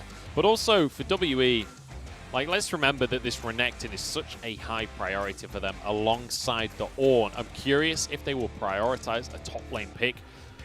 And they're actually going to go over to the red side. I did not expect this at all, Dagda. I was highly convinced that we'd see them go over towards that blue side, especially as we talked about high importance towards this Ashe. It's for Jomong, it has pretty much been Ashe and Ezreal as the 2 go-tos. Looks like he's going to be happy enough sticking with the Ezreal here, but surprised to see them giving up the first pick potential here in this series. So we are going to see the Zoe locked in as the final ban here from the side of WE. So we're kind of rinse and repeating once again. Don't fall for the bait, audience. The Renekton will not be locked in. Oh, well, the Renekton might be locked in, to be honest. Sorry, I know you meant Rengar. I know you meant Rengar. The Renekton might be locked in, although no, they are going to go towards the Ashe now. I think although everyone is yelling at me, blue side, pick one, Renekton's not good. For Morgan, he's going to red side pick one. And so if you want to take that away, get Morgan off of his comfort picks, that can work. But I'm curious now to see if LGD are going to rotate back in towards this Ornn. It looks like that is the case. So they are still going to be tending towards these team fights. They just think, right, we are going to have a better time now. With Mark in, we can go towards more of these aggressive engage style supports like the Leona, the Thresh, the Nautilus, and trying to have a better bottom lane setup so that then we can power through that. The big concern for me is Mark has looked a little shaky as of late, especially with these engage champs. The ban for Thresh coming through from WE towards Mark. This is not a pick that Mark usually goes for. Not a lot of the time, but we still do see it quite a bit there in the bottom side of the map for them. So we'll have to see what the plan is. That was the pick that actually I was curious about, because when I look at, hey, LGD want control in the early game, I think Peanut on Lee Sin, and you can see WE were thinking that same thing because they're going to ban that one away. LGD are going to stick with El Clasico when it comes towards the bans, getting rid of the Karma, getting rid of the Silas as well in this game, and making sure that Teacher Mass still has to go back towards these more newer picks that we've seen. And we'll see whether he's going to go for the counter pick in that mid lane right now, or if he waits for the final pick of the draft. Looks like they are going to go for this support once again. And honestly, WE just saying, look, it worked in game number 3. We're going to stick exactly as we were. It works well against the Ornn, right? And against these Ash Arrows. There's a lot there that you can block as the Braum, so you just got to get away. Look at the flip-floppy Chinese fans here. That we had like, what, 20% in favor of WE at the start of the last game. It's gone up by 12% coming into game 4.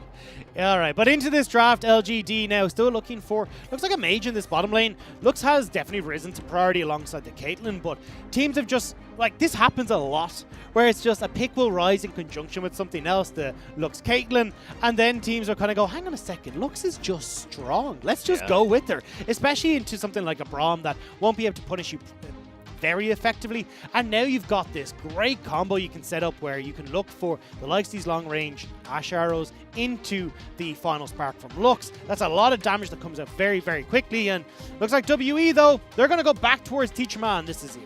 Yeah, WE screaming, if it ain't broke, don't fix it. They're going to go for the exact same draft that they had in game number 3. It got them 1 win. We'll see if they can find more off the back of it as well. But LGD, a similar composition to what we saw before. Missing with this Braum is going to be crucial in blocking the call of the Forge Gods from Lan Xing during these fights. I think the bigger thing here is that once again, this game is going to be dictated by jungle pressure early, in particular from Beishang. And this is where he needs to step up to the mark once again. Get aggressive, get into these lanes, and make sure he's setting up WE for success. Because we saw, hey, look, WE, they can win these team fights with a gold lead, but it definitely looked a little bit shaky.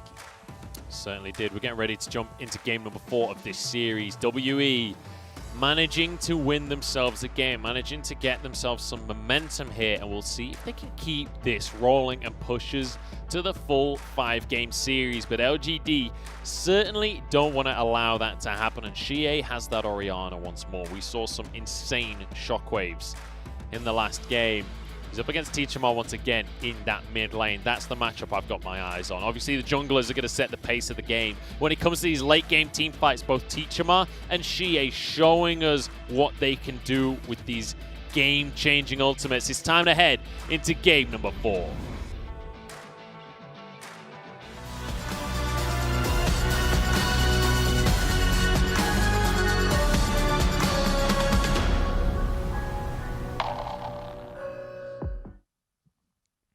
WE，加油！你们不只是少年。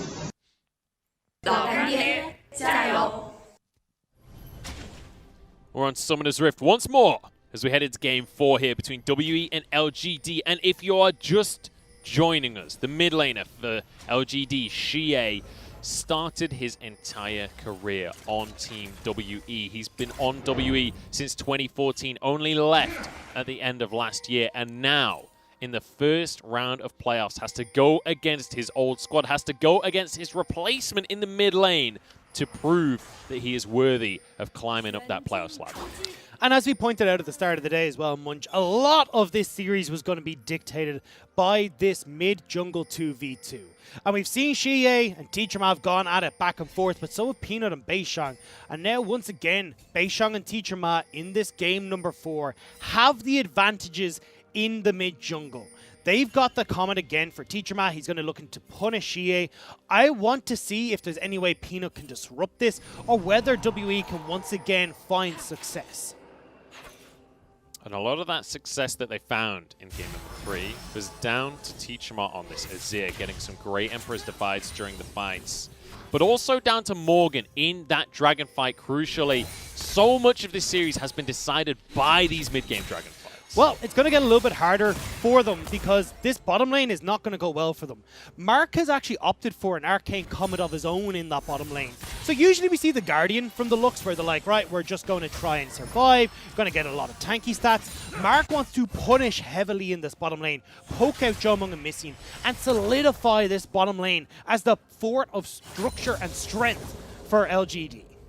You can see he's gone for the Spell Thieves as well, so very much all about trying to poke down the enemy, get the gold that way. Has the extra mana regen as well to work with in that bottom side of the map.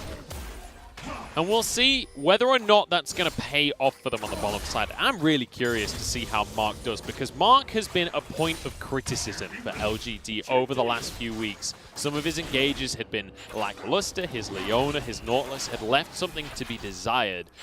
But certainly was still his stronger picks. This Lux is not something that stylistically I would think of Mark for. The biggest problem that I had with Mark was that a lot of his ults would just miss. His Leonas, Solar Flares would consistently go wide, the Zenith Blades wouldn't hit. It ended up being a little bit shaky. This Lux, though, will give them an opportunity to try and play from a little bit further back without having to go aggressive. Hey, it doesn't really matter that much if you miss your ult if it's only a 20-second cooldown. Exactly. There you go, the perfect pick. Same with the Bindings. The Bindings are on such a short cooldown that you should be okay. Peanut, though, is here. Peanut's in trouble as Beisheng looking to punish the enemy jungler. We said this is the matchup, and Beisheng knows it, but the smite onto the Scuttle Crab keeps Peanut safe.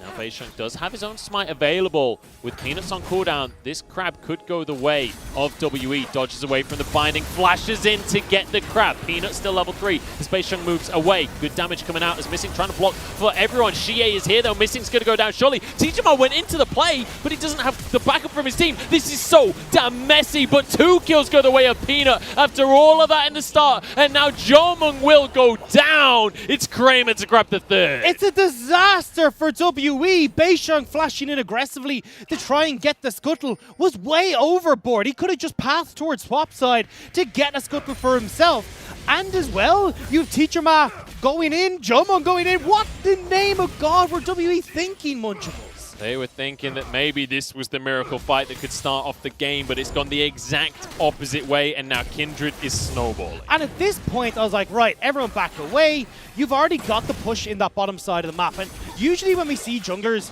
passing around the map, they will tend towards their strong side. That's why Peanut is down here with the power this bottom lane has. Now, though, WE are late to the party. Teachama goes in aggressively and then ends up getting caught out, fails the flash over the wall. The TP's cancelled in that top side by the Renekton as well, but even if that TP came through, it doesn't matter. WE had already lost the plot. So close and so far. And you know what? We were complimenting Teachama. During the last game, we were saying, hey, Teachama's Azir, it's pretty good. This is the guy. Maybe not off the back of that play. Not the Azir, though. That's decision-making from WE. And when we just said, hey, look, you know what? Winning top lane, Beisheng played through there. Winning mid, Beisheng played through that. He goes down towards the bottom lane where Jomung and Missing are getting shoved in aggressively. Now that jungle matchup that Beisheng was winning is heavily in favor of Peanut with the 2 kills, the Caulfield's Warhammer already picked up for himself. You've got kills going over to Kramer to just make that bottom lane even more of a pain for Jomung and Missing. This is not the start for WE. This feels very similar to some of the fights that we saw in game number 1 and 2, where it was like, okay, you already lost the objective, right? Back away, accept that the objective is gone. Morgan wants to make something happen though. He wants a consolation prize off the back of everything else. Elaine will be shoved in by Teachama as they want to make a dive happen. Xie suspects something's up though. And they're going to get away with this one. Morgan just wasted his time. This is what I love from Peanut. He does such a good job of reading the opponent and will oftentimes sit towards his lane, escort in these waves and make sure that they're able to back safely, and we see the results of it there. However, though, Beisheng and Jomung might be looking for a play on this bottom side. Yeah, I wasn't sure Jomung was going to go with the blast code there. That would have been a controversial play to say the least, with no summoner smells available.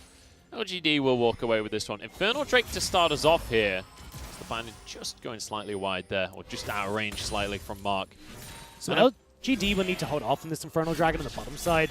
You still got Longxing with no TP. Morgan has his available, so WE still have the potential to go aggressive on this bottom lane. But you see Peanut, he wants to make sure that they can make a play first to guarantee this, especially as Beishang is just backed. He's entered in towards that top side, and it looks like LGD should be comfortable to pick up the dragon. Some good poke coming out from the side of LGD on the bottom side. Peanut's able to start this dragon off. As you say, they should be able to get themselves a turret play on the bottom side as well. So advantage after advantage. The Hawk shot comes out from Kramer to spot the Beishang's on the top side of the map.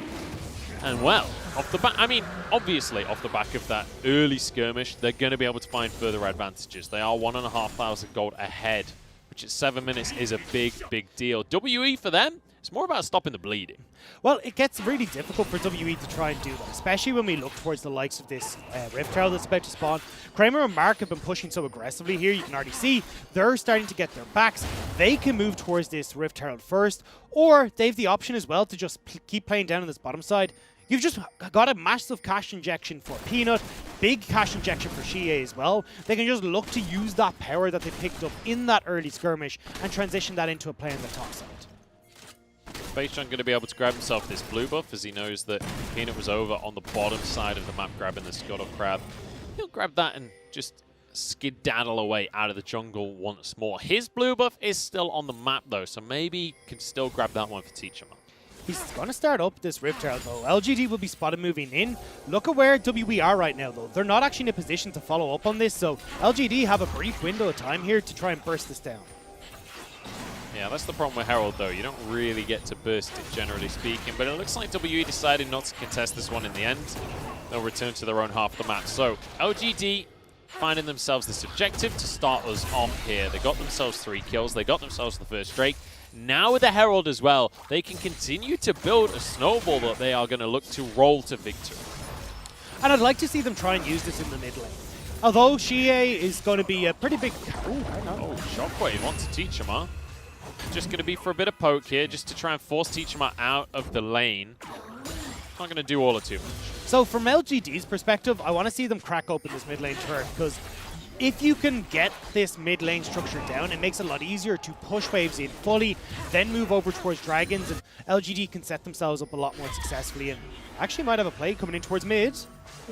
Teachama dodges that one, dodges the binding, dodges, well, I don't know if dodge is the right word. Morgan sees his life flash before his eyes there. Teachama will take a couple of hits from Peanut, but I don't think too much can come off the back of this one. Lance Respite available. Peanut flashes over the wall, gets himself the kill.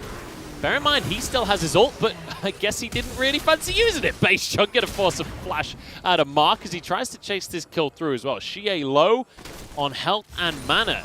Good answer here from Beishang. Jumong and Missing moved up though. They now are not in a position to try and contest this wave. Kramer was shove in, and they only lose 1 or 2, but still it's LGD making these plays aggressively and trying to, as you can already see, make this Rift Herald play around mid. You've got 2 minutes until that next dragon is up and available. They will be able to hold on until that Rift Herald then. And already, Kramer's working through this bottom lane structure thanks to Mark as well. So you've got pressure in multiple places here as LGD. The WE, with the composition that they have right now, with the 2 carries of Azir and Ezreal, can't really contest at the moment. So for those that missed game number 3 here, let's talk WE's composition. What is the game plan? At what point in the game can they contest? Because obviously they fell a bit behind in gold to start things off, but they've actually just about equalized the gold. They're going to be about 1,500 down.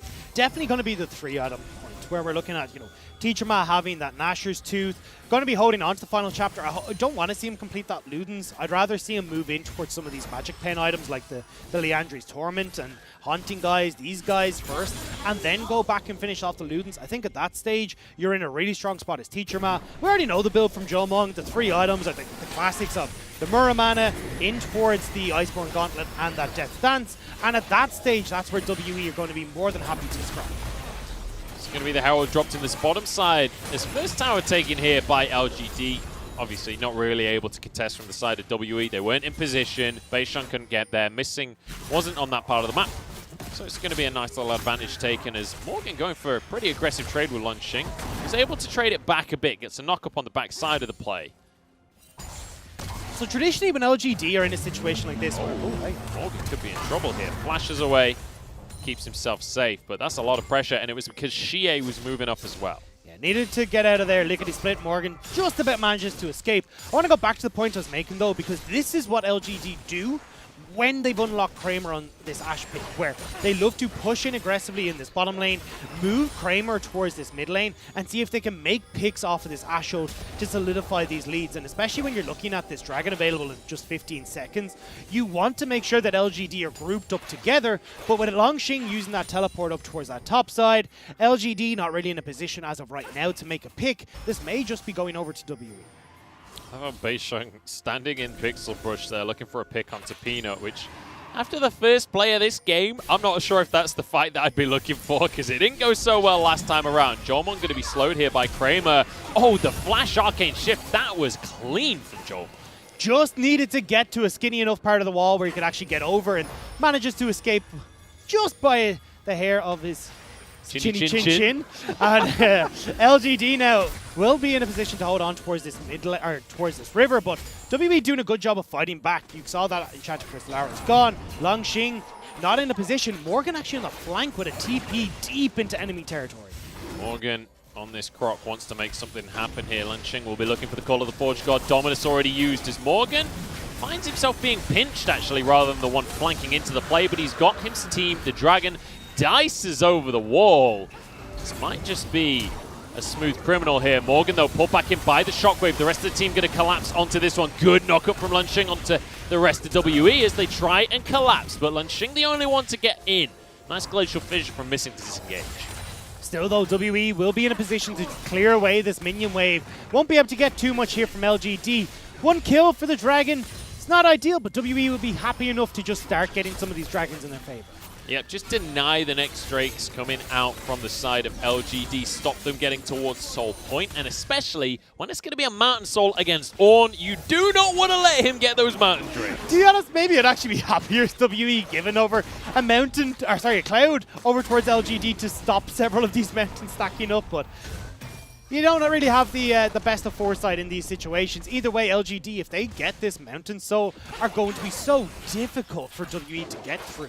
Teacher Ma, yes, is going to be super strong in this Azir, but multiple magic resist buffs coming in towards the likes of Longxing is going to make it very difficult to get through this front line. Xie on the bottom side of the map here as Teacher Ma is going to be shoving that wave in. We've got a bit of a swap from our AD carries moving to the mid lane, as we will have a second Herald spawning on the map shortly. And I'm curious which team is going to try and put their foot down and go for that one. Obviously, it's LGD. Very much in control when it comes to the gold lead. They're 3,000 up as we head towards the 15-minute mark.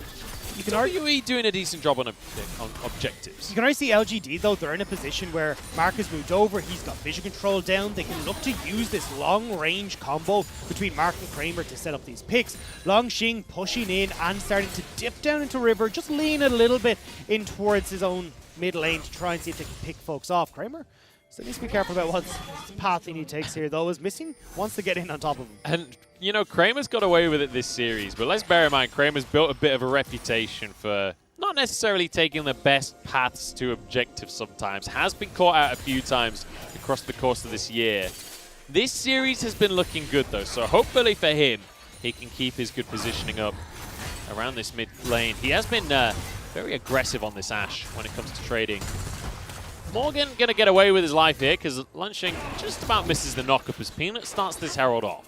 Yeah, Teacher Ma has got to deal with the wave that Xie pushed in this bottom side, and that's the power of cracking open these bottom lane turrets where you can create pressure elsewhere. So WE will need to back away. The rest of LGD are going to get on towards Jomon.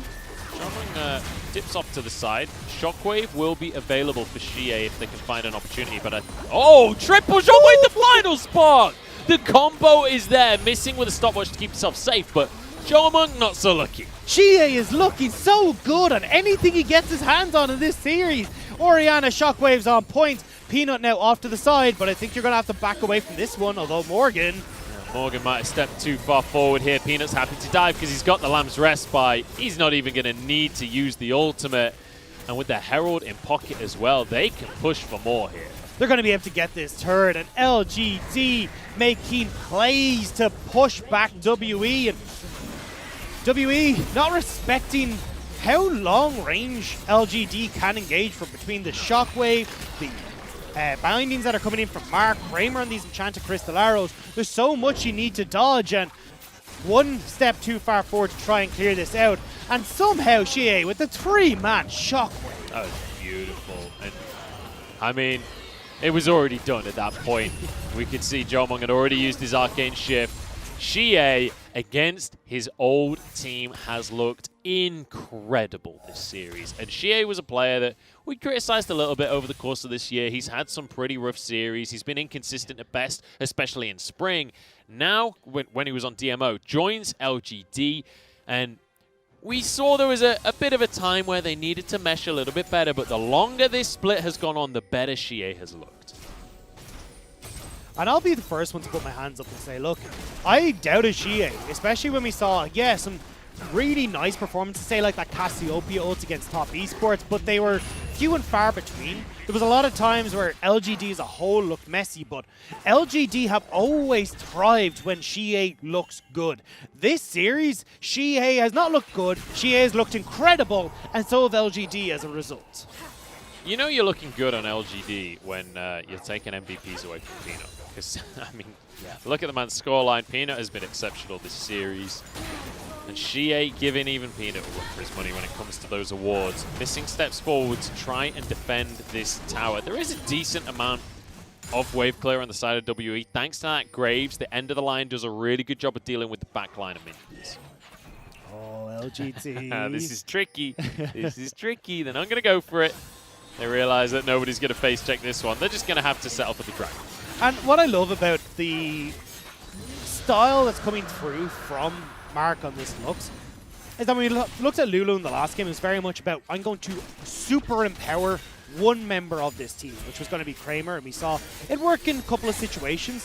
When you've got Mark on the Lux, he can empower both Peanut and Kramer with that Ardent Sensor. And when you got a double AD carry that's empowered with all this extra magic damage per auto attack, the attack speed buff as well, WE are going to struggle massively in dealing with just how much damage these two AD carries in LGD are turning out.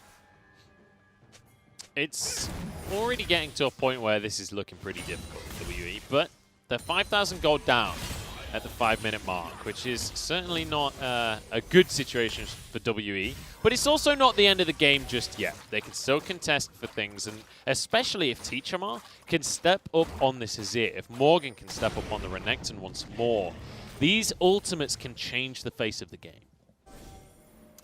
I'm delighted to see LGD in this form, because we talked about at length some of the issues that we've seen from them with Engages not looking so hot, where they haven't been able to clean out games very easily. This playoff series, though, has shown a new leaf from LGD, and especially if they do pick up the victory here in this game and they've got to go on to face Invictus Gaming, they need to pull every trick they have in their bag out. And right now, that bag of tricks is looking pretty good as they're already sieging onto this tier 2 in the top side. Should be able to at least threaten grabbing this tower here. They've got a cannon minion, but WE have arrived to clear the situation. Shockwave only onto 2 here. Final spot goes in, but Missing's tanky enough to survive that one. Tower survives for now, but it looks like Kramer and Mark want to push further forward. Xie takes a turret shot. Kramer trying to stop the recalls. Keeps Missing in the play. Morgan in the meantime will get a redemption to keep himself safe. Nice play from Missing. Top lane though, still is Xie and Kramer knocking away in this turret. Jomon can do his best, but without that True Shot Barrage, no real wave clear. Kramer may not be able to clear this before that ultimate from Jomon is up there. Jomon just about, and you know, that was some pretty bold positioning coming out from Jomon. Actually used a True Shot Barrage to stop the recalls from LGD. So WE now have an opportunity to get themselves on the map and get some vision. That's going to be a third stack that we just witnessed Peanut grab for himself. But look at that Kentucky Fried chart on the bottom of the screen there, Dagda. 78.8%. The Colonel's liking what he sees when it comes to LGD. I think a lot of LGD fans are. And as we said, LGD, the first time in playoffs in 4.5 years. And LGD come out looking better than they have all split long. This is going to give fans so much enthusiasm, especially as they start to progress on towards in playoffs. But they still have to close out this game.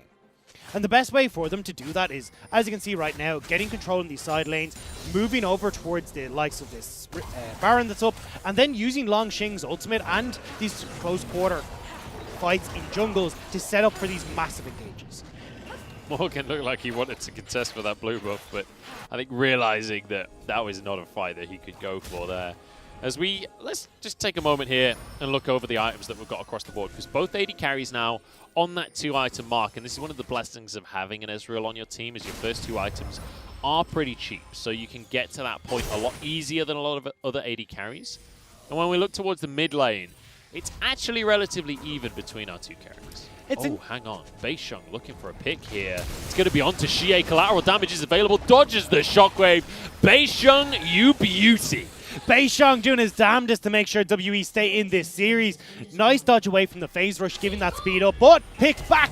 Jomung going to be stunned up here. This is a huge pick as Peanut gets the kill. Pick for pick. LGD managed to answer, and Jomung, that was his flash used as well. WE have to move in towards this top side though, which gives control of LGD in this mid lane. They can look to push in now and try and get this turret in the mid lane. You can see backs have been stopped by Teacher Man missing though.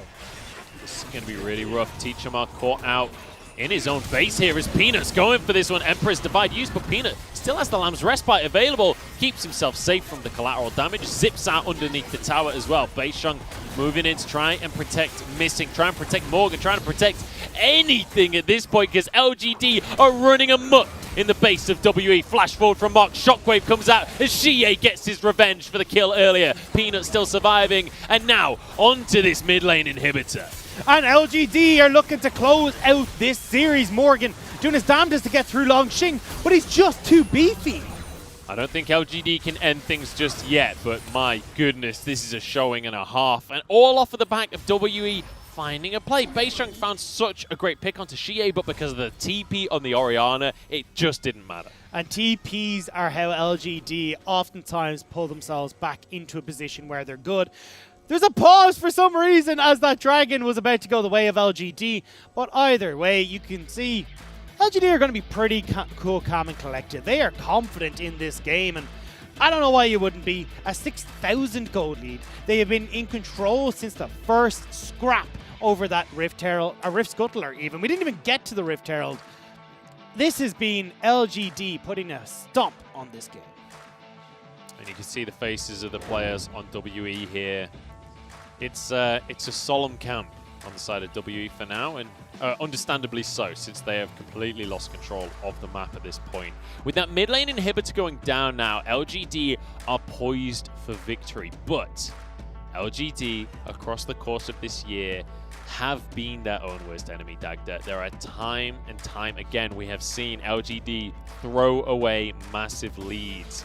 Now that they're in playoffs, now they're in these best of fives, LGD have to keep this consistent play that we've seen across the course of this series so far. And that's the thing here, is that it's not like WE are just out of it completely. Like, they still have those 3-item spikes that we're talking about coming in for the Azir, that's Ezreal as well. The problem is just that you're kind of matched by LGD right now with the Ornn being able to give out all these Ornn items. Xie so large on this Orianna, plus Kramer's already working up towards a Death Dance of his own on this Ashe. So I think overall, you still need to buy time as WE, but your time is very quickly ticking away. When you look towards that dragon that's about to be picked up by LGD, putting them towards that soul point, then you got to look towards Baron as well, where look at the composition that LGD have. Could you imagine trying to approach a Baron against Ornn, Shockwaves from Orianna, or this Ashe, or even the Lux bindings, especially when you're on red side and you've got to be the ones coming through these tight quarters? It's so difficult for WE to try and contest these objectives. It is really rough for the side of WE coming into this one. So I've just been told by production, apparently it's Xie having an issue with one of his devices. That's why we've got the pause coming through. So hopefully it should be resolved relatively quickly and we'll get him back into the game and get things rocking and rolling once again. And since we're zooming in on that LPL logo, I'm going to assume that's happening here. Is the third Drake goes the way of LGD. They are now on Mountain Soul Point. WE are going to rush Baron. I think that's the pings that are going down. They want to just go right. They're backing, they're low. This is their opportunity, but may not be in a position to do it fast enough, and it looks like that is actually going to be all she wrote.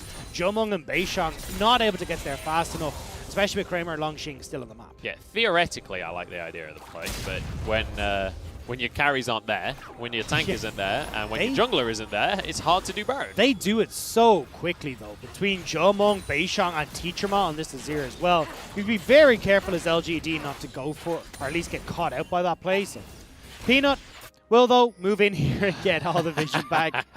And the push begins. We're at this point in the series, aren't we, where WE now, they are looking for a miracle. They are looking for something to happen that can swing the game their way. If Peanut happened to go and try and push that wave, maybe something could have happened there, but nobody going to fall for this one on the side of LGD.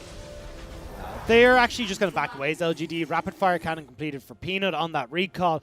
Phantom Dancer actually finished for Kramer as well. So this is where LGD, they've hit just fantastic items for them right now. You've even got the Obsidian Cleaver complete onto the 6-1 and 2 Kindred. And now they're looking to take over Baron. And I love the build we're seeing out of Kramer here as well, not going for something like the Infinity Edge for more damage. Realizes he doesn't need to do burst damage. You've got to carry jungler. Damage is not the priority here. Get more survivability. And so that Phantom Dancer comes through. Knockup coming out onto Missing. He is going to be tanky. The Redemption keeps him alive, but not for long enough. Damage out of Kramer there. I guess the IE isn't necessary at all, as he definitely has the damage required. They're going to crack open the Azir Tower in the mid lane, but most importantly, they can move to Baron. Stat check victory there for LGD when it came to bursting down Missing, and now they can turn over towards this Baron. Morgan does have his TP available, needs to use it now as he gets towards that mid lane, but WE, Jomong taking a lot of damage already. Yeah, that was a little dicey for Jomong, but 5,000 on the Baron. It's all on to Beishang to try and steal this one, but he's already gone down. Peanut's the one to get the kill. Morgan's the next one to fall. Teacher Ma trying to slide away from the play. Can't even use his ultimate. And Jomong jumps in, desperate to make something happen. A triple comes through for Peanut. And Dagda, I think that might just be the game and the series. WE unable to find any success against LGD, and Munchables with such long death timers. LGD will look to close it out. And you know what? I might be heartbroken as a spectator, but LGD fans everywhere have their faith rewarded. Xie proves that he was the X factor on WE. He proves he's moved on from the squad. And LGD win themselves the series and move on to the quarterfinals. And it felt like with a 0-4 scoreline on Teacher Ma, he certainly engraved the epitaph that was towards Teacher Ma, that was towards Team WE. And LGD will finally find themselves moving forward again in playoffs. They will face up against Invictus Gaming, which is going to take every bit of skill we saw out of them here today once again to try and take on that opponent. But I tell you what, this is the showing that we needed out of LGD. For them to move on into a series against IG, they had to be looking good going in there, and they are. This is a much improved version of the roster from what we saw in the regular split. And this is the thing, we're still seeing LGD get aggressive in the early stages of the game. That's how they got ahead in this very start, was making sure that they could get multiple members towards that Rift Scuffle, setting up these plays where Peanut gets fed, and that's exactly your prime location for LGD. However, the difference maker here is when we get to the mid game, they're looking far cleaner, getting these dragons back in their favor. They are actually, when we look at objective control, one of the lowest in our playoffs right now. We're seeing that completely differently now. In this game, they were very much in control of those objectives. They were looking far cleaner when it gets to those late stage fights as well, and even able to close out in a commanding fashion, whereas LGD of prior against like Vici, FPX, even some of their games against Top Esports, we're trying to go for these backdoor plays with teleports, with Xie using the Destiny on Twisted Fate. It looked so messy, but that was not what we saw here today. No messiness here today from LGD, and you mentioned Xie there.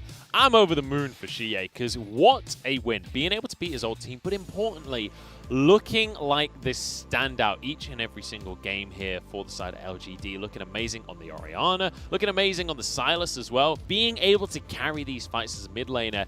And Xie is one of these players that is a veteran player and is someone that I had hoped for more from when we were looking at him back in spring. And now coming on to LGD, it feels like he's evolved and it feels like he is peaking for playoffs. I don't even know if this is peak. I hope it's not. I want to see more from Xie, because my word did he look absolutely amazing. And the beauty of this was that we saw it on so many different champions. Saw the Zoe in game number 1, which commanded respect and got banned away. The Silas, which then ended up in the exact same situation.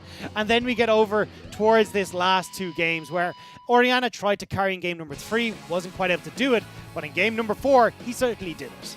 And look at the team damage coming out from LGD here. Such an even spread. The team really working together. Peanut on this Kindred as well. Looking fantastic during some of these picks. Being so aggressive around the mid lane. We saw him diving tier 2s multiple times throughout the game. I love watching Peanut play a carry in the jungle. When Peanut gets ahead, there is nothing better. And that's why it's such a beauty to watch LGD when they're thriving. Because as you talked about, the experience, the veterancy, the caliber of players on this team when they get ahead, like Peanut, like Xie, even Longxing setting up for some of these magnificent engages on Ornn. Like, you get to see what this squad is capable of. And even though we didn't, like, Kramer is still more than capable of making these plays too. The only difference was he didn't get a chance to. Everyone else was stepping up so massively for LGD that Kramer just got to put his feet up and go, yeah, cool, I'll pew-pew from back here. Yeah, Kramer's just chilling because Peanut, he's played on the world stage multiple times. He's won MSI. He's won the LCK multiple times. He wants to get to that international stage again, and you could feel it in this series that he was trying his damnedest to get these wins as fast as possible as well. And I think that's the important thing, is the speed at which LGD was winning these games, because if there's one big criticism for LGD across the course of this split, it was that they weren't really the best at pushing their advantages. They were quite happy to just play it slow and wait for the opponent to make a mistake. But in this series, they were being proactive. They were setting up their own plays, and they were finding objectives off the back. Yeah, they have one of the longest win times in the LPL. They have the longest game time in the LPL. So the fact that they were able to find these convincing wins was super strong for them. So I'm super happy to see LGD managing to fix a lot of the issues that we saw, especially in playoffs. Like, this is something you kind of go, oh yeah, as we get through the split, we start to see it improve little by little. That wasn't it at all. In their last few series, they have not looked good when it gets to the late game. Yeah. Here, though, they knew how to close out. They knew how to play against WE. And whatever it is about playoffs and these veterans, they know exactly where they need to have that clutch potential. They've been in these pressure situations once again, and I want to talk about Kramer as well, because he looked great on this Ashe time and time again. Obviously, like, we've seen Kramer play a ton of Ashe, but importantly, not getting caught out. And this was against a team that is more than happy to catch you out. Like, WE thrive off of catching people out, but Kramer not falling into old mistakes, not being the guy to get caught out and throw a lead for the side of LGD. And it meant that, obviously, the more consistent he is, it does allow people like Xie, like Peanut in the jungle, to pop off and carry the games. And he can play this more utility style. And that's the thing. We even saw in Game 3 that WE were trying to make that their game plan. Get onto Kramer, see if we can pick him off, and then we can turn the fight in their favor. Kramer was in good position, so it made it really difficult to try and do that. He was very quick with those flashes as well, far quicker than I could have even possibly been, and really made it known that this is the new style that we're going to see from LGD, where you can't just look to go, all right, well, we'll wait till late game, they're going to make a bunch of mistakes. Well, now you've got to figure out, okay, well, if they get a lead, they can actually snowball this. So how do we then try and fight in the early game? Well, we just saw WE struggle with that, even though they had a composition that could have worked around those early game points, but ended up just giving 1 or 2 mistakes. LGD snowball, and now this is an LGD that looks far more potent than they ever have. They certainly do. And we've got some highlights of Peanut coming out of game number 4 as well, because his Kindred was just magnificent to watch. We can roll some clips here. And, I mean, this level 1 fight, obviously, well, not level 1, but early game fight going pretty disastrously for WE. Yeah, this was a bit of a weird pathing thing from Peixiong, but definitely Peanut playing towards his strengths. We said, hey, look, you've got a pushing bottom lane in Kramer and Mark. They get to react first, and that's the difference maker here. You can see how low those health bars are. If you managed to have Jomung missing there a little bit earlier, that could have swung it in their favor, but 2 kills go the way of Peanut, and from that point forward, he doesn't care. He's taking over, and he looks magnificent while he does it. These are the tier 2 tower dives I was talking about. Great pick coming through onto Jomung. He flashed the wrong direction and gets caught out for it, and then Peanut just diving into the base. And it looks like we need to add another thing to that King of Thieves that we were talking about. Steals your life in the early stage of the game, steals your Baron, steals your heart with his smiles, but also steals your place in playoffs as they manage to knock WE out of contention. Beautiful stuff out of LGD, most specifically Peanut, 9, 1, and 3, looking amazing. And that's going to be his 5th MVP of the split as well. Beautiful stuff, and one of the few players that is still willing to pick this Kindred in the jungle. Well, this is the thing. We actually expect to see a lot more of these carry junglers, but you can see just how much it struggles against the likes of Graves. He just can't keep up when it comes to the clear. And this game could have gone oh so differently if Beishang hadn't actually gone towards that scuttle on the bottom side of the map. But this is what Peanut does best. You give him a lead, he is going to run away with it. And you can see there, 9-1 by the end of the game off of just one little scuttle fight that ruined everything for WE. It was disastrous for WE, and here's the thing. All 3 of those losses were weird fights around the river for WE that started a massive snowball in favor of LGD. And I don't want to take anything away from LGD here, because obviously they did a great job of snowballing this. They did a great job of holding on to those gold leads and expanding them. But WE, these river fights were meant to be your strength. It's the salty WE fan. This was meant to be where they're at their best. Everything looking disastrous at WE here. And I think back to the drawing board going back into 2021. Yeah, definitely so. And I think still though, WE, this playstyle that they've perfected to a certain extent is looked really good for them. I wouldn't be surprised to see them still trying to run with this, but we'll have to see if they do manage to or decide to swap things up a little bit. Either way though, I think we can be very confident in looking at LGD going in towards their next playoff. Well, we're going to head back over to the stage because we've got a winner's interview off the back of our last round 1 match here. Let's head back over to the arena, see what our winners have to say. Hi guys, this is Wendy for translation. Congratulations on this victory, and we have invited Xie to the interview. You are able to get this matchup with a 3-1. Before for the pre-matchup interview, you are not that confident about this game. So how do you feel about this? Actually, we are not that confident, but we have a very good atmosphere, and we try to encourage each other that we are able to get this win. And also, you have mentioned you really want to meet WE in the playoffs. So how do you feel about today's matchup? I think generally we performed good. We performed better than the opponent's team, and we are quite lucky. And WE's teammates have told us like they really want to face against with you. So how do you feel? Actually, Beishang shows the emojis in the main lane with me.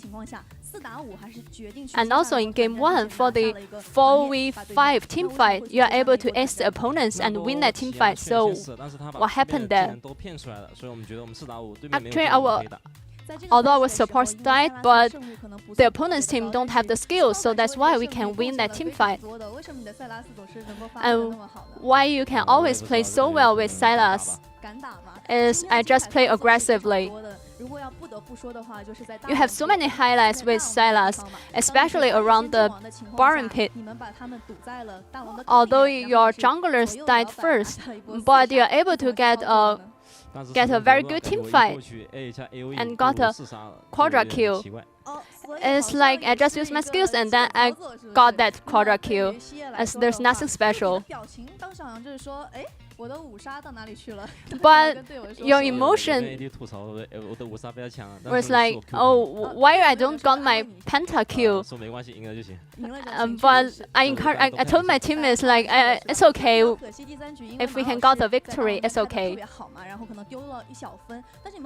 But in game 3, you didn't manage to get the victory, but you didn't worry about that, right? It's like we don't worry about that one lose. If we can just calm down, we can still get the victory. And also for your team, for the item build for game 4, you have some changes. It's actually in game 4, I didn't grow up that good, so I changed my item build. And in the regular split, some teammates are always like said, oh, when will you like buy us a meal.